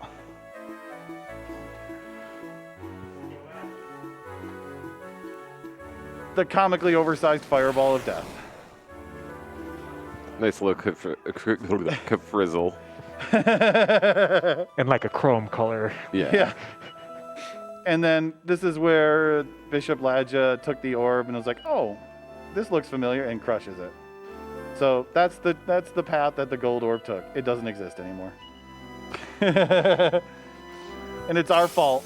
Yep. We should have just stayed home. No more orb. So we're going to be tasked by Dr. Aegon to find a new gold orb. He tells us, well, the fairies made the first one, so let's go ask them. And hey, we know the fairies. We did them a favor, so they should probably do us a favor, you know? Yeah, we did pretty well with the fairies. I think they'll probably remember us. As long as we don't have to talk to Honey. She did her job. really That did. is- She got a couple kasaps in there. So we're going to take a quick sidestep here. Mr. Briscoletti is really starting to panic about something. We're basically going to do the first part of this quest, just to set it up. We're nowhere ready, even close ready, to deal with this quest. Yeah, the kids are level 5. Yeah. So he's going to tell us. Remember that pot that we had to check earlier? He's going to tell us to go there and and say, please tell us it's not red. Whew. I forget. Do you actually go do this now? I'll check the pot. Okay. But you know, I've taken over for what, like 20 minutes now or something? Something like that. Man, I'm tired. Oh. What do you say we just stop and play a game? Okay. How about some Bruise the Ooze? We'll play some Bruise the Ooze. Your DS is terrible, by the way, so I'll Yeah. try my best. So this is basically Whack-A-Slime. I didn't realize this music was in here. And you just got to hit the right color slime in the order. Ah, I can't hit some of them because the DS touchpad. And you just got to do it before the rock bomb gets to you. So I didn't know this existed until yesterday. You know, there's actually other... Come on. There's other games, too. Come on, I need a red. I need a red. Where's my red? There it is. Gotta get one. No! So close. Oh, well. I didn't bruise the ooze. Glupendus! Glupendus. That's a new one. And we got a medicinal herb. Oh, nice. That'll help in the We're getting a grind. high score. Yeah. Okay, back to the game. Okay, that's fine. We bruised that ooze a little bit. I probably should. So actually, I'm going to.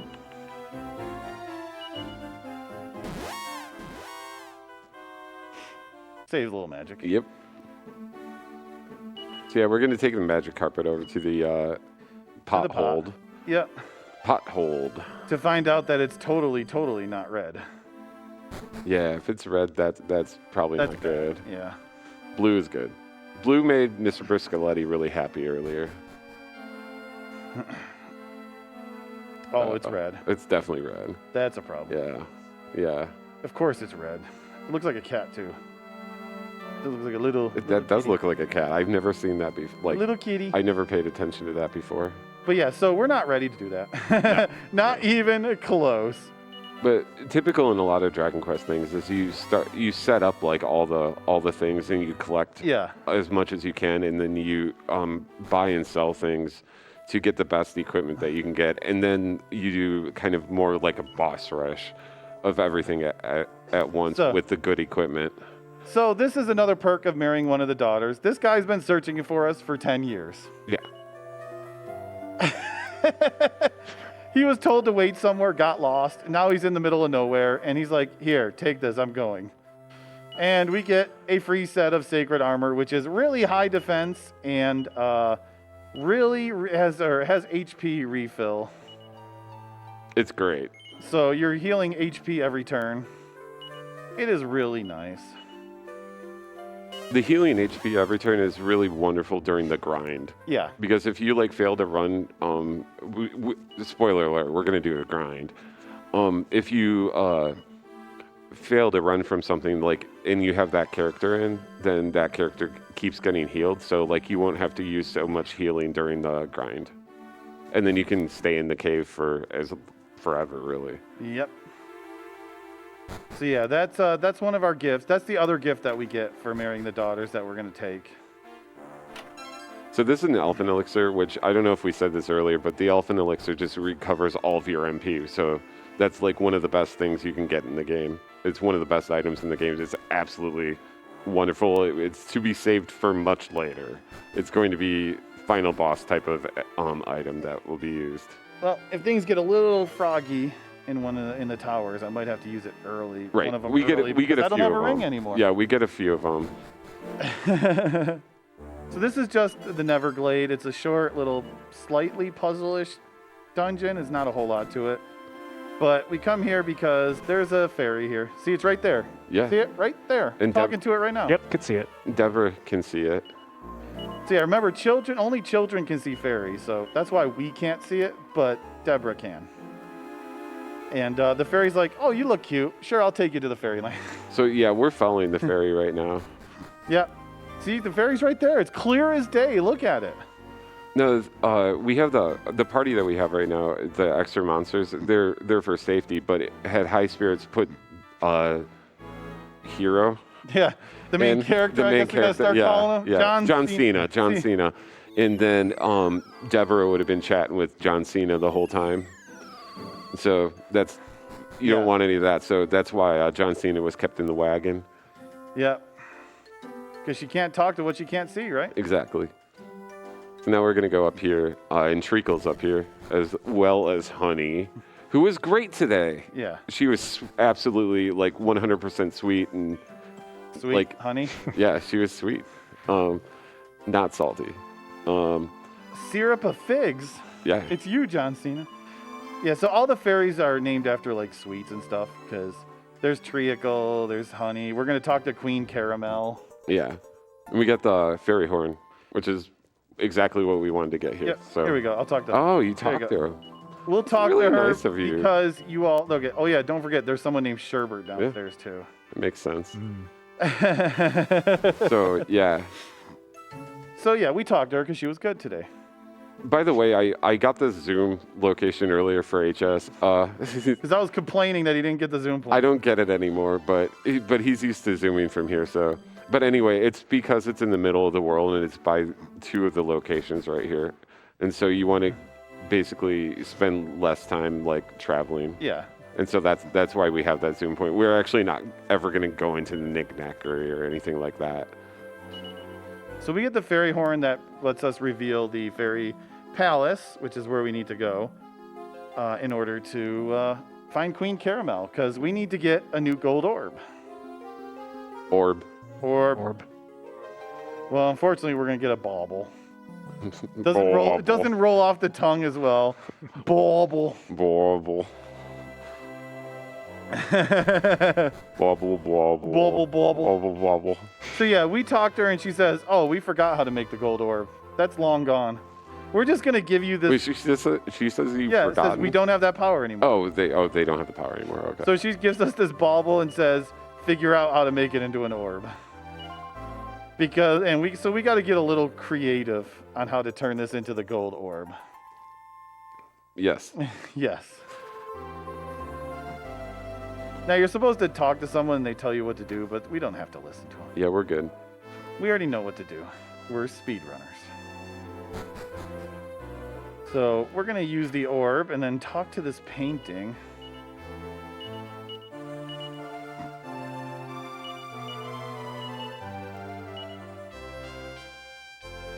And what is the best way to fix a problem when you have a problem? Time travel. Time paradox, yeah. Yeah, 100%.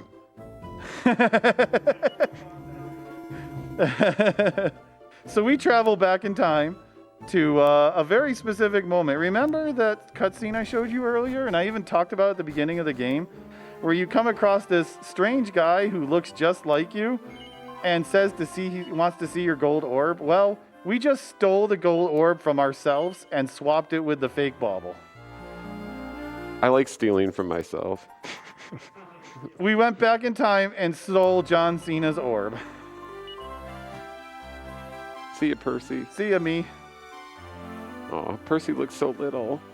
So adorable. Those two are so innocent. They don't know what's coming. I know. Like, dear Lord. So yeah, so that's how we get the gold orb back. We just create a time paradox. Yeah. So we now close the loop. We're gonna get a couple treasure chests down here now. That's worth a ton of money. The lightning staff and the princess's robe is like gonna Great be armor. it's gonna be Deborah's armor for the rest of the game. So we still need 4 packs of punch. Yes. Yes, you said Okay. yeah. Oops. Okay, so we are getting ready for a big shopping trip here because we need a lot of money. So You get rid of most of their items. yeah. So Lisa, if you want to if you have anything that you'd like to promote or say, like now would be the best time in the world. Well, thank you very much. Right now, I'm looking at our bonus Dragon Quest VII run.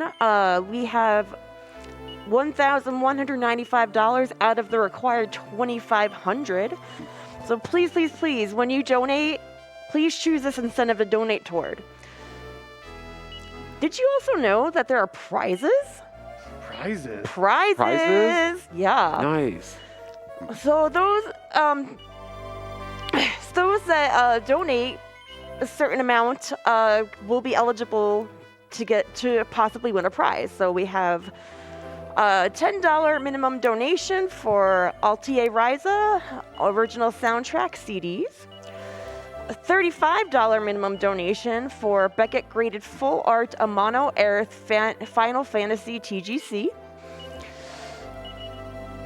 $5 minimum donation for Final Fantasy VII Anniversary Art Museum full non-foil set. $10 minimum donation for Final Fantasy VII compilation vinyl. Another $10 minimum donation for Final Fantasy VII Remake Original Soundtrack Plus. And $5 minimum donation to qualify to win Sonic posters. So there's lots of good reasons to donate. You're helping a good cause. You want to see a cool run, and there could be possibly prizes. So we just sold a whole lot of stuff, and we bought 3 poison needles, which we're going to use to hopefully pop liquid metal slimes. And we're going to buy a couple of weapons with all of the money that we have. Yeah, we get the ionosphere, which is going to be a weapon of a character we don't have yet. And then it's also going to be, you can use it as an item in battle, and it does damage that way as well. It's wonderful. But yeah. Yeah, those are going to be for endgame, pretty much for the rest of the game. Yeah, for the rest of the game, definitely. I think it's a free zap, the ionosphere. I think so, yeah. For that, too.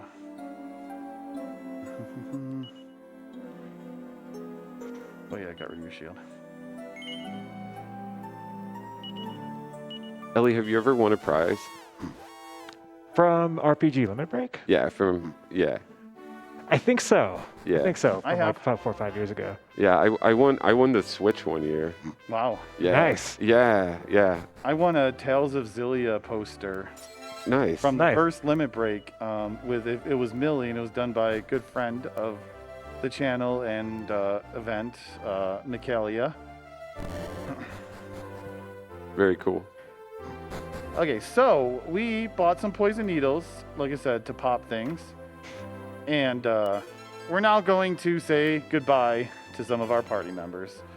They were wonderful. Yeah, we don't need all of them anymore, unfortunately. So it's time to say goodbye to Percy and Slime Knight, everyone. Bye, Slime Knight. They served their purpose. Take care, Percy. Man, he was very good.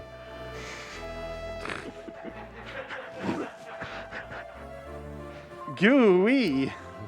So we're gonna pick up Sancho now. We're gonna take good old Sancho. Remember I told you what his equipment was earlier in the game? Yeah, he's awesome. Something boxers and pot lid. Yeah. The quiz is And now. the top hat. Top hat. The quiz is now, but in a sledgehammer. But yeah, HS is buying 2 more shields. That way we always have a shield on everyone who's in the party. And we'll be using those in the later dungeons as well. And then we're gonna. 4 more. Okay. We're gonna grab some packs of punches here to round out as many as we need for the rest of the game. And then yeah, there's just a ton of equips now, and some seed usages, and yeah, and then basically that'll be it. We'll be going straight to the grind from there, which it's exactly where I did a manipulated metal kill earlier for to get the levels for Slime Knight. But yeah, we'll be using monster munchies to make the monsters more like appear more often down there, and then we'll get a lot of medals. It's gonna happen. We have to get 6 total, so yep, that's it. Yeah, super nice accessory that HS picked up is the Meteorite Bracer. Yeah. You want to equip it to somebody who you really want to go first. In this case, you want to give it to, I believe, it's Apples. So if he has a chance to outspeed the slime, try to get a kill. Yeah. Which he will after 1 kill. Like he outspeeds him very fast. And Chromio is also very fast. Oh, you get rid of her armor already. That's everything there. I need to use seeds now. Seed of Resilience. So we're going to put the Seed of Resilience that we got for free. And Seeds of Agility will go on Deborah because we want her to get more speed. We're only a lot of ones. That was a lot of ones. Ever since I, was upset with the 3, we've been getting 1s. Yeah. And Seeds of Life, 4.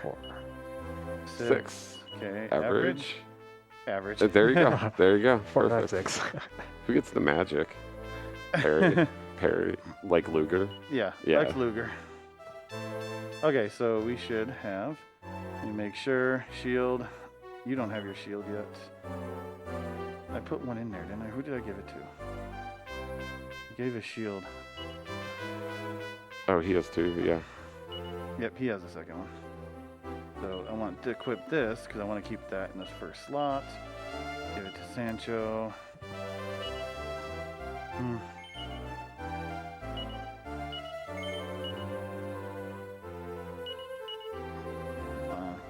Side. Okay, so we just use the N real quick. Oh yeah, holy water. Yep.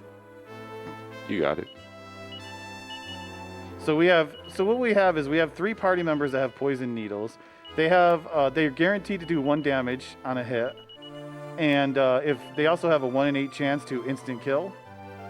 And then we have someone else throwing holy water. Most liquid metal slimes have 5 health. Occasionally they have 4. The important thing is they don't run away in the first turn, unless we get the instant kill. So we're going to try to get 6 kills. That is the goal.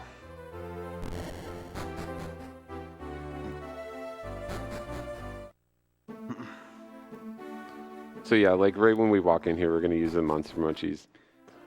Do you get the seed later of life, or did you already get it? You mean the seed of agility? No, the life one outside of Gotha. Usually I don't get it all. Oh, really? The one in Sancho's? That's a seed of magic. Oh, okay, never mind. So yeah, we want liquid metal slimes. This is the worst thing that we want to see. I gotta remember how to do this with your. I haven't completely practiced with. I don't even bother with. Yeah, those guys are hard to expel, right? They're hard to expel, yeah, and these ones are too. Yeah.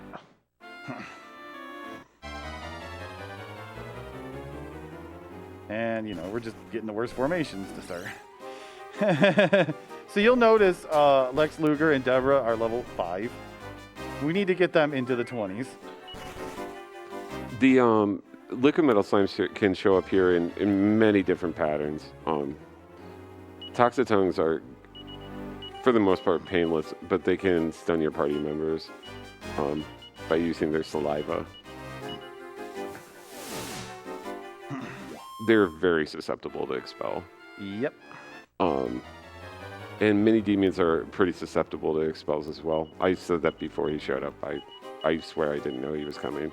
Sure you did. We're not manipulating. It's yeah. I should put Adams in the 3rd slot.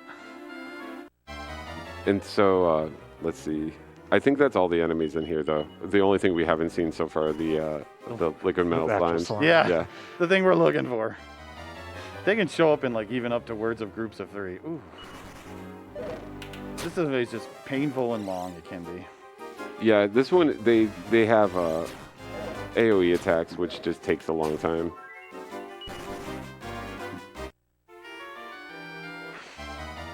Well, Lisa, you're welcome to Yeah. fill us in here because we're going to be here for a little bit.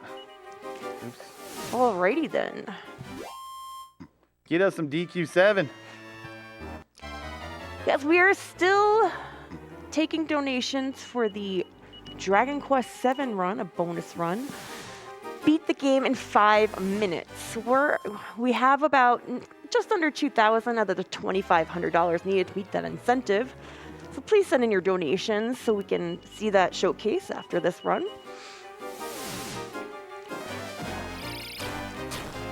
RPG Limit Break is proud to once again partner with the Yeti to bring you 6 awesome t-shirts that are now available. Head over to theyeti.com/RPGLB and take a look at the designs, pick up the ones you want, and know that $5 from every t-shirt purchased will be donated to NAMI. Remember, Yeti is spelled Y-E-T-E-E. Theyeti.com/RPGLB. First one. That was really good. Because, also, if you like level up sound, we're going to gain 20 levels here. The what made that totally sketch was the 2 liquid metal slimes plus the mini demon. The mini demon can change your tactics in the middle of something, which might have one of your monsters do something else, or Deborah. who's kind of like a little monster. And then Look at her. Look at that cute, adorable sprite. she's super adorable. The gloves over the eyes, like she's looking off. Yeah. So anyway, but the other thing that was that we got a very cool pattern with 2 liquid metal slimes, but sometimes when they're in one group, the party members will attack different ones. So we kind of lucked out in the fact that both Chromio and Adams, who went first, hit the one, and that one stayed and the other one ran, because otherwise we could have divided damage. And also it only had 4 health, which was always an added bonus. But yeah, so that's everything that just happened there. So yeah, the kids go from level 5 to 11 from the first kill. Yeah. And we need to top off some of the level 5 characters that have grown up. Okay. Getting extra stats always nice. Getting that Yeah. out of the way. Yeah, Adams is almost at peak level, or max level at this point.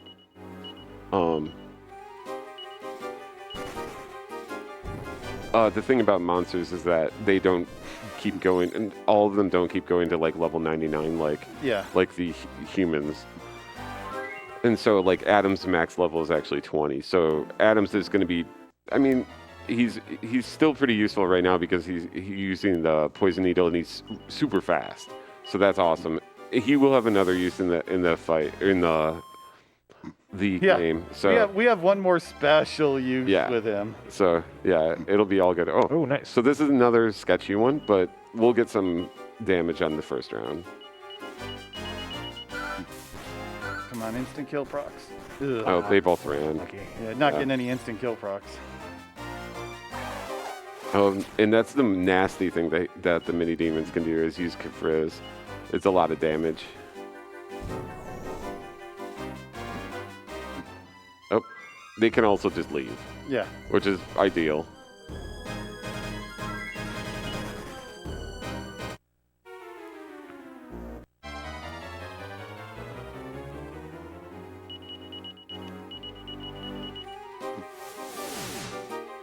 Yep, toxic tongues always just disappear. It's a wonderful Almost thing. always, but yeah, it's a very high rate. Yeah. Ugh. Okay, Okay. good. That's cool. Freebie burbs.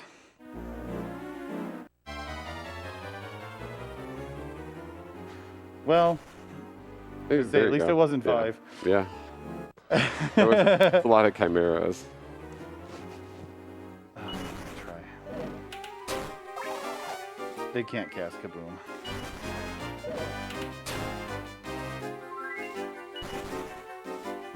Lex Luger with all that healing, although he's at full health. Okay. That's interesting.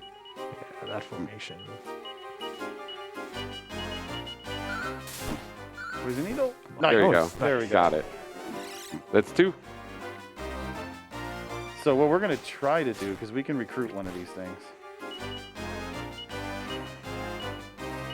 because it's a marathon, I want to make sure that the metal slime is the last thing I kill, just in case. The small chance. The 1 in 256 for marathon luck. Hey, we saw a war mech today. Yeah, potential, maybe, possibly. So this is another 5 levels for Lex Luger and Deborah. Then it starts to slow down a little bit. Yeah.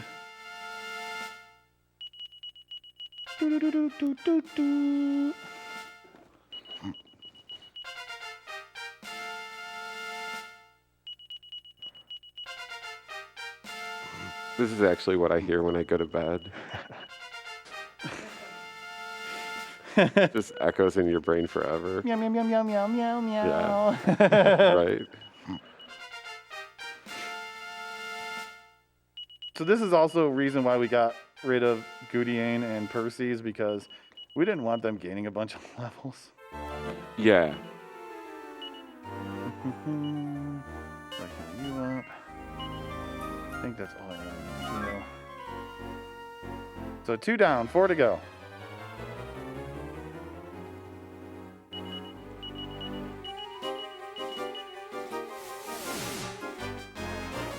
Oh.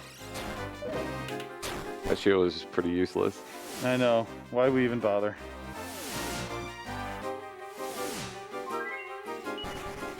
Independent events.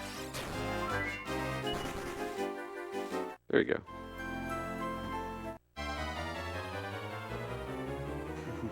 Oh, Okay.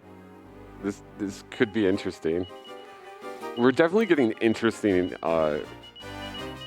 like, groups. Okay, good. As The long- one. Wait, okay, Nice. instant kill. Yeah, got it. There we Nice. go. That's 3. That's So- half of them. So the problem we talked about earlier is that we could get our tactic changed, or the tongue can actually stun someone who hasn't acted yet, and lose turns, and it just makes it tricky in trying to get that last. You can't recruit Hocus Chimera. Oh, you can. Forgot. Oh well. Halfway there. Halfway there. There you go. Sancho's the best because he's your tank. He's like the healer, or he's the tank, not healer. He's big, lots of health, not lots of defense, but lots of health. Really tanky, but he learns the most random spells like Whack, which is instant death, and Storyteller and Whistle to summon monsters, and Kabuff to raise your defense. It's the most random spells that he gets. Yeah. Okay, we need to heal. It's kind of like Yangus meets a merchant. Or Talon, I guess. Yeah. Yeah. Okay, Deborah needs to be healed. Oh. A lot of double encounters.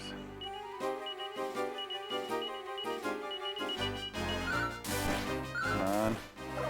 Okay. Duck around. Good. Okay, good. That's fine. Perfect. Yep. As long as we don't get stunned before this attack. Okay, we're fine. So it will die. Nice. Because it only has 5 health. Oh, nice. Okay, it's the- That's awesome. Oh, there's no point in Tempest anymore. Because you can recruit him.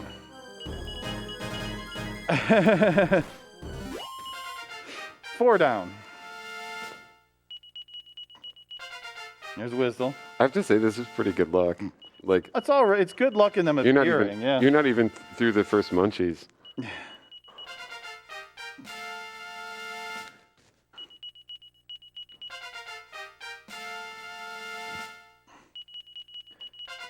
Tick tock. Is TikTok like night day? Yeah. Okay. Or day night. Yeah, I've never used that spell. Because you got the nightlight. Yeah, why would you?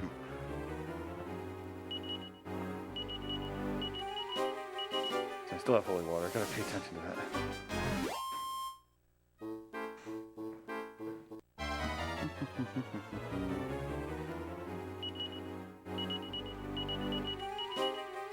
Which town do you get the monster munchies from? I didn't realize those were like purchasable. The zooming, is it Zoomingdale?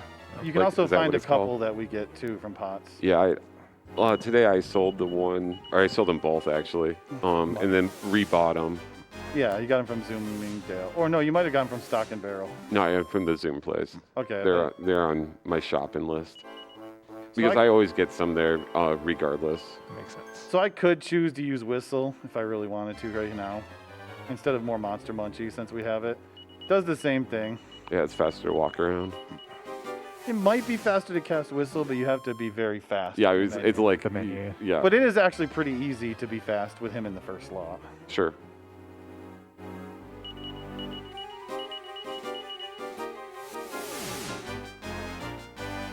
Get rid of the annoying one.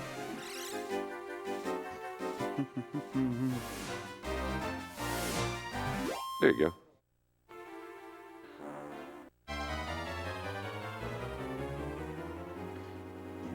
I'm not even gonna bother. Nope.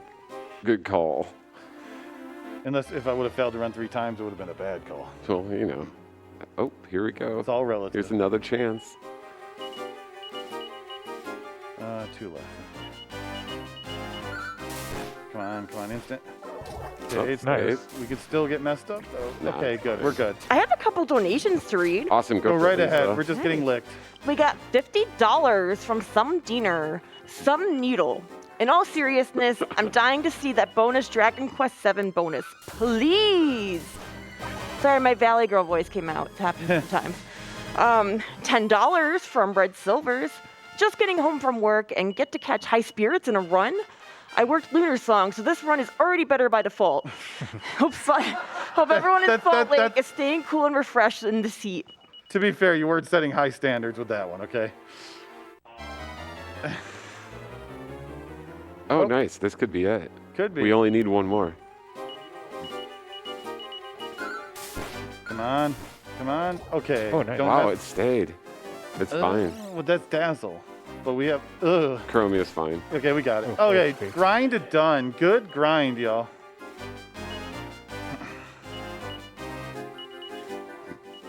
Easy every time. Okay, our last chance. Can we get it? The 1 in 256. It cracks me up that like you've had to like shield one of those chimeras in almost every one of these. I know. They're so bad. So non-susceptible to expel. So the average grind is about 20 minutes, so anything less than that is a really good grind. So we got Insulate, which is the most important part of this grind. Might be the most important spell in the game. It really is, because breath damage is significant. Yeah. And we used up all our holy water, so we had the perfect amount to do all that. Oops. Shouldn't even be hitting that button. Party chat. Party chat. Actually, we will just zoom back over. And Okay. to give context, party chat is mapped the same button as the cancel button. Yeah. Yeah, it's a really funny thing because you like most of the Dragon Quest speedrunners play multiple games, and we're going constantly back and forth between different like random little differences in the menus. And so like earlier this week I was playing DQ9 and did had a fun race with Anatole. Hi Anatole. Then I sat down and did DQ5 the next day, and I was like, oh no, my item slot in the menu is the party chat slot, and I was like, oh, this is bad. And so I did so much party chatting that day in rehearsal, but like, yeah, it was crazy. But it's just like, it's those little differences. Yeah. Yeah. Thank you. So we got the gold orb, finally turned that in. And we can have a flying castle again.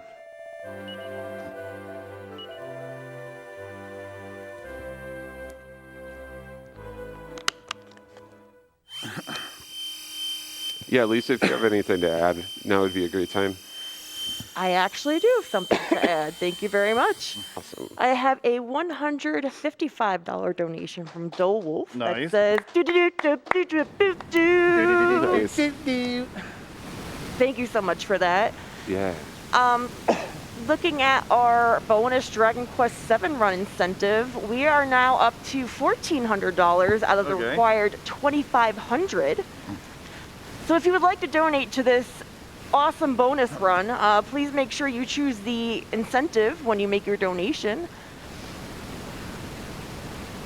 Look at the rainbow. Nice. It's beautiful. Beautiful. Zenithian Tower is whole again. I love rainbows. And it does have a hole in it too. Hey, look at it. It's quite on high as I was expected.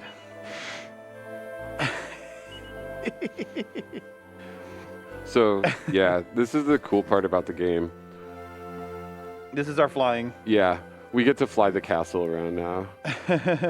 Like, that's our transport. So that's really cool. Yeah, we need it for one specific thing, to get to this island down here. So basically, if you talk to Dr. Aegon, he says, well, now we have to restore the powers to the Zenithian dragon. That's the only way. And to be able to deal with Grandmaster Nimzo. So we need to go to this really terrible dungeon. But first, we're going to grab some stuff out of here. We're going to grab this dew here. Now, what a dew does is you use it and it heals everyone in the party to full, which is a wonderful, wonderful item that we only get one of. But if we use it, we can come back here and get more. So we just can only carry one at a time. And random grappling hook. Yeah, and then we get a grappling hook from this random room, and we will use it. We gotta do me and you. So yeah, we came all the way here to go to the Dragon Talon Towers. It is probably the least fun dungeon in the game. It is. The reason it is there's a lot of not really backtracking, just doing everything like multiple times. So you start this dungeon by going through the top, actually, and you have to go all the way to the bottom. Then you open the door, and then you have to do a couple different things down there. But then you have to keep going and do the dungeon again. It's a lot of the dungeon. Basically here, we're gonna use the shields to expel everything. And the only thing that we can expel in here is going to be the dragons. So the metal dragons and the dark dragons. So other than them, we can expel everything else. Anything that's a dragon, yeah, you're not expelling it. There's no use. So we're gonna put a shield in the first spot. Yeah, and we're gonna have our party's just gonna be the kids, Sancho and John Cena for the rest of the game. Yep, this is our party. Yeah. So the packs of punches are the last thing that we're going to put on, I believe. Yep. Well, I have elfin elixirs. I'll toss those on. Yeah. Oops. Don't use. Oops. Use an elfin elixir. Oh, well. I don't think you did. No, I didn't. Okay. And this is pretty much our formation for the rest of the game.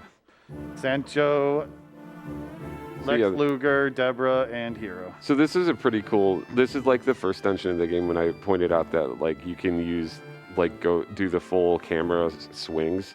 And this is another dungeon where you can do that in to make it a lot easier. Oh, thank you. Oh, look. A hole for the grappling hook that we just happened to pick up. Yeah. So that's how you get into the convenient. dungeon, is to use the grappling hook. I'm not sure if there's an NPC that tells you about it at some point. There probably is. And there's a black dragon. So that can't be expelled, but the other two can. The Thwarthog, I'm not for sure if when it puts its shield up, if it becomes less susceptible to the expel shields, but it certainly feels that way. But then again, independent events. It's hard to just Tempest anyways. So we set Deborah to just focus on healing. So she'll use the Staff of Salvation to just heal up anyone who takes damage. Yeah, like we said earlier, that's just a mid-heal. Free mid-heals for the rest of the game. Yeah, and she'll have it for now, and then once we get into the very end game, we'll give it to Perry. And that's one of the few battles that you just run from. They can damage you. Yeah, they can damage you, but they most of the time are doing just weird stuff. So yeah, those monkeys love doing absorb magic on each other, so they just keep stealing each other's magic. Yeah. It's really weird. They'll just keep stealing each other's magic. And they'll just keep doing it and keep doing it and keep doing it. Stop. There you go. So yeah, we're nice. So we're falling to the bottom here, and then pretty much we're going to open up this door. So now if we need to leave and come back, we can just go straight there. Stop defending. There, at least he got expelled. Black dragons in every fight, of course, naturally. Yeah.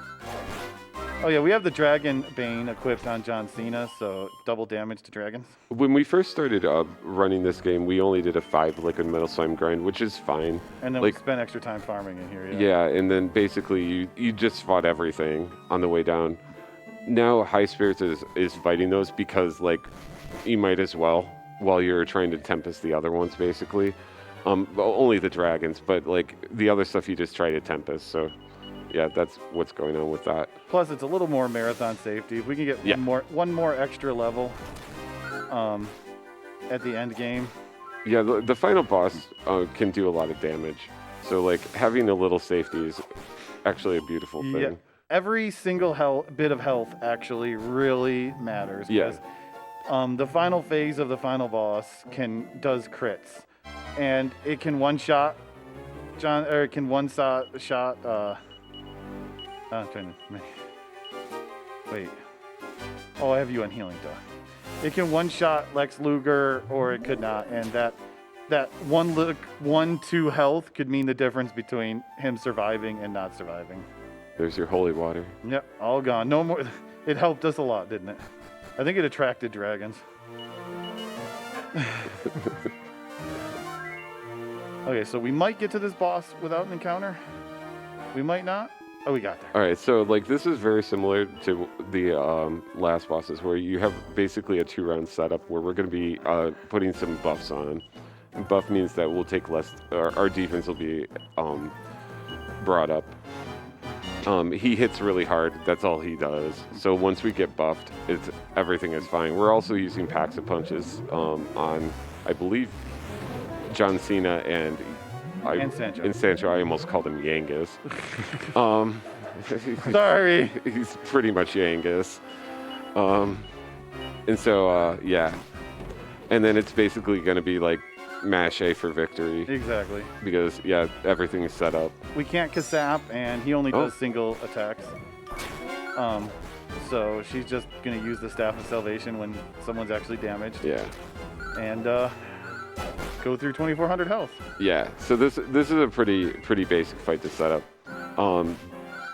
Yeah, we'll get to the next one when we get to the next one. Yeah, the next one, yeah, we'll see. It's also, yeah, it's. I'll do a something safety save just in case. Sure. It doesn't happen often anymore, but Yeah, it can I happen. mean, you never know. Marathon safety. Yeah, I mean. So yeah, you can see right here how important it is to have the salvation staff, because no one's using any MP right now. Which in a speed run, obviously you don't want to have to leave, use an inn, and come back here. Like, you just want to be able to do this in one go. Also, to pay the note, we killed Khan the knight, and now Slan the rook, the two people. Yeah. That ended up taking away our death. Yeah. Vengeance is ours.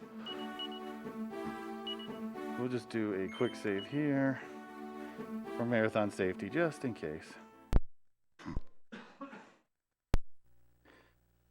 So we picked up a Dragon Eye. I'm guessing you can all guess where this is going next. It was the left one. Now we're going for the middle Dragon Eye.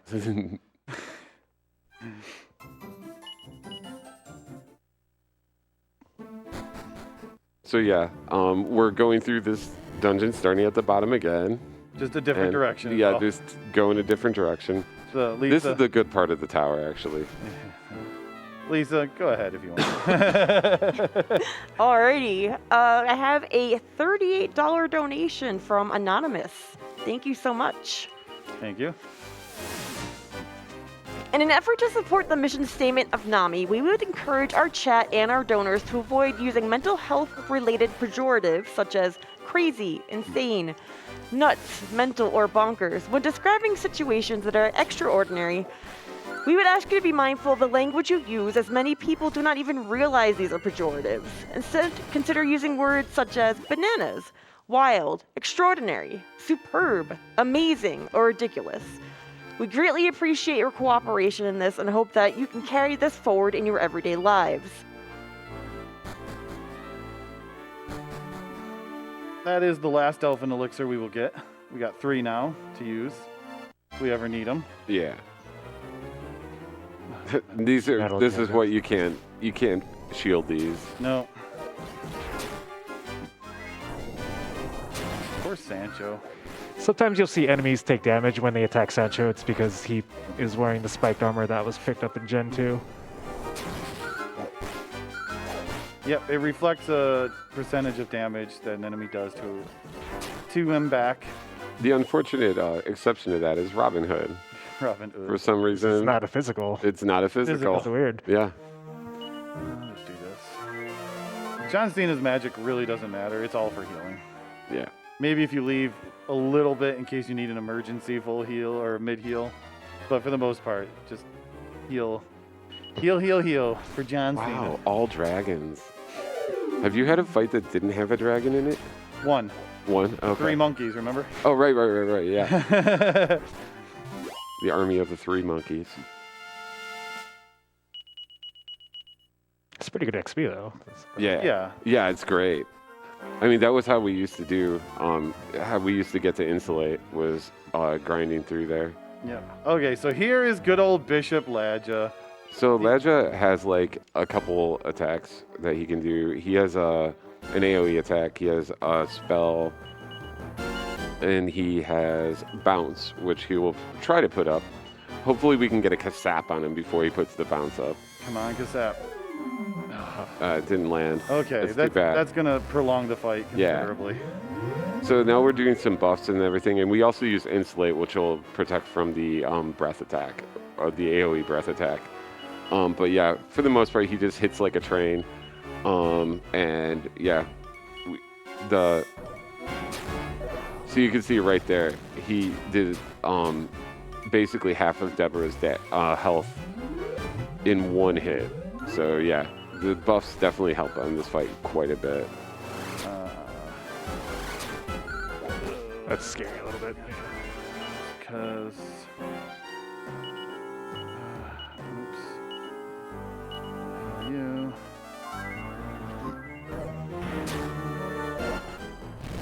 Lex has the meteorite bracer, so he'll always go first. Yeah. I need to sap, but I can't do it this time. I should have healed with. Yeah, Lex can heal.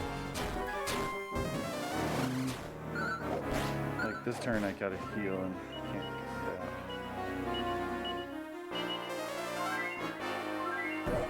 sap. Need him to stop doing double attacks. Or you can Kasap now. No, Yeah. You're right. You, sap. Nice. There we go. Perfect. Yeah, do it again. Nah. Yeah, do it. He's. yeah. Hey! You happy? Yeah! Now he's just gonna melt. Yep. Yeah, that was like 400 damage that turn. Yep. Yeah. It's ridiculous. He has 3,800 health, which is a lot for this, considering the last fight was 2,400. Oh, we even got oomph in there. Deborah wants to end this.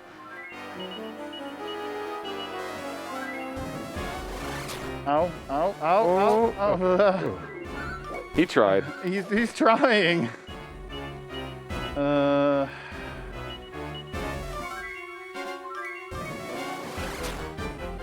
Okay, only one. That's nice. Yeah, double Kafrizzle's so sketchy. I know.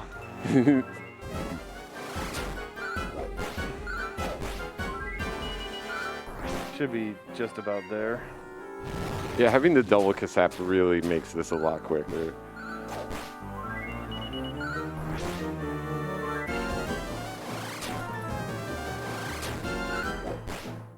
Nice. Nice.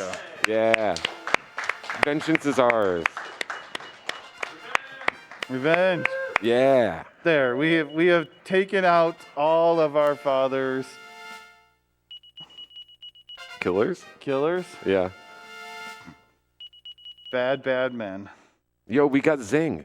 Oh yeah. Oh, by the way, he's not taken out. He's just gonna be like, ha, good job. I'll see you later. You can't defeat me. And then he taunts you about what he did to your father. Okay, so we got both Dragon Eyes, but the problem is now where do we got to take the Dragon Eyes? And, well, we're going to do a couple more climbs of the tower. Sweet. Yeah. Yeah, this tower is long. And then after this, we get to fight another fun boss. So we got to climb up a little bit to the spot where we fell off earlier. And we got to grapple down to a center area to insert the eye. So we got to go up and down a little bit more. More dragons. So lots more encounters incoming. Lots more dragons. Oh, the cassette. I mean, they're gonna die to 2 hits now, at least. Yeah. Or 1 hit to the dragon. The Dragon's Bane is just The Dragon's OP. Bane. Yeah. That's a big reason why we get the Dragon's Bane, because now we can destroy dragons.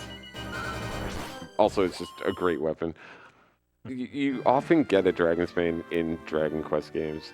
I know it's one of the weapons you get in DQ9. Dragons. Yeah, a lot of...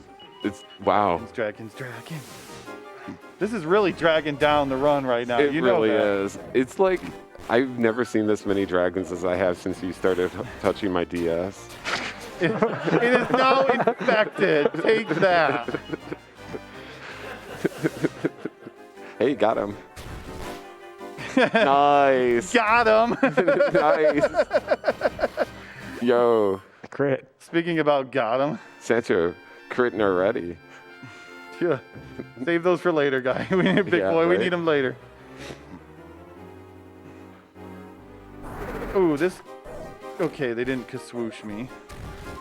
Yeah, this is one of the sketchier battles because the Bleebs can actually use AoE magic, so they're really dangerous. Obviously, that's a dragon. We've seen a million of them. The funny thing is there was always the running joke about like there's no dragons in Dragon Quest, but There are there's in this obviously a million of them in this game. Oh yeah, big time. So we're putting the eyes in. Okay. Not a dragon. I don't even remember if we've even seen one of these quadra heads. No, this is the first. I think this is the first quadra head. Yeah. Boom. Boom.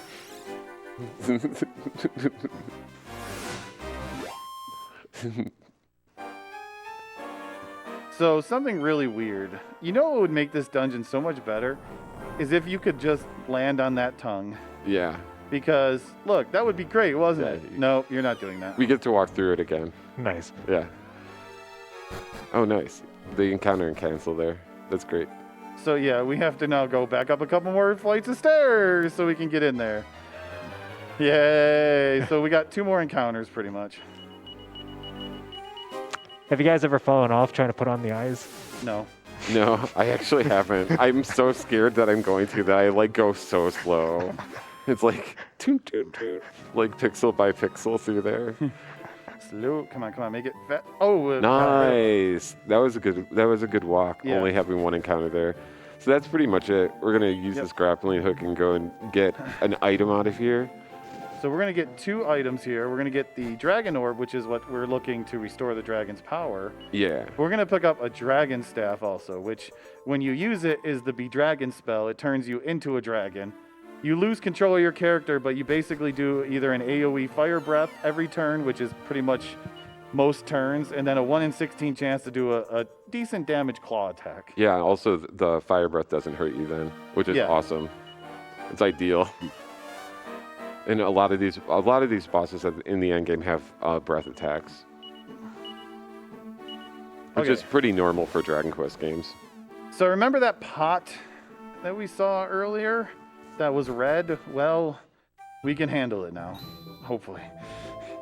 It is actually the highest health enemy in the game if you don't include the final phase, totaling up the final phase of all the final bosses. We'll get to the final boss when we get there, because it's very complicated. We're so rich right now. We have 10K. I know, so I can easily die. Yeah. Is there any other items that we want to buy? You know, who needs to buy items when we can go play Bruise and Ooze? Or how about we do some slip and slime? I don't even know what that is. It's like slime bowling. Oh, okay. It's really terrible. Oh, I think I saw Kai do that one. Yeah, it's great. So this coming up is actually really awesome and really cool. Enjoy. There's a reason why we're standing on top of a tower, because, yeah. So this beast was sealed away 150 years ago, and it's about to break out, and it's going to be really angry. And it's going to go after the descendant of the one who sealed him away, which is Mr. Rodrigo. So, of course, he wants us to protect him. So, everyone, meet Bjorn.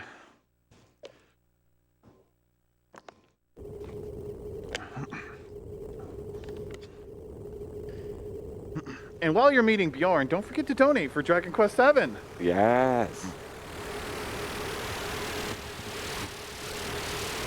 Someone say donations? Yeah. I have one. Oh, beautiful.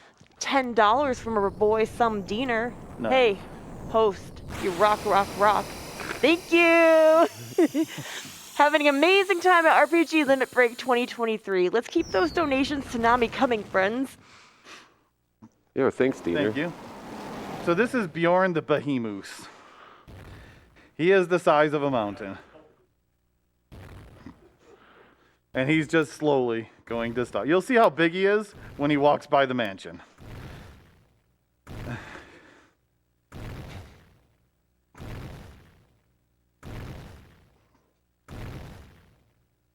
Yeah. It goes up to his kneecap. He's pretty big. So this has a very similar strategy as opposed to the last one. We're going to be buffing for quite a few turns right here. It might be a 3-turn setup if I remember right. And then we'll be using packs of punches or oomphs. But mostly this fight is all about we're going to pay attention to where his buff level's at. And we'll be using the sword. If he buffs himself, we'll be using the sword and then casapping him so we can do as much damage as possible. Okay, we got insulate off, which is great. All right, so he's using casap on us, which just means that we could use another buff maybe. Thing is, he hits like a truck, and a double physical will probably kill someone at this point, except maybe Sancho. Because Sancho is beefy. So the big thing about this fight is managing the debuffs, because he's going to buff himself. Yep, there it is. So Like he's pretty much plus 80 on his defense right now. Yeah. So when you see me say something like +1 to myself, Yeah. So basically, he'll want to get rid of that. You use the sword, which means we're using freezing waves on him, and then we're sapping. So that's what's going on there. Lightning's a pretty bad attack because it gets you down. I didn't swap the staff, so it's gonna slow me down a little bit.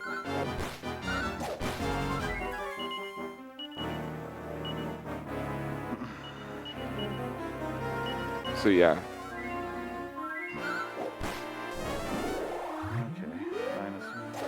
Okay, At least he only did one attack.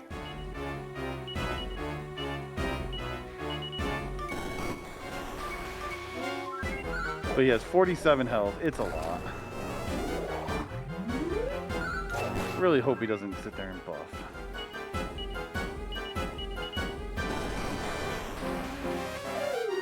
Okay, +1. Lightning is like the worst thing you can do because it just hurts. So he does it. Double twice. lightning. Double lightning is yeah, something else. Okay, well that's. So you could just do. You.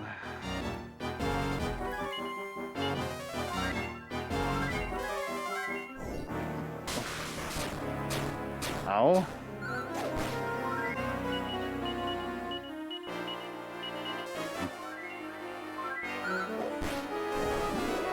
Okay, buff again. Okay, well obviously we're not going To the moon, let's go. There we go.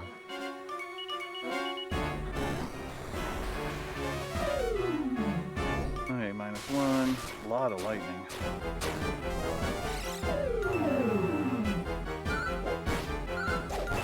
Yeah, I'm used to seeing casaps a lot more often than this. -2. No, he's using casap. And there it is. Casap's Yeah. Who needs any defense? Defense is overrated.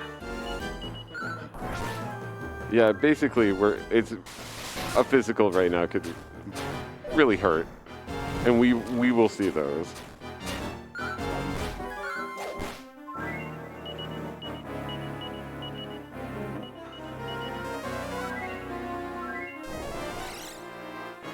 What defense? Oh, someone still had a couple left. Oh, yeah. Yeah, one of his first Kasaps missed Deb and John Cena.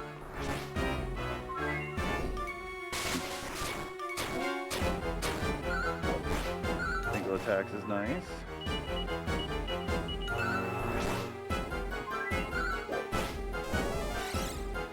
I mean, at this point, Kasap is nice because it's not Kasap damage. is great. Yeah. Yeah. Because we have no defense left. But he hasn't buffed in a while, so we did a ton of damage. Yeah. Okay, it's back to 0 now.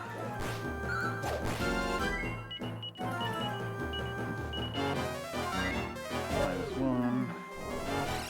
Cool. Nice. Yikes. 37 magic, but he should be close enough that it shouldn't matter.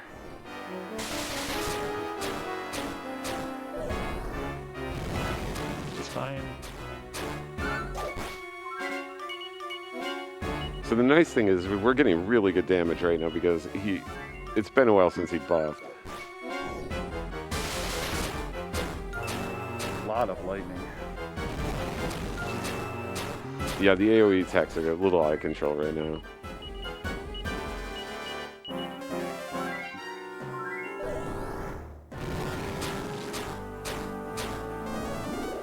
Back to 0.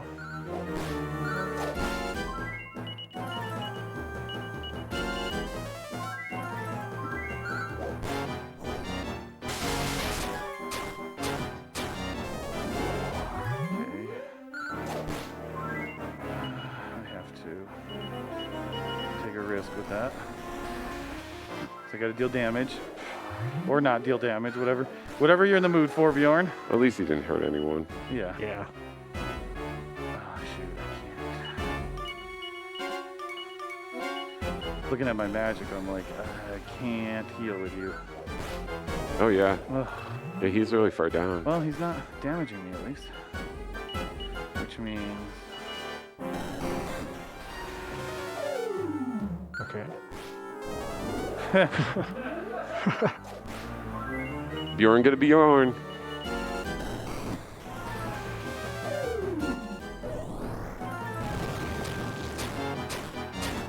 Yeah, this fight can just lose so much time when he gets stuck in this loop.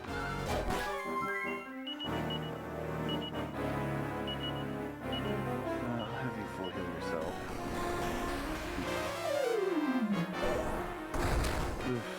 Oh, Full healing himself was the right idea there. There we go. nice.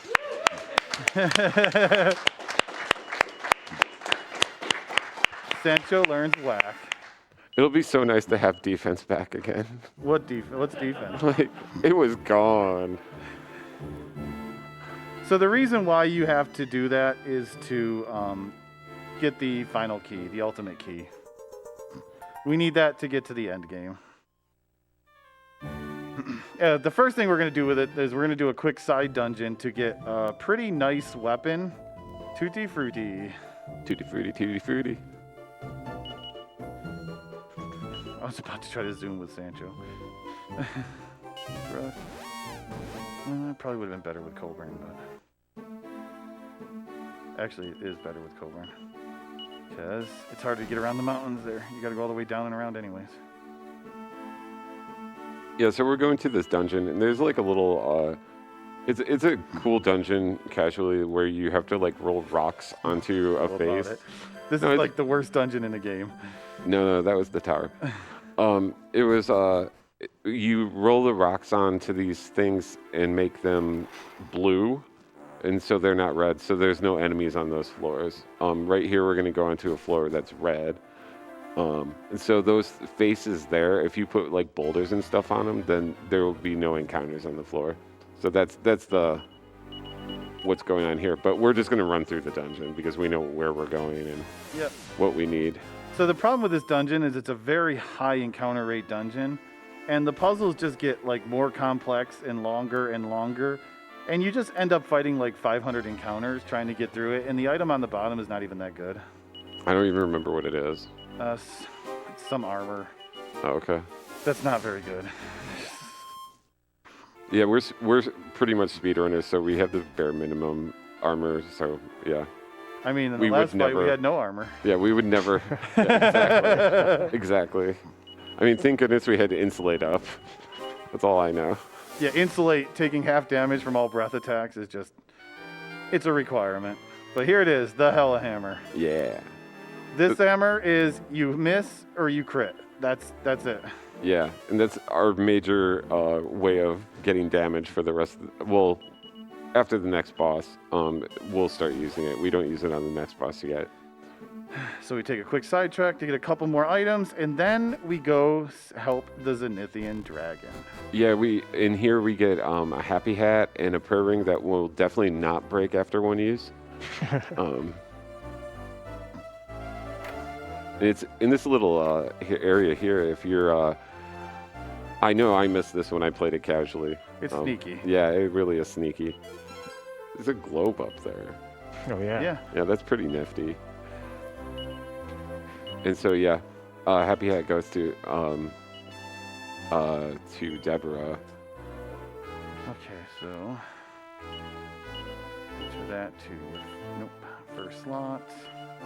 So yeah, a lot of the stuff that you use in Dragon Quest games, you want it in slots that are very handy to get to when you're like in battle. So whatever you're using the most. So like Deborah, you'd want her first slot to be the Salvation Staff, since that's what she's going to use the most often. And then like with Hero and Sancho, you just want to know where their Tempest Shields are when you're playing it, as well as Hero, you know where the Dragon Staff is. And I believe Highspirits has it on his first slot because it'll be the thing that he uses the most. Okay, so big thing coming up. Dr. Aegon, we give him the Dragon Orb. Now, I don't want you all to be surprised or anything like that, but surprise, Dr. Aegon is the Zenithian dragon. I know, you didn't see that one coming. I didn't see it coming. Whoa. It happened again. It happened again. Yeah. Can you believe that Dr. Aegon was the dragon? Yeah, it was one of the best puns. Dr. Aegon.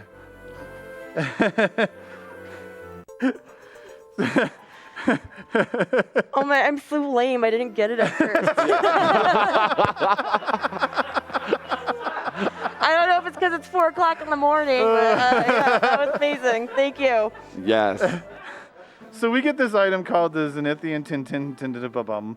But first off, I want to show you all something. So there's a little thing about this game. You see that little landing right there? I have to zoom again, but it's kind of like a different color. It's like a little, it doesn't look like all of the other coastlines. Well, if you come here and zoom and then jump on your ship, you come on here and you can see the water and everything there. It looks really interesting. So what happens if I, summon the Zenithian dragon? Oh.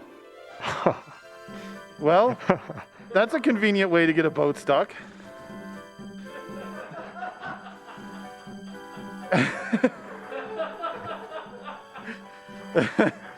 And then woo, circles, and oh look, we now have water underneath us.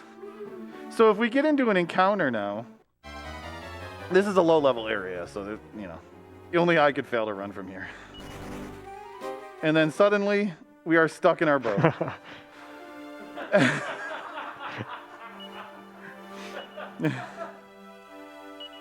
But it's all right, because we can fly again. We're just gonna, fly to where we need to go. Perfect. So this is the Zenithian armor, and this is the enemies protecting it.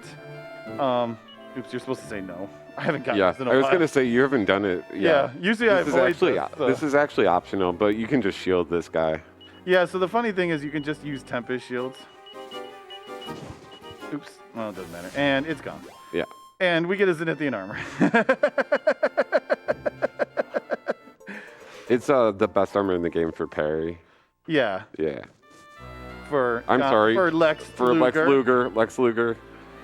Okay, so we're going to put that on Lex for Sacred Armor. And then Sacred Armor to Not Hero. So yeah, now every round John Cena will be healing in battle too, which is it's wonderful having someone healing in every single round. It's That's a good trade-off. Wonderful piece of equipment. Yeah. And this is all thanks to you guys for donating for the best waifu to be Deb. So we come here to this temple, and of course we get attacked by random enemies who can see through our disguise. We're just gonna dispatch of them. Boom. At least none of them died. Yeah. They didn't call for backup. There we go. Okay, so remember how I redubbed this game earlier? The search for Mom? There she is. And of course Deborah, but we're not worried about that. It's Mom! We found Mom! Mata. Madeline is her name, but they use Mata for short. So she's, she's here preaching to this cult about King Carol and tries the god King Carol and really wants us to join, but we're not there. And, well, Mom is adorable. Yeah, so this is the queen. we're all in with it. So setup is very similar to last time. We're going to be oomphing and Lex Luger. doing a kasap, or not a kasap, a kabuff, using packs of punches, and insulate. I believe the queen can use AoE magic attack as well as a breath attack, and then just hits like a truck. Yeah, this boss is actually pretty easy. It's like a little nice break after fighting a couple hard bosses. Yeah. The problem is that you can kasap Mom here, It's really not susceptible. but it's to it. really hard. Yeah. It's Basically, we're just going to let most staff do most of the healing and occasionally drop a full heal if there's a lot of AoEs. yeah. You can pretty much just mash A. She just has a lot of health. Yeah. Doesn't Mom have the most beautiful eye? Yes. Yeah. Is it green? No, it's blue. It's blue. Yeah, it's blue. Which means we should have had Nara win to match her children, grandchildren. I mean, I think we definitely picked right. So yeah, she just has a lot of health, and you're not doing a ton of damage. So, we're just gonna chip away.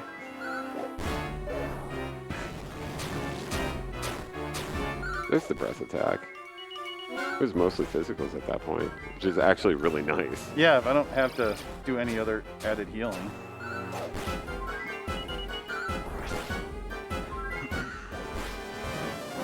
But yeah, you can see though, like how like Hero is really set with getting healed every single round because basically, I'm sorry, John Cena, not Hero. He's not a hero. He's not a hero.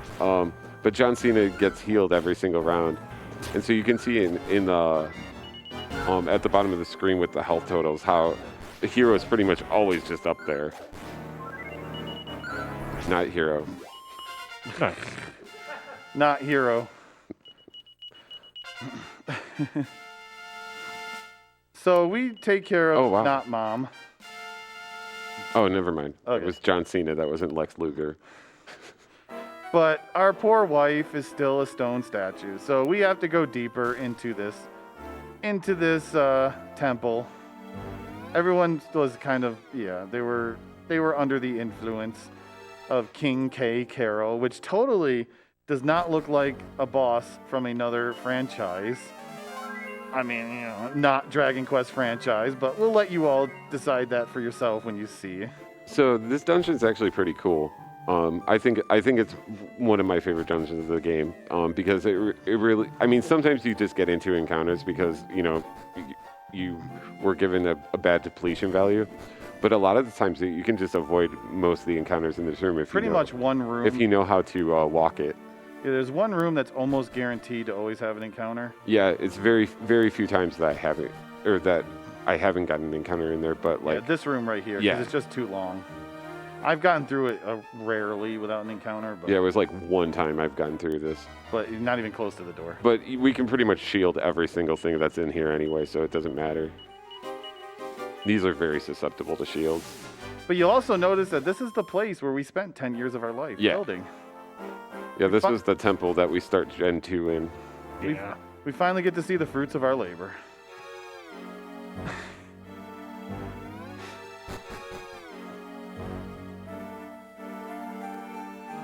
I went the wrong way. That's going to be an encounter. It might not be. Yeah. Um, Briefly barely. went the wrong way. I don't think I've ever seen these guys. They're not easy to tempest.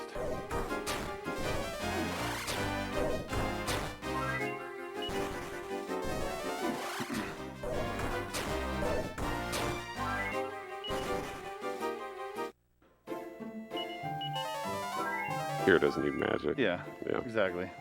Because Hero is going to be a dragon the entire fight. Yeah, so HS is going to, there you go, is going to set Sancho to show no mercy here.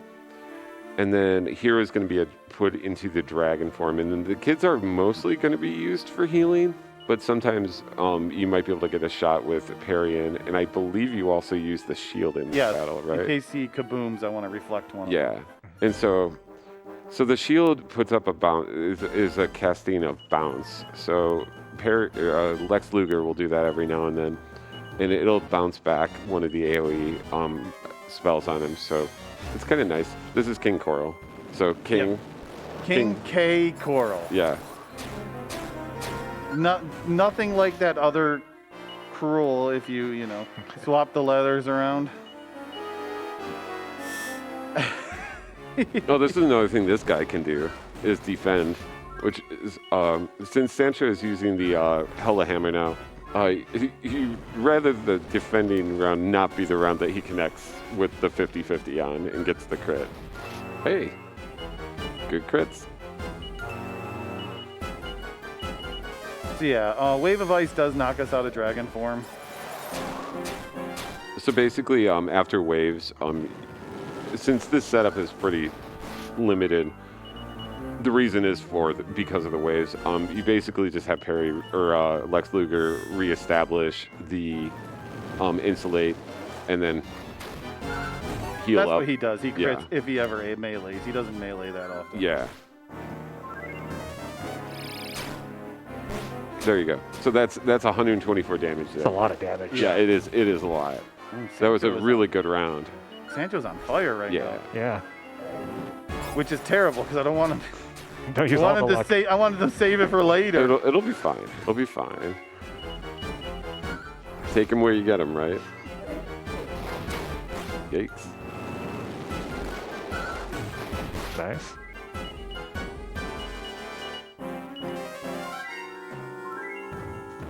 But a lot of health, 4,200, even more than the last queen that we just fought. But Nice. man, you keep getting those crits. Not going to be a long fight. Yeah, some of these late game bosses, you're chipping away.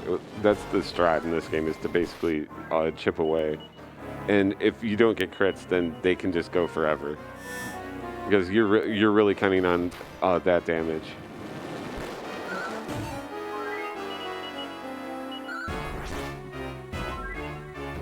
Kind of hoping for some more kabooms. Thank you. Just as you asked. Yeah, it's quite a bit of damage. Wow, nice. Yeah, another good round.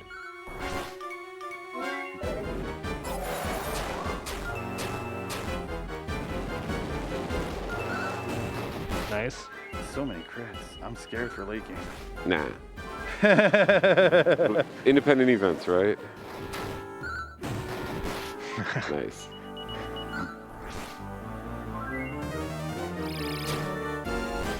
Okay.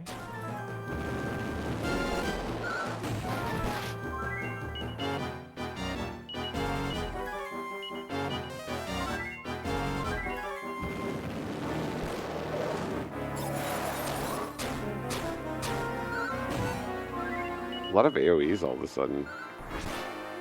There we go. This is nice to finally have a round to catch up with healing.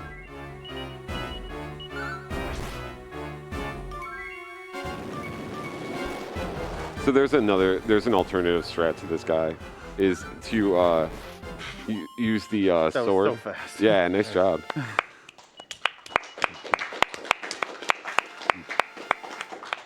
So the other strat is to use the sword to get rid of his bounce, and then he just keeps putting bounce up every other round, which is kind of, yeah. Very slow. I mean, But it works. it's really fast, actually. Yeah. Okay, so King Carol, Carol, has been, well, he's not going to be monkeying around anymore. Monkeying? You know, Donkey Kong? King K. Carol. Oh, I missed it. That's the joke, is he's basically the antagonist of Donkey Kong. Oh, really? They just switched one of his letters around. Instead of being That's Cruel, it's Carol. Okay. Oh, and the best, comically oversized fireball of death. There you go.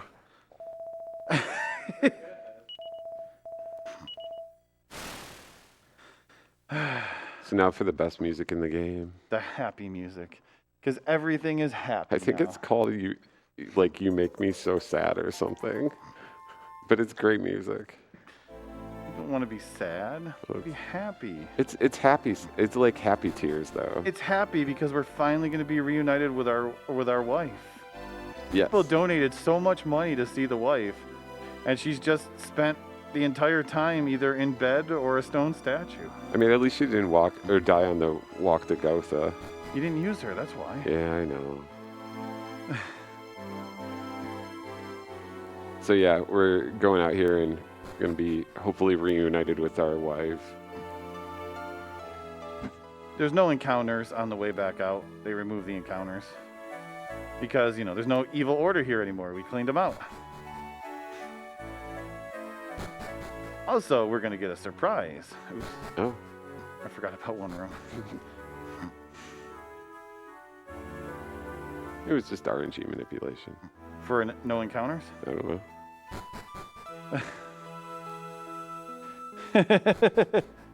So we step out and we get torches. I mean, we get a call from Mom, from the Circle of Life that we just got from beating that boss. And Mom's going to be like, oh, it's nice to see you finally.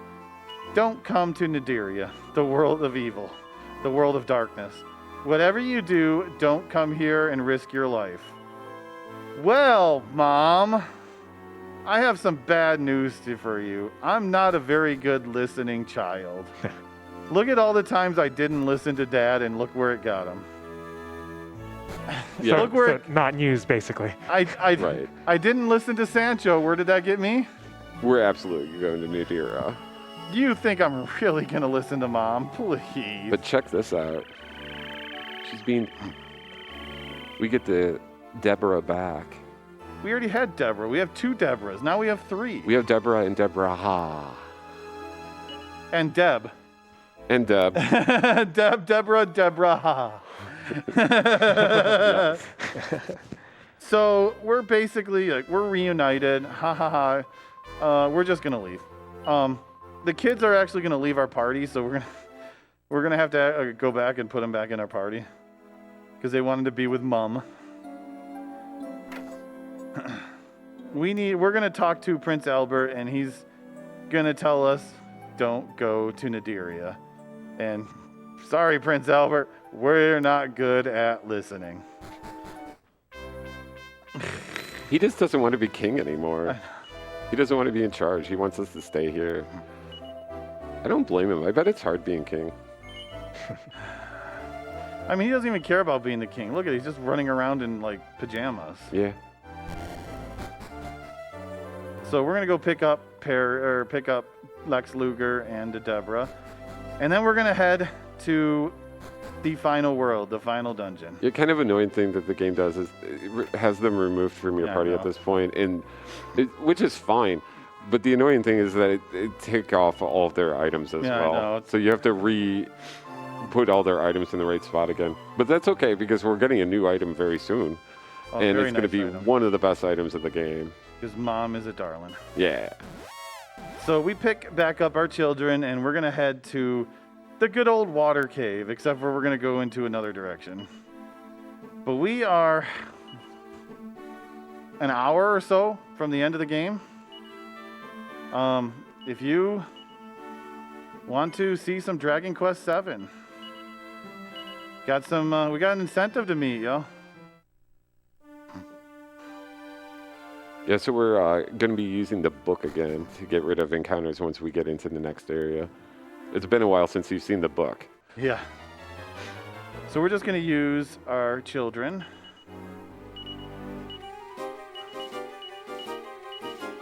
And tempest away the stuff in here. But yeah, so Dragon Quest VII incentive. Everyone knows Dragon Quest VII. Or most people do. It's infamous. It's a 200 hour game. It's long, you know. It's one of the longest games. The speedrun is over 15 hours for the English version. I mean, it's a really long game. Well, if we meet that incentive, I will beat that game from console on to the final hit on the final boss in about 5 minutes. And I will show you how to do that. But we got to reach that incentive. How are we doing, Lisa? Right, Highspirits. Well, right now we are about $1,000 away for meeting our $2,500 goal for the bonus Dragon Quest VII any % run. I do have a donation from Big Daryl 86, $65. Thank you. Just getting off of work and stoked I get to see the King Slime himself doing his run. Hopefully Mario remembered to set the town warp point for him. All I've got to say, aside from hi Lisa, hi Daryl, is watch out for those CLFs, or comically large fireballs. Oh, and Team Highspirits, not Team Bob. Still love you though, Bob, you're great. Thank you. Okay, so the 3 rings that we had, the water, fire, and the life that we just got, is the key to getting to Nadiria. The final area. We're just gonna skip right to the final dungeon. We're not doing anything else in this world. But, you know, out of nowhere, Mom's gonna be like, John Cena, you actually showed up. Okay, fine. Here, have this Sage's Stone. I'll see you in a little bit. Love you. Bye, Mom. I can't imagine John Cena actually listening to anyone. So this actually makes this, like, this is actually the most accurate He'll listen hero to Lex name Luger, ever. okay? It's like the most accurate hero name ever. He will listen to Lex Luger. Possibly. I don't think so. There is some good music here. Yeah. Some enjoyable music. Book. Gotta find the book. So yeah, this is the final area of the game. It's the dark world. There's one dungeon in here, and we can kind of just walk straight to it. There's also a town. There's all kinds of story here. Like the story of this world is, that town there is full of monsters who didn't want to be evil anymore, and your mom basically just like took them in, and took care of them, and so they all love Mom. And yeah, they let you in, and they you know, there's some story things you can do there and whatnot, but yeah, Mom is awesome, just like Dad. Although that didn't help Dad at all. Also, this area has a very high encounter rate, especially with all the terrain types. Yeah, I was gonna say it's a lot of desert and a lot of mountains, and like avoiding encounters is pretty like easy with the book. So yeah. You just want to do that. Mm-hmm. And this is the final dungeon of the game. So you see on this first screen that he'll use Holy Protection, which is basically you don't use Holy Protection. Use Holy Protection. Never mind. It doesn't work anyway. It's very well. Padfoot, but you can only do that outside. No, I usually use Holy Protection there. Oh yeah? To avoid the swamp damage. Oh, you're avoiding the swamp damage. Oh, yeah. I don't care about the swamp damage. Anyway. So we're going to be shielding most of these enemies away. Most of the enemies in here are pretty susceptible. It's again, basically just avoid the dragons. Yeah. There are considerably less dragons in here than there are in the last tower.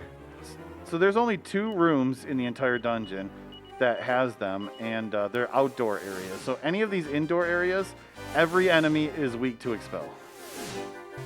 So yeah, the final dungeon, as long as you don't get great dragons, you can just go through it like it's nothing. But it is going to be pretty long to go through everything. Soul spawns. That's a pretty common enemy in here. I hope we see Gigantes, because that's my I know. Ellie, blue mom. Ellie, what's your favorite monster? I gotta go with the fencing fox from Yeah. DQ8. Nice. I like the puppeteer from DQ8. Puppeteers. I think it's awesome. It has like little monster puppets. Talking to each other, the Yeah. puppets. Yeah. What's your favorite high spirits? Oh, Okay. Gigantes. Gigantes. Yeah. Big one-eyed blue lovable thing. So as you can see, the shield's really working here. Yeah. So that's why we invest 20 grand into them. So coming up will be the first outside area that we have one encounter that can be any great dragons, and with my luck with dragons so far in this run, we will find it. Nah. I believe. And we use Padfoot because if you don't, you'll get 2 encounters most likely going through this area. So Padfoot reduces Reduces the encounter. the encounter rate. It's also known as like, is it shinobi feet? Is that what it's called in That's Japanese? the translation. Yeah. Yeah. No great dragon. There you go.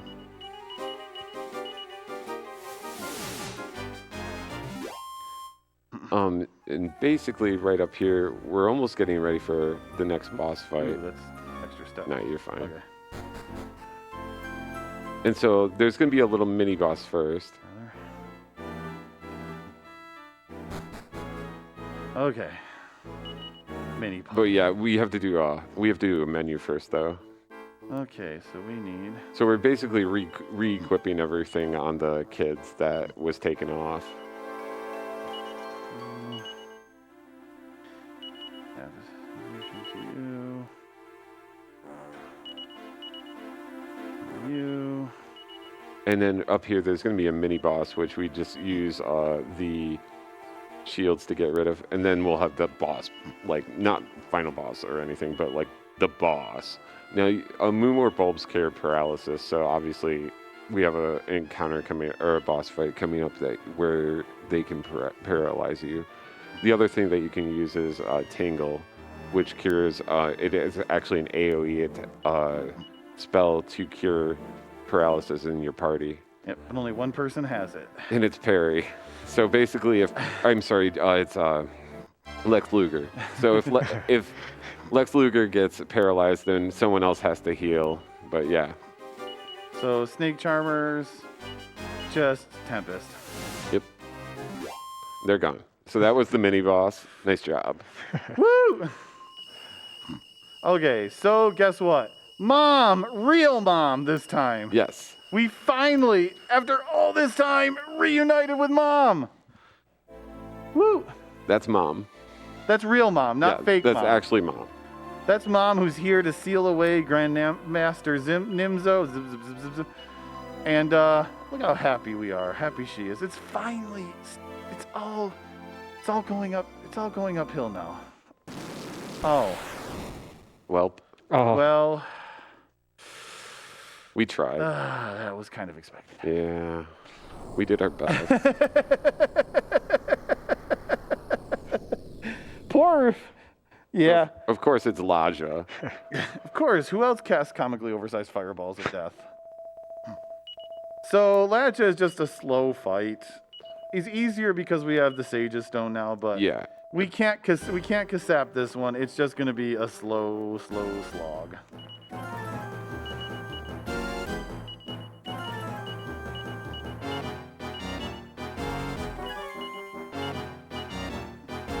I am not using the Dragon Rod. Good idea.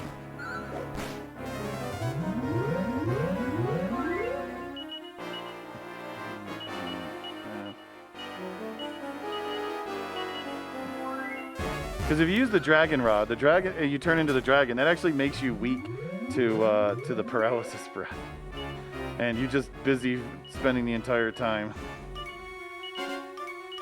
just trying to remove paralysis on poor John Cena. So that's the paralysis attack right there, and it missed everyone, so that's pretty good. Usually it doesn't hit too often. Yeah, So. it's not pretty common. Now, if it hits all 4 of them, then Yeah, that's a wipe. yeah, that's no good. But it won't. It's fine. Oh, nice classic double physical on one person. So what HS is using, and this is pretty much the strat for most of the end game, is the kids are basically going to be healers. So the Staff of Salvation is on Lex Luger, and that does a mid heal, and the Sage's Stone is on Deborah, and that heals like everyone in the party. And so basically it's just making sure that you know who to use the staff on and stuff like that for the most part. And then Hero and Sancho will pretty much be the main damage dealers. So this fight's going pretty well. Like I said, it's an easy fight. It's a slog. It's an easy fight with the Sage of Stone. So it's just get through the fight eventually.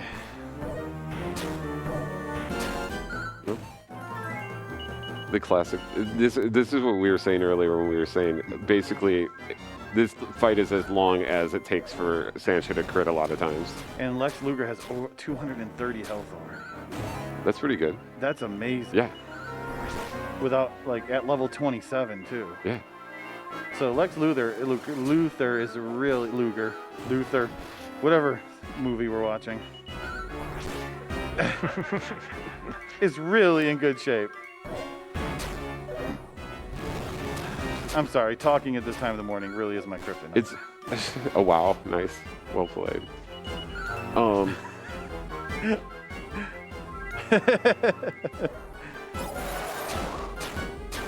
Oh, I don't think we'd seen a cold breath yet. No. Yeah, all of a sudden I was like, that was a new sound. Yeah. Also, you might have caught it when it happened, but Lex Luger has now learned Kazing, which is the revive spell. So Lex Luger is the most important person in our party for the rest of the game.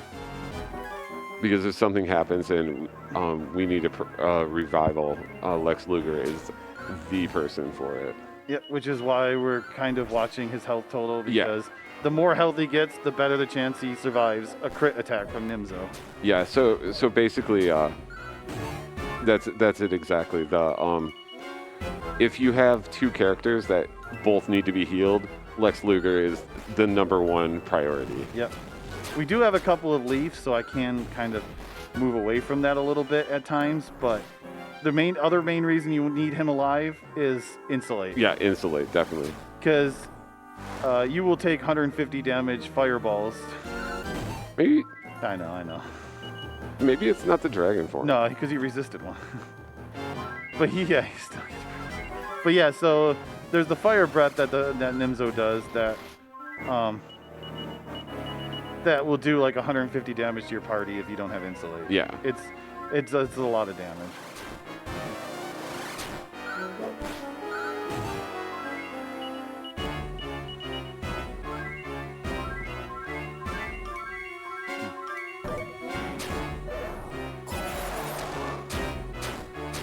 At least it doesn't use waves. Yeah, that's nice. Because it would be to set up all the buffs again. That'd be a lot.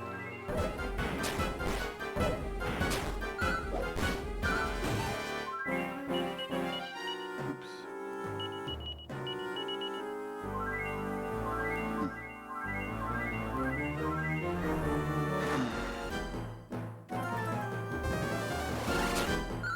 Oh. Yeah, that's annoying. Yeah.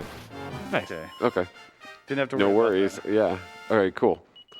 Okay, well that's the last boss before the final boss. Yeah. But we still have a few rooms, so I know it's probably gonna need a big push, but DQ7, Dragon Quest 7, 5 minutes. It all good? Y'all want? Let's see it. I bet you it'll make Mom happy if you do that. Don't worry, she's good. Mom is all right. She's fine. She's just taking a nap. She's stunned. See, she's fine. Yeah. Look at her. She's gonna stand up. No issues. Now she's finally gonna be able to fulfill her duty. Mom is going to save the world.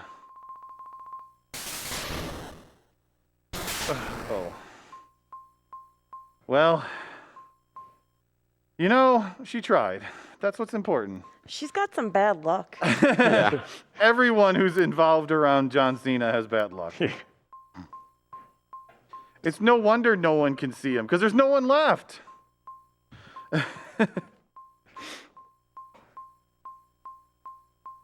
So yeah, there's some interesting fonts and text speeds.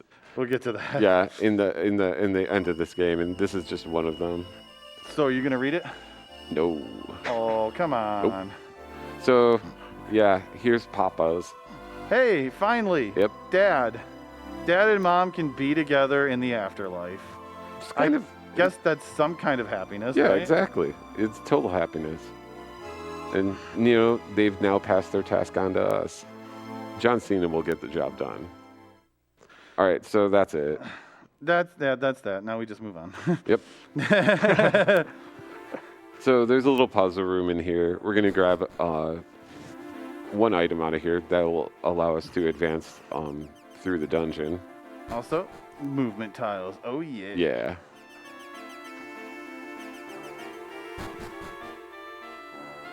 Okay, this one's annoying because I can't look at the top screen. Yep. I need the top screen. So we get the Aspersorium, and there's also a Sun Crown there if you want to equip it. It doesn't really help. So I'm just going to ride the pads through the stairs because it's just encounter canceling. Oh. That stair I wasn't going for.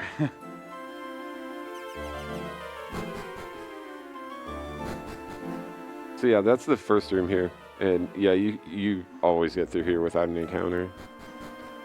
We're gonna go in down here, and This is then where we need to take it. yeah. So we use that item that we just got.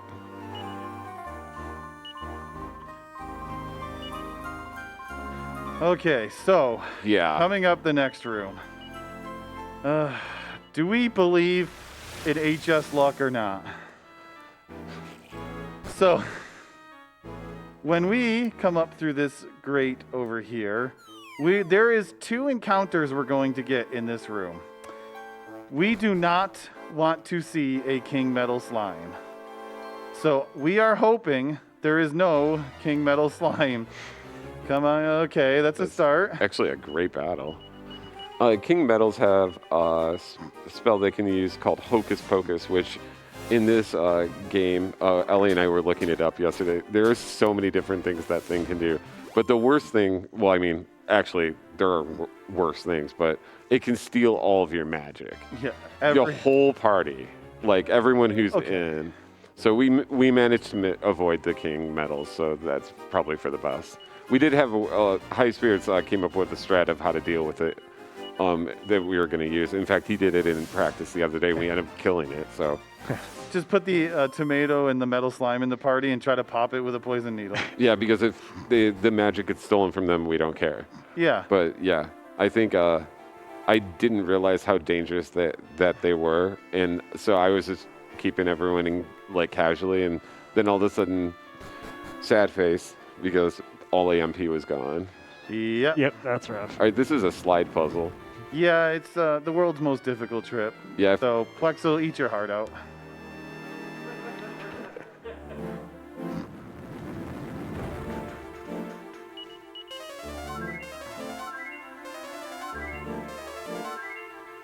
Don't care about using John Cena's magic. Oh, right, the encounters. I couldn't figure out where you had damage. I forgot the encounters, yeah. There we go. World's most difficult trick. Easy every time. All right, this is the outdoor area.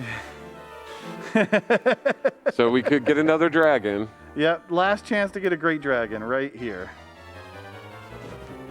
And we didn't Nope. get it. See? Oh, wow. Yep. We got a free run. Awesome. There'll be a few more encounters in this next room, but most Hopefully, no random encounters if we're lucky. But the most important thing is we're getting ready for this final mini boss. So High Spirits is going to equip one thing on. Oh, nice. This is one of my favorite enemies in the game. I love the rainbows. The high birds. Yeah. Highspirits is going to put the kamikaze bracer on to apple or to tomato at this time, and then yeah, tomato's going to come out, and this is the star performance. So we bust through here, and there's 2 Barbados. So the kamikaze bracer is if you die, you blow up, and you have a chance to do massive damage to all enemies. So we're gonna put you and you in. So we're gonna use an ability called Body Slam, which will instantly kill Apple. Wow, the double kaboom. I know. And if everything works, he takes ton of damage, he blows up, and Nice. goodbye. Nice. Yes. 7 in chat for tomato. Yep. And now we're at the final boss. So yeah, that doesn't have to go like that. Like they can just not die if the game chooses to do that. So like that was actually really cool. Okay. Cool. That's everything. So Did you heal hero? Yeah. Okay, cool. So if you really, really love reading, I'm sorry. That's all I got. I'm sorry. Oh, well, right. Yeah, I forgot about this. Kind of. You sure you don't want to read this? No. Ellie, you want to take a shot at it? You want me to take a shot at it? Take a shot at All it. right. So this is how Nimzo talks. So you are reaching here at last, legendary hero and all who accompanies with you. I am surely knowing that you are aware of my identity. Yes, I am Grandmaster of Nadira, King of the Underworld, the almighty Nimzo. Countless years ago, my existence is becoming more powerful than this of your feeble goddess. The world is already belonging to me. My pawns have accomplished their duties. But of their but none of theirs is now important. They were mere players in my game. It's a bit harder. For I am chosen by fate. I am more strong than ever, legendary hero or goddess himself. It's so bad. Come and see this for yourselves. I will demonstrate to you power of God of Darkness. Very good. Good. Close enough. We'll take it. I don't think I've even ever read that. No one can. That's why. Okay, so this is phase 1 of Grandmaster Nimzo. It's very easy. It's 3,000 health. He doesn't do anything deadly. He can wave of ice, which is annoying. He can summon ads, or he'll just do a little chip damage. So this just takes as long as it takes for Sancho to crit. Yeah, and hopefully not waste time killing ads. Oh, here's ads. Because every time there's ads, guess what Sancho does? Whack. Now, this particular ad is not too susceptible to the shields. It was nice to get one right away. Hey. Oh, nice. Beautiful. Yeah. You can't really count on the shields to take them out, but sometimes they will. Oh, I hate. So when the ads get summoned, there's suddenly three targets on the game. So it's you gotta remember to do an extra action. What are the chances of John Cena actually doing a physical attack? 1 in 16 for a claw attack. So you might see 1 or 2 if we get lucky.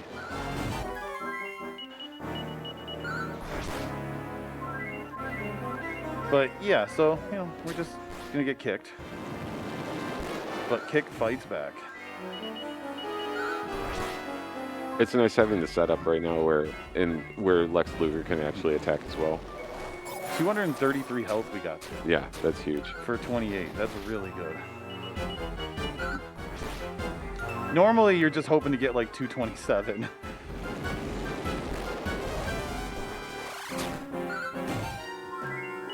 And the extra resilience. Yeah, and the 1 point. 1 point of defense. Take it. Although crits go through defense, so it doesn't really matter.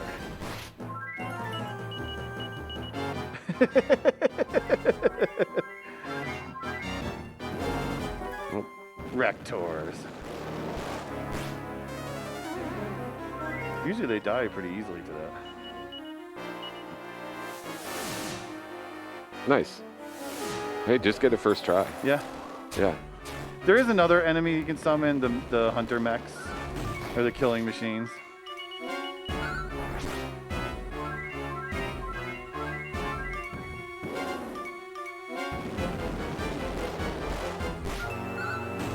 Oh boy.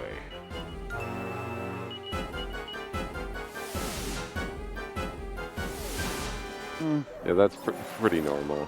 Yeah.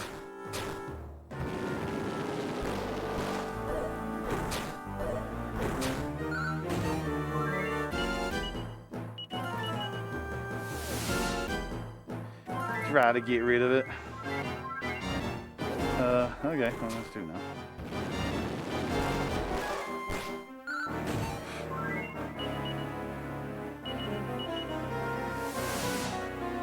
There we go. Yeah, you don't really want those guys out there because Sancho will always go for them. Yeah, plus they deal damage. And Sancho also goes last, so yeah. But he is carrying a run hell of a hammer, you know. Yeah. Good frizzle.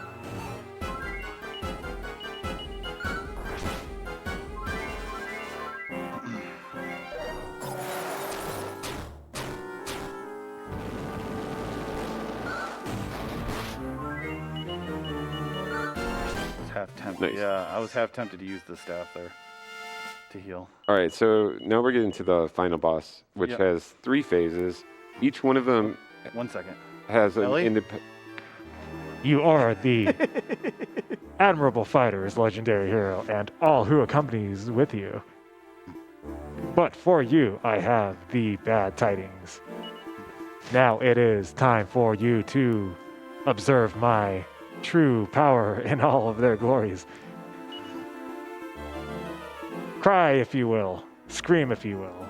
Your suffering is a sacrifice for I, Almighty Nimzo. Now, blood of legendary hero will be spilled and lost forever. Okay, good job, Ellie. All Good right. job. So this boss has 3 phases. They all look the same, so it's not going to be like your Neck or Sorrow fight where you'll know where they start. Each phase has like 2 to 3 grand. It's like 2,000. It's 2,500, 2,000, 2,000. All right, that's what it is. And basically, the only difference really is that the third one crits, and crits hard. So the kids will be totally being used as healers. The hero's gonna, or not hero, John Cena's gonna be dragoning the whole time, and basically Nimzo can use Fire Breath, Kazing, or not Kazing. Hopefully not Kazing. Kaboom. And then yeah, that's a lot Bit of rough, damage. yeah. Kasap and waves, and then also physicals. But yeah, most important person is Lex Luger in this fight. Lex Luger has to stay alive, or you'll be punished if not. We do have some leaves, and we have all our elfin elixirs still. Ow. But yeah, you're basically just controlling who's getting healed in this. Yep. So one of the things also about the phases is the game doesn't actually tell you when he phase changes. It's after you deal that much damage, some point after that his health resets. Yeah. So sometime after I deal 2,500 damage, his health will reset to 0 until I do 2,000 more. And then sometime after that it resets. So it's impossible to actually count damage on this boss just because you never know when that transition is. So it's just, we know we're in the final 2,000 when his physical attacks start critting me every time. Yeah, generally speaking, he also can heal. When he gets around to healing, that's usually around one of the bubbles after it. So it's usually right at the start of the next phase. Hopefully. Sometimes you can just do it in the middle, because he has meditate. Poke.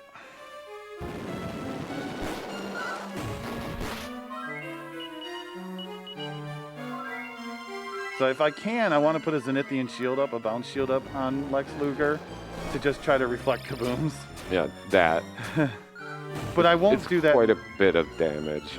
Yeah. Yeah, over 100. Yeah, it's a lot. But I won't actually do that in the final phase in case I need to cast full heal on him.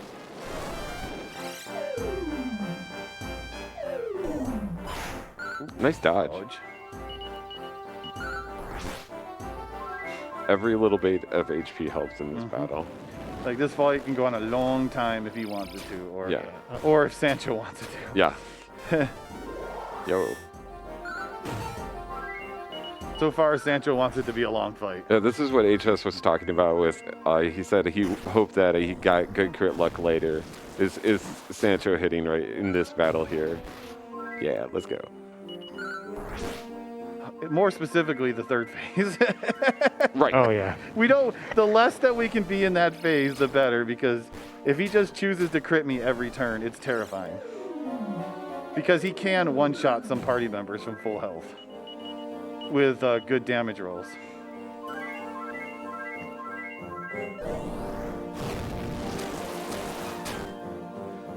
Not a lot of waves so far. Yeah, I was thinking, I would think you've seen one.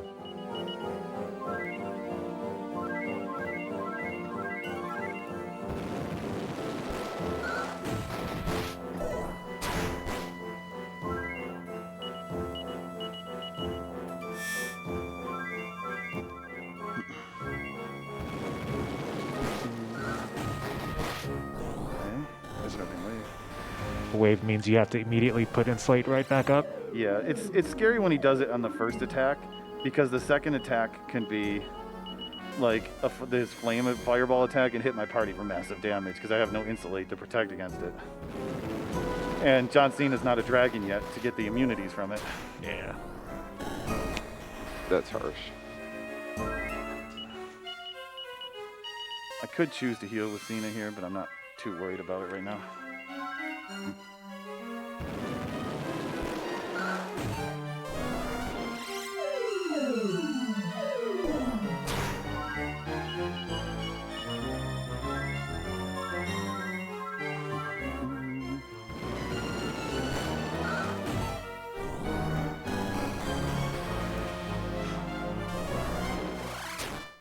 Okay. He's doing it again. Targeting her. Should be fine.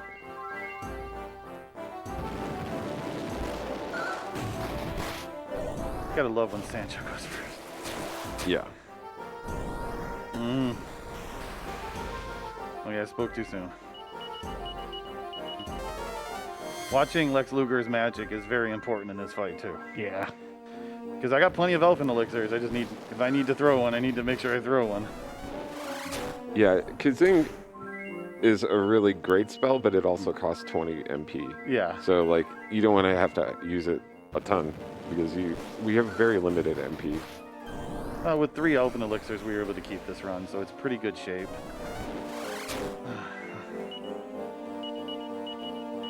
Thankfully. But, you know, once people start dying at the end, and I'm starting to fall behind on healing, then the magic can easily run out. Oh, third phase. There's the crit. You just saw that chunk damage out of poor Sancho. We want him to hit Sancho. Yeah. Sancho is beefy. Fast fight so far. Yeah, extremely. So yeah, any of those physical attacks are terrifying. Awesome. That's good. If Sancho's just like Yeah, he's nailing going it. ham.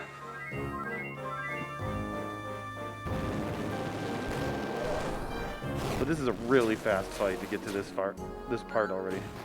Nice. So like, even though that little healing, Lex Luger gets the staff. Yeah. Kaboom. I do have the Yggdrasil Dew, in case I need it for something. In case I start taking like some kabooms or whatever and I need to heal.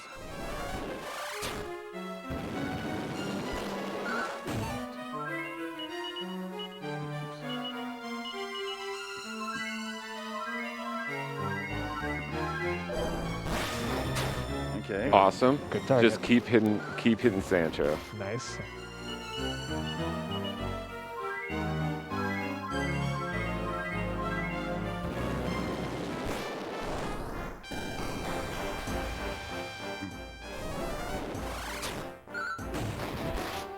So many crits. But not full health, so an attack on Oh. Okay. John Cena can handle that. Yeah, well, an attack on Lex Luthor would have been death.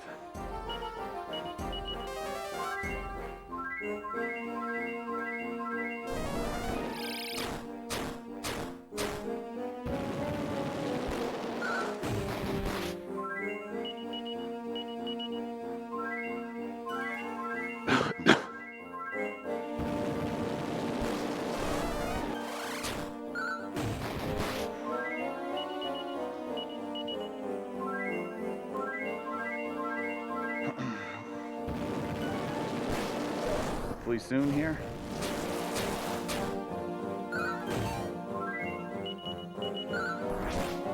Going for the risky attack.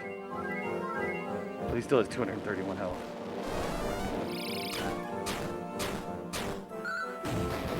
Nice. There we go. Nice. So it's not time. There's still about 7 minutes left. About 7 to 8 minutes left before we time. Yeah. But man, after we got out of Gen 1, that was a really That was good it. run. Yeah, it was. Yeah. Honestly, after we got past the haunted housekeeper, Yeah, yeah, the rest of Gen, I guess there was that weird party wipe on the walk. yeah. But- So 7 minutes or so left to meet that incentive. If people want to see Dragon Quest VII, how we doing, Lisa? Well, we have a $155 donation from Dolph. Wow, I never knew that's how you pronounce Greek and Cyrillic letters. Thank you very much. Right now, we are looking at. Let's be fresh once more and see how far we are. Okay, for the Dragon Quest VII run, the bonus run, Ooh. beat the game in 5 minutes. We're at $1,678. Ooh, that's We need ways. $2,500. Can you do this? I mean, I could like mash a little slower. We're still way underestimate. It's not a speed run, right? I can spend like another 30 seconds just slowly mashing. Okay, we'll give you some time to get your donations in and make sure you choose to put it toward the bonus Dragon Quest VII run. Want to go see if we can play some Brews and Ooze?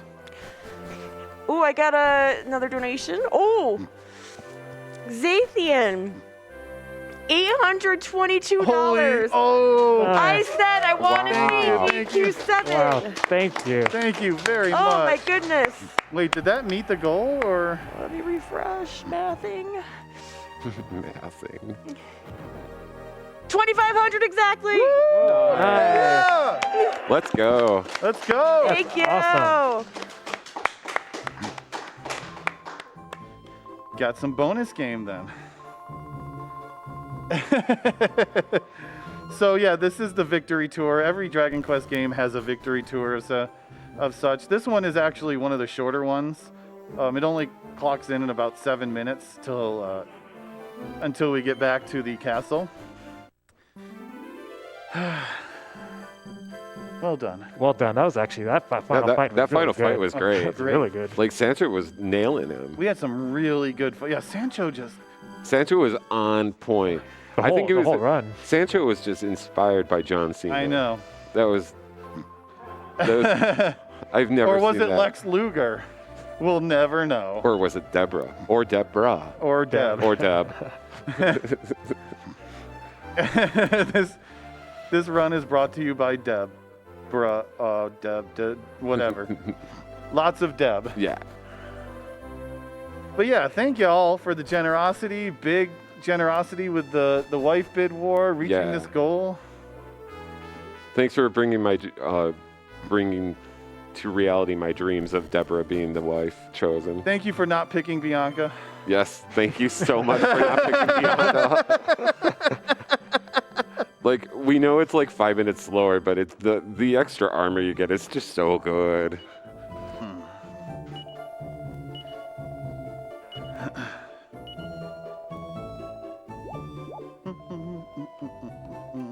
Happy, happy, happy, happy.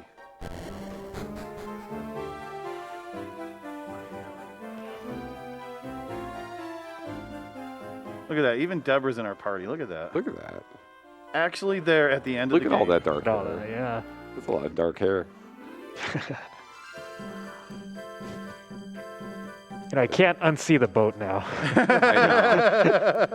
It only works in that one spot. There's nowhere else that it works, just because they must have labeled that coast tile wrong or something. So that's the only way you can set up that glitch. That is so specific, yeah. Yeah. Yeah, it's very specific. By the way, look at the world map. You see how much brown or gray there is on it? Like that area in the southern center, that's Helmenupdra, where you're supposed to go to get the Zenithian helmet. We don't even think about going there. Yeah. There's nothing there. It's a good name though, Helmenupdra. Yeah, it is. Tutti frutti, tutti frutti. Tutti frutti. I mean, if we're here, we have to check and see if we can, right? It's up to you. I mean, we got 30 seconds, right? They won't mind if we spend a minute. For some bruising, oozing. Let's see if we can do better this time. Oh, it's out of action. Oh. Boo. Denied. Someone's bruising for an oozing right now.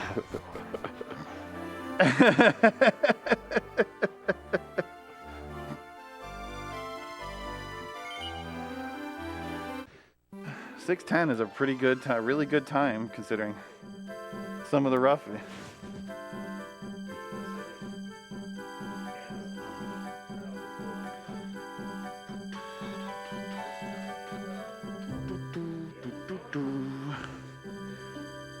I love the world tour.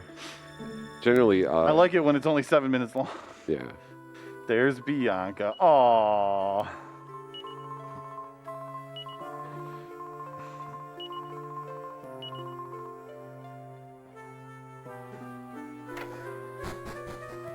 So we are almost done with the world tour. Okay. Cat. Oh. Purr. Percy. Purr. I don't know if there's a dog I can Percy. pet, unfortunately. All you get is a cat. What's the dog's name in DQ6? Mr. Barkington. Barkington, yeah. Mr. Barkington. No! Yeah. You got to play Dragon Quest VI to understand. Let's just say that. Oh, there's Helmenupdra.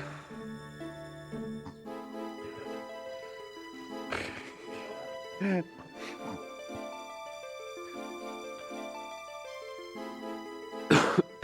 you see that little island above the arrow pointing north in the center part there? Mhm.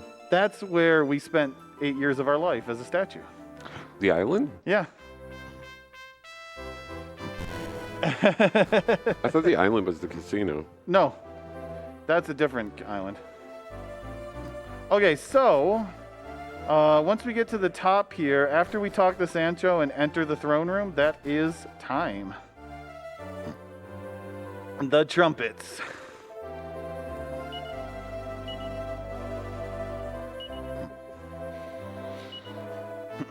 And time. Cool. Great job, you two. Very nice. Nice job. Great job.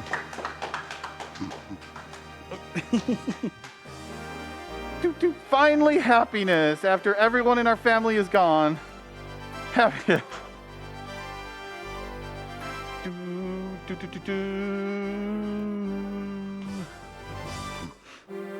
Oh. Sancho and the Nun. Yet Yep. again. Reunited. And look at that poor guy getting dragged in there. Do you see that? He's just going in backwards like he's getting dragged to the dance floor. And of course, we have to join him. So the fun part about this ending is if you play the PlayStation 2 speedrun, the glitched run, it actually, the end of in the credits, it soft locks on this dancing scene. Really? So like all you do is see them dance back and forth forever because we break the game so much in the PlayStation version that it just doesn't know what to do, so it doesn't finish the credits. It just, you dance, you dance, you dance, and you dance some more. But yeah, that's Dragon Quest V on that's the DS. DQ5. It was like a huge pleasure to do this with you, HS. Oh, I'm glad to. Yeah. Like I know this is for both of us, this is one of our favorite DQs. Yeah. And to be able to do this at RPG Limit Break of all places, like it's just awesome. It's awesome to like play a full DQ game here. And yeah, thank you for asking me to do this. I know Highspirits told me like 8 months ago. I'm planning on doing this for And you're coming. yeah. And It's, you are coming, and you're coming too, of course. Yeah, it was super fun, and we made our shirts, and we all took a wife and And a hat. Don't and a forget the hat hats. and a hat. And a hat, yeah. But yeah, that was super fun. Awesome. Yeah, And I'm glad to have asked you yeah, to come join me. yeah. And ask you, of course, too. Of course, that was great. But we got another game to beat. Yeah, today. yeah, we We've gotta only do beaten another one game. game today. We need to beat another one. So Doing 5 isn't enough. We got to do 7 too. I know. Yeah. So whenever we are ready to switch over there, whatever needs to be done.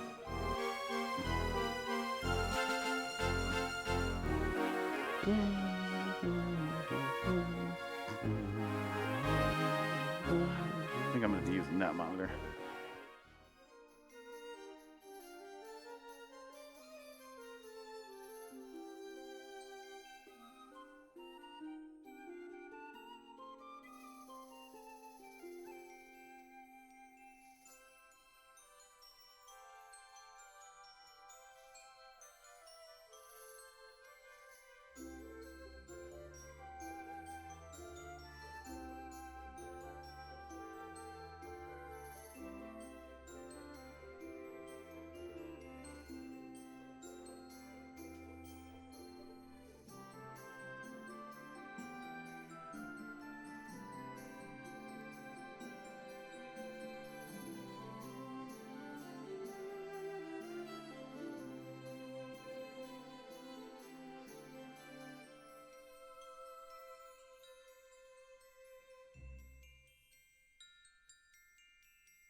We are here supporting NAMI, the National Alliance on Mental Illness, the nation's largest grassroots mental health organization whose work is focused around 3 pillars: education and support, awareness, advocacy. What does that mean? Advocacy. NAMI engages in federal advocacy and supports NAMI state organizations in their state-level advocacy efforts. I have a donation from Buffalo Theory, $25. Thank you so much.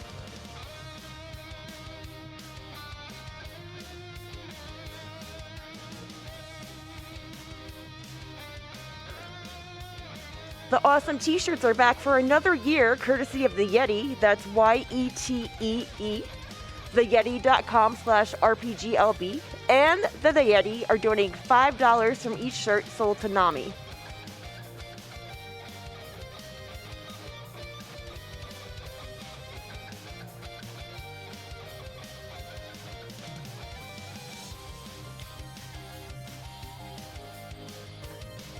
We want to send out thanks to the people involved in our foreign language restreams. Our French restream can be found at twitch.tv Le French Restream. So it's LE French Restream. And our Japanese stream at twitch.tv Japanese_Restream. If those restreams can help you enjoy the marathon, go check them out and send them some love.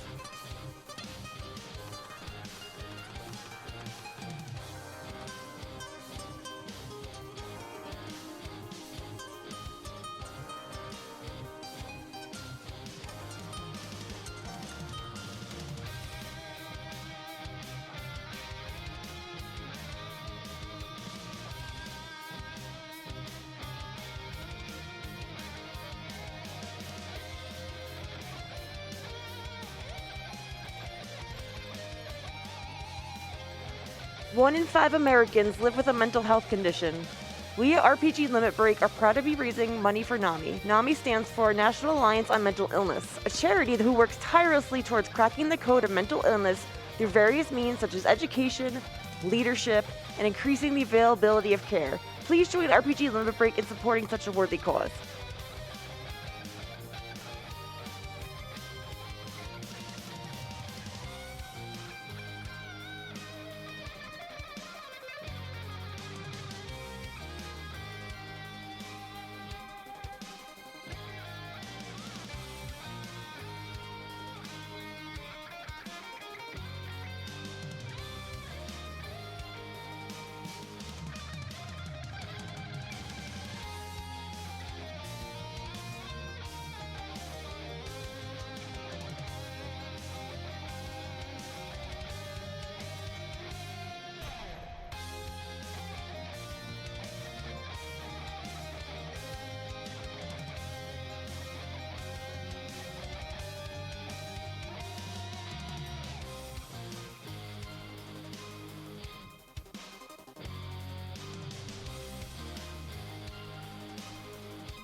Alrighty, let's get ready now. You, the viewers at home, voted with your dollars.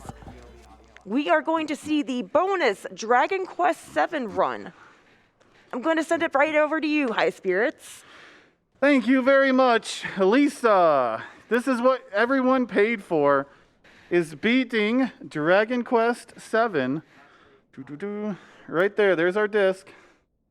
In about 5 minutes. How are we going to do that? With this little gem right here. This is RPG Maker 3 or RPG Maker 2000 in English for the PlayStation. That is how we're going to do it. And I'll let my commentary here take care of describing the run when we get it started here. So if we are ready, then counting down in 3, 2, 1, go.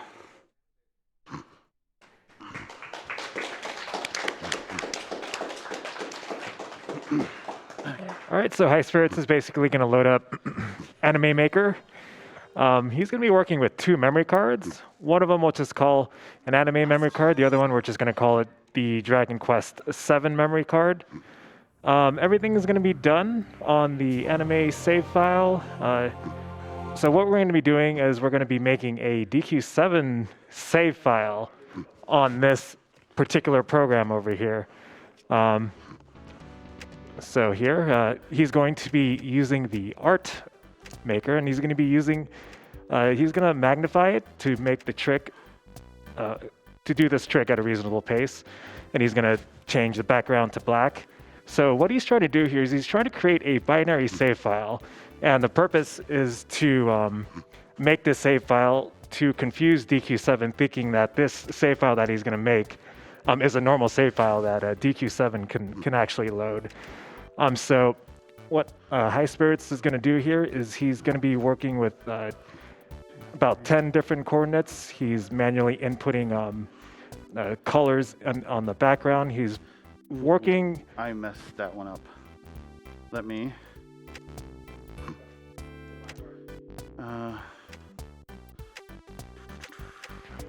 His goal is Shoot, to. I need to reset. You can just, never mind. No, it's a very specific black, and I forgot which one it was. Yeah, Oops. It's a bit tricky because More like you're 6 working with minutes now. black on black. Yeah. Yeah, it's the coordinates are very touchy. The D-pad, it goes a lot faster than it should, and sometimes I just slip just a little bit. But yeah, you're welcome to keep going. Yeah, with the so this is the anime maker. He's gonna load up the drawing tool here. Gonna try to restart from where he has left off from.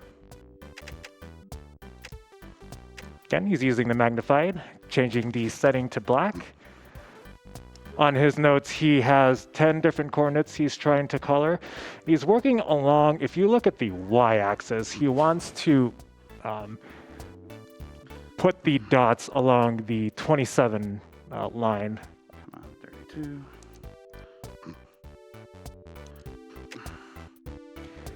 As mentioned, trying to put the cursor and putting the color can be pretty touchy. Another thing that's pretty important is the placement of the black markers. It's crucial that he gets the placement of the black markers correct. And once Highspirits is finished working that line, he's going to be using the copy and paste tool, but we're going to wait here.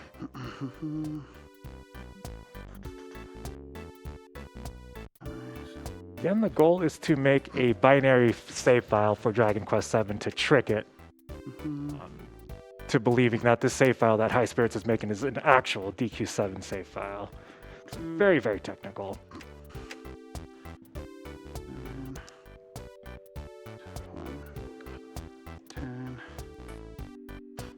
Come on, there we go. Do. Highspirits is working with very specific coordinates here.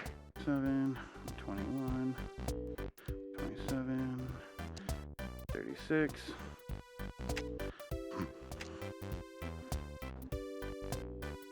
We're working along that 27 axis. Okay, here we go. Here's a copy and paste. It's going to copy a specific section.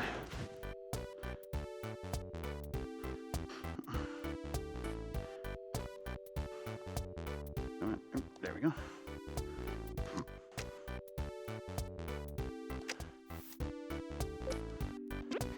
And for the save file, you can name it whatever he wants.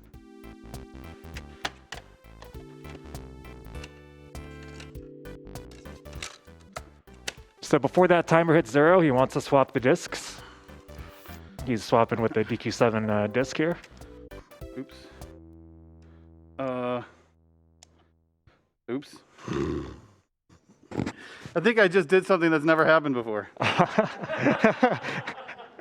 So much for 5 minutes. Apparently I tried to load a file that can't be loaded. I'm sorry, I think I just bungled that. Let's try again, one more time. Yeah, the timing for this is really tight. Yeah, I think I went too fast and I put the command in a little bit too early. So let me make sure. I need to have a clean memory card because, you know. Yeah, not only does Highspirits have to input all the coordinates, he also has to do a little swap at the end. And that requires a little bit of a tight timing. Yeah.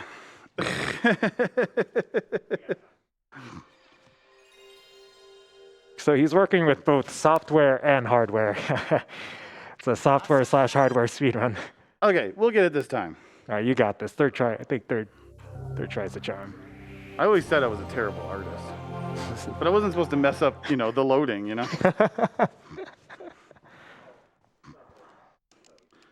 Okay.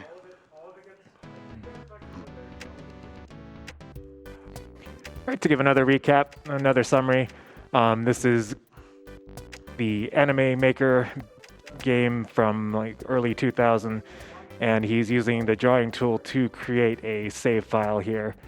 They call it a binary save file, and what he's doing, he's going to... Wait. Did that not place it?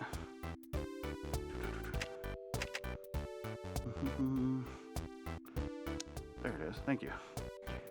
He's going to make a save file to confuse DQ7, thinking that it's an actual DQ7 save file. And here takes a lot of focus. He's inputting around 10 coordinates along the 27 y-axis. The black placements are very important.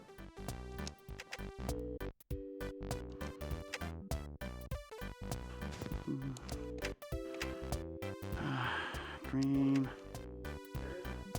You want 76. You want this black.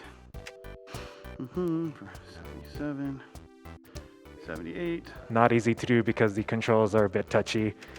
Something that helps him is we set the magnifying setting to help him do this at a reasonable pace.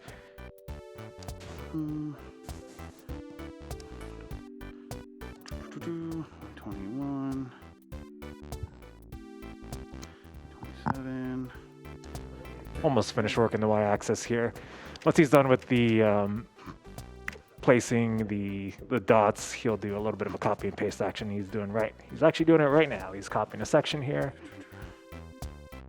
32, there we go. 38, 64, 29. And then we will try the save file swap again. Okay, he's going to create a save file, name it whatever he wants, and then before the timer hits 0, he's going to swap the disk.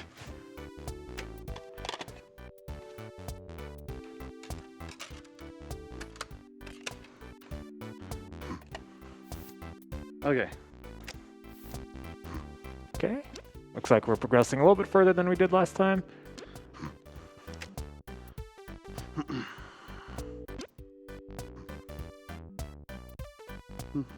Finish the save this time. Cool, the save file has been completed. So now he's going to reload a DQ7, I believe. We're actually going to put the Dragon Quest 7 game in now. Finally, we're going to play some Dragon Quest 7. Kind of. Disc 1. It's Disc 1. It's definitely DQ7. So the important thing right now is to create a new adventure file. We only want to create it. We don't want to actually start the game. And now I need to swap the save files. Basically, copy that save file that I just made in Dragon Quest 7 and plop it onto the Anime Maker file that I just made. Got to remove the memory card before it finishes loading. And if all of that worked correctly, we will have a save file.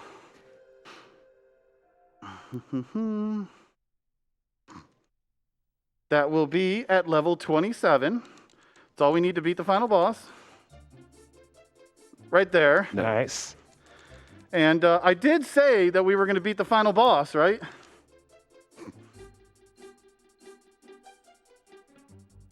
Wait, what's going on? I didn't hit cancel, did I? I've never actually seen that before. What?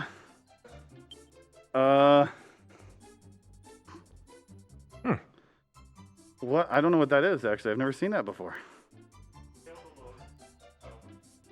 Oh, no. I've never actually had that problem before. Wow, this is going smashingly well. That means somewhere along the transfer, we got a corrupted file. I don't know. Try it again. We got time. You got it. Somewhere along the line, there was a corrupted file, and I don't know where it is. I was actually getting this every single time in practice too, so. Of course, when you get to the marathon setting. Yeah, we got this. You got this.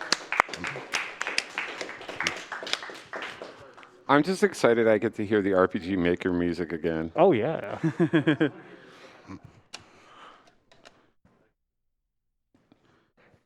It's Okay. like totally a bop. So happy. It is happy. And the GUI is like very nice. It's very charming. Yeah. It takes me back when I was a kid. Right? It was almost 5 minutes.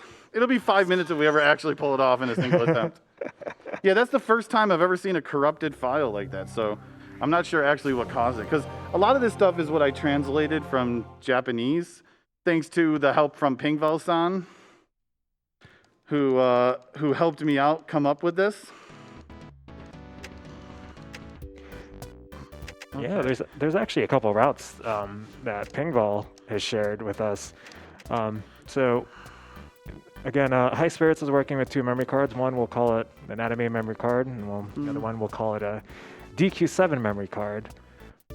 Goal is to create a save file here in the jarring tool here of Anime Maker, and we're going to create a save file that we're trying to get DQ7 to think is an actual legit save file.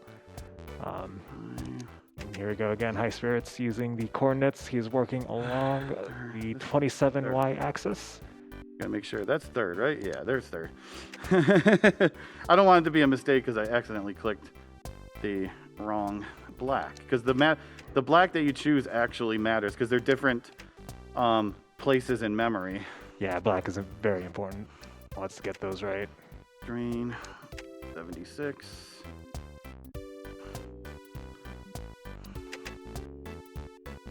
This one is a little trickier to find. It's that one right there. 77, 78. Yep. You have to choose different types of blacks here. Pink. Although that's not really pink on this monitor. It's purple.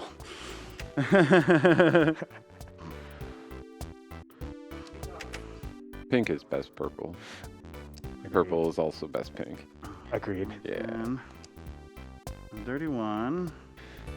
Highspirits is almost tap, done Tap, tap, tap. Oh, there we go. working along the 27 line. And So then I need second one under there to go to 121. there's another black. 27. 136.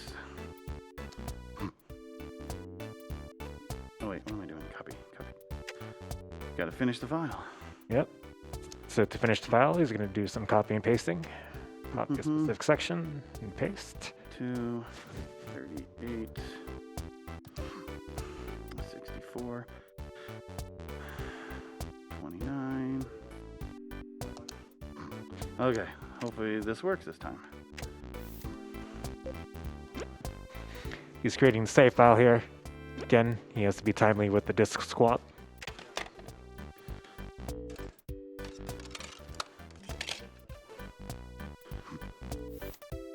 All right, that works out.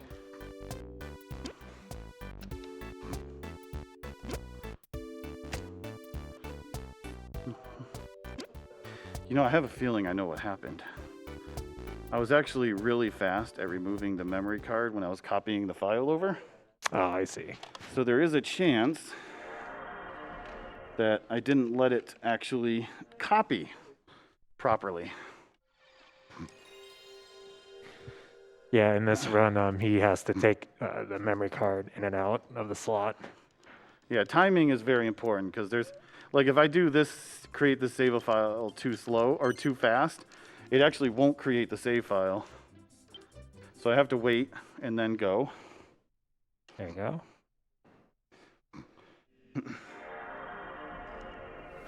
Ooh.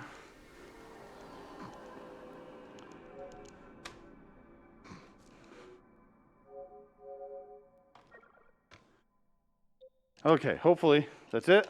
All right, fingers crossed. Come on, let's do this. Come on. Y'all paid a lot of money for this. We got to get it.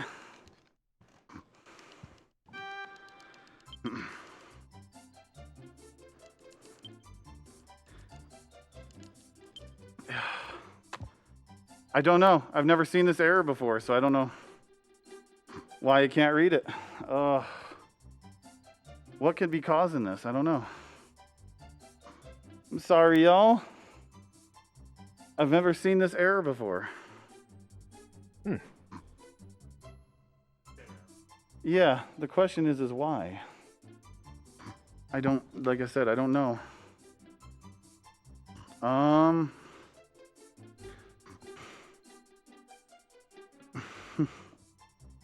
I don't know. Do I try it again or? Because we've been at it for a while.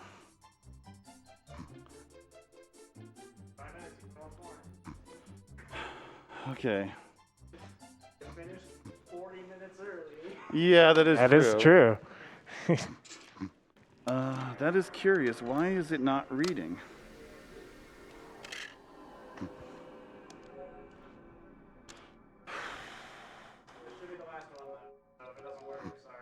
I know. Well, I want people to get their money's worth, so.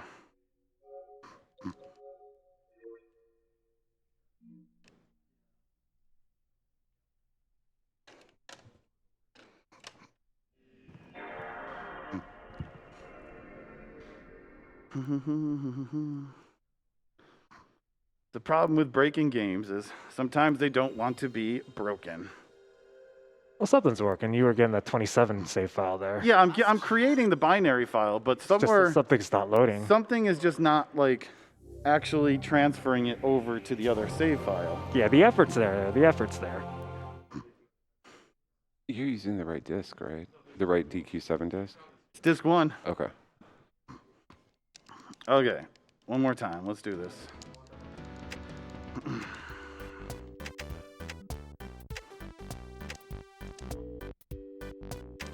Highspirits is turning the background to black, choosing specific colors to mark on the background here. He's going to be working along line Y27. There we go. Yellow.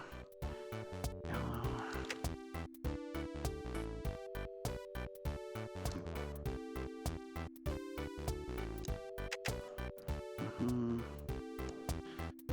the bottom. Highspirits is working with touchy controls. Not the easiest thing in the world, working here at the monitor and trying to choose the correct pixel. 50. He's using a magnifying, choose the correct or a reasonable magnified setting to help him do this at a reasonable pace. He's working from left to right.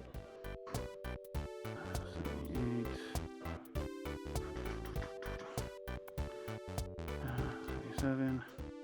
Another thing to emphasize is that the placement of the black colors very crucial to creating this save file. 47.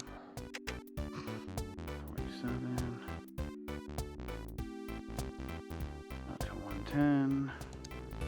31. So get one under red.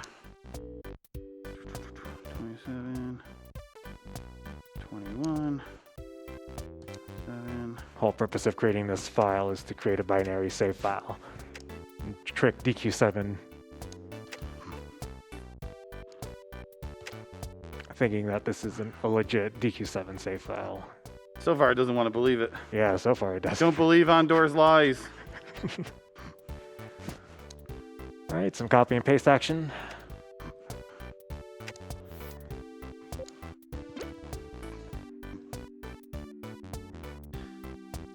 F is the appropriate name for the save file.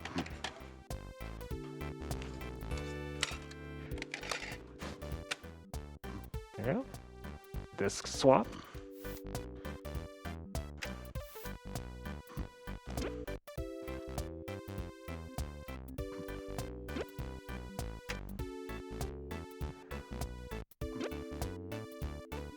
Highspirits is working with a couple of memory cards. All right, he's in. Just gonna swap the disk out with Dragon Warrior.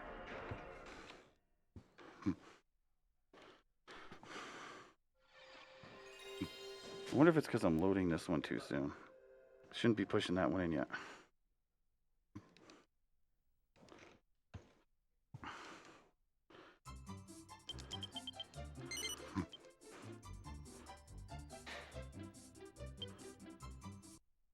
Spirits created a new adventure.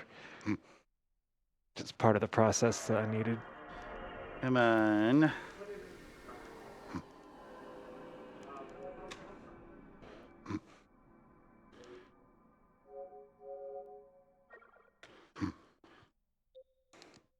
Hope that was right, because that was kind of slow. Yeah, need But a little more timing. I slowed that down a little bit to hopefully see if that fixed the problem. Because I really want to show this off. Please read it. Please read it. I don't know. I don't know if it's the retro tink or if it's because it's not or not, but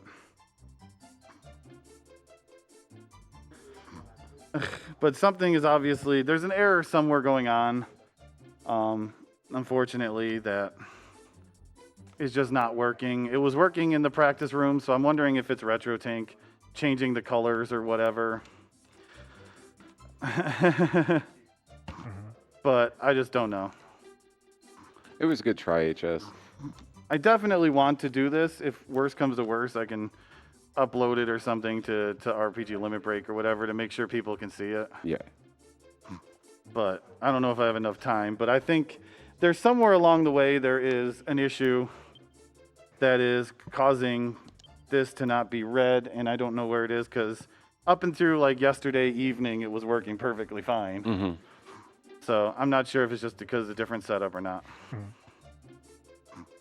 So is that it? Should I? Good try, High Spirits. Thank you so much. Yeah. So I will. Good try. Thank you. Yeah, thanks for...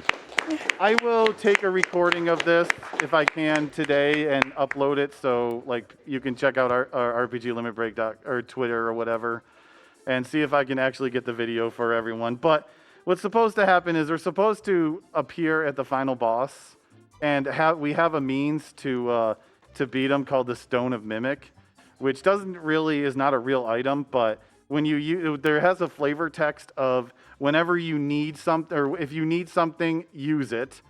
It's like the actual flavor text for it. And when you use it, it helps you beat the boss.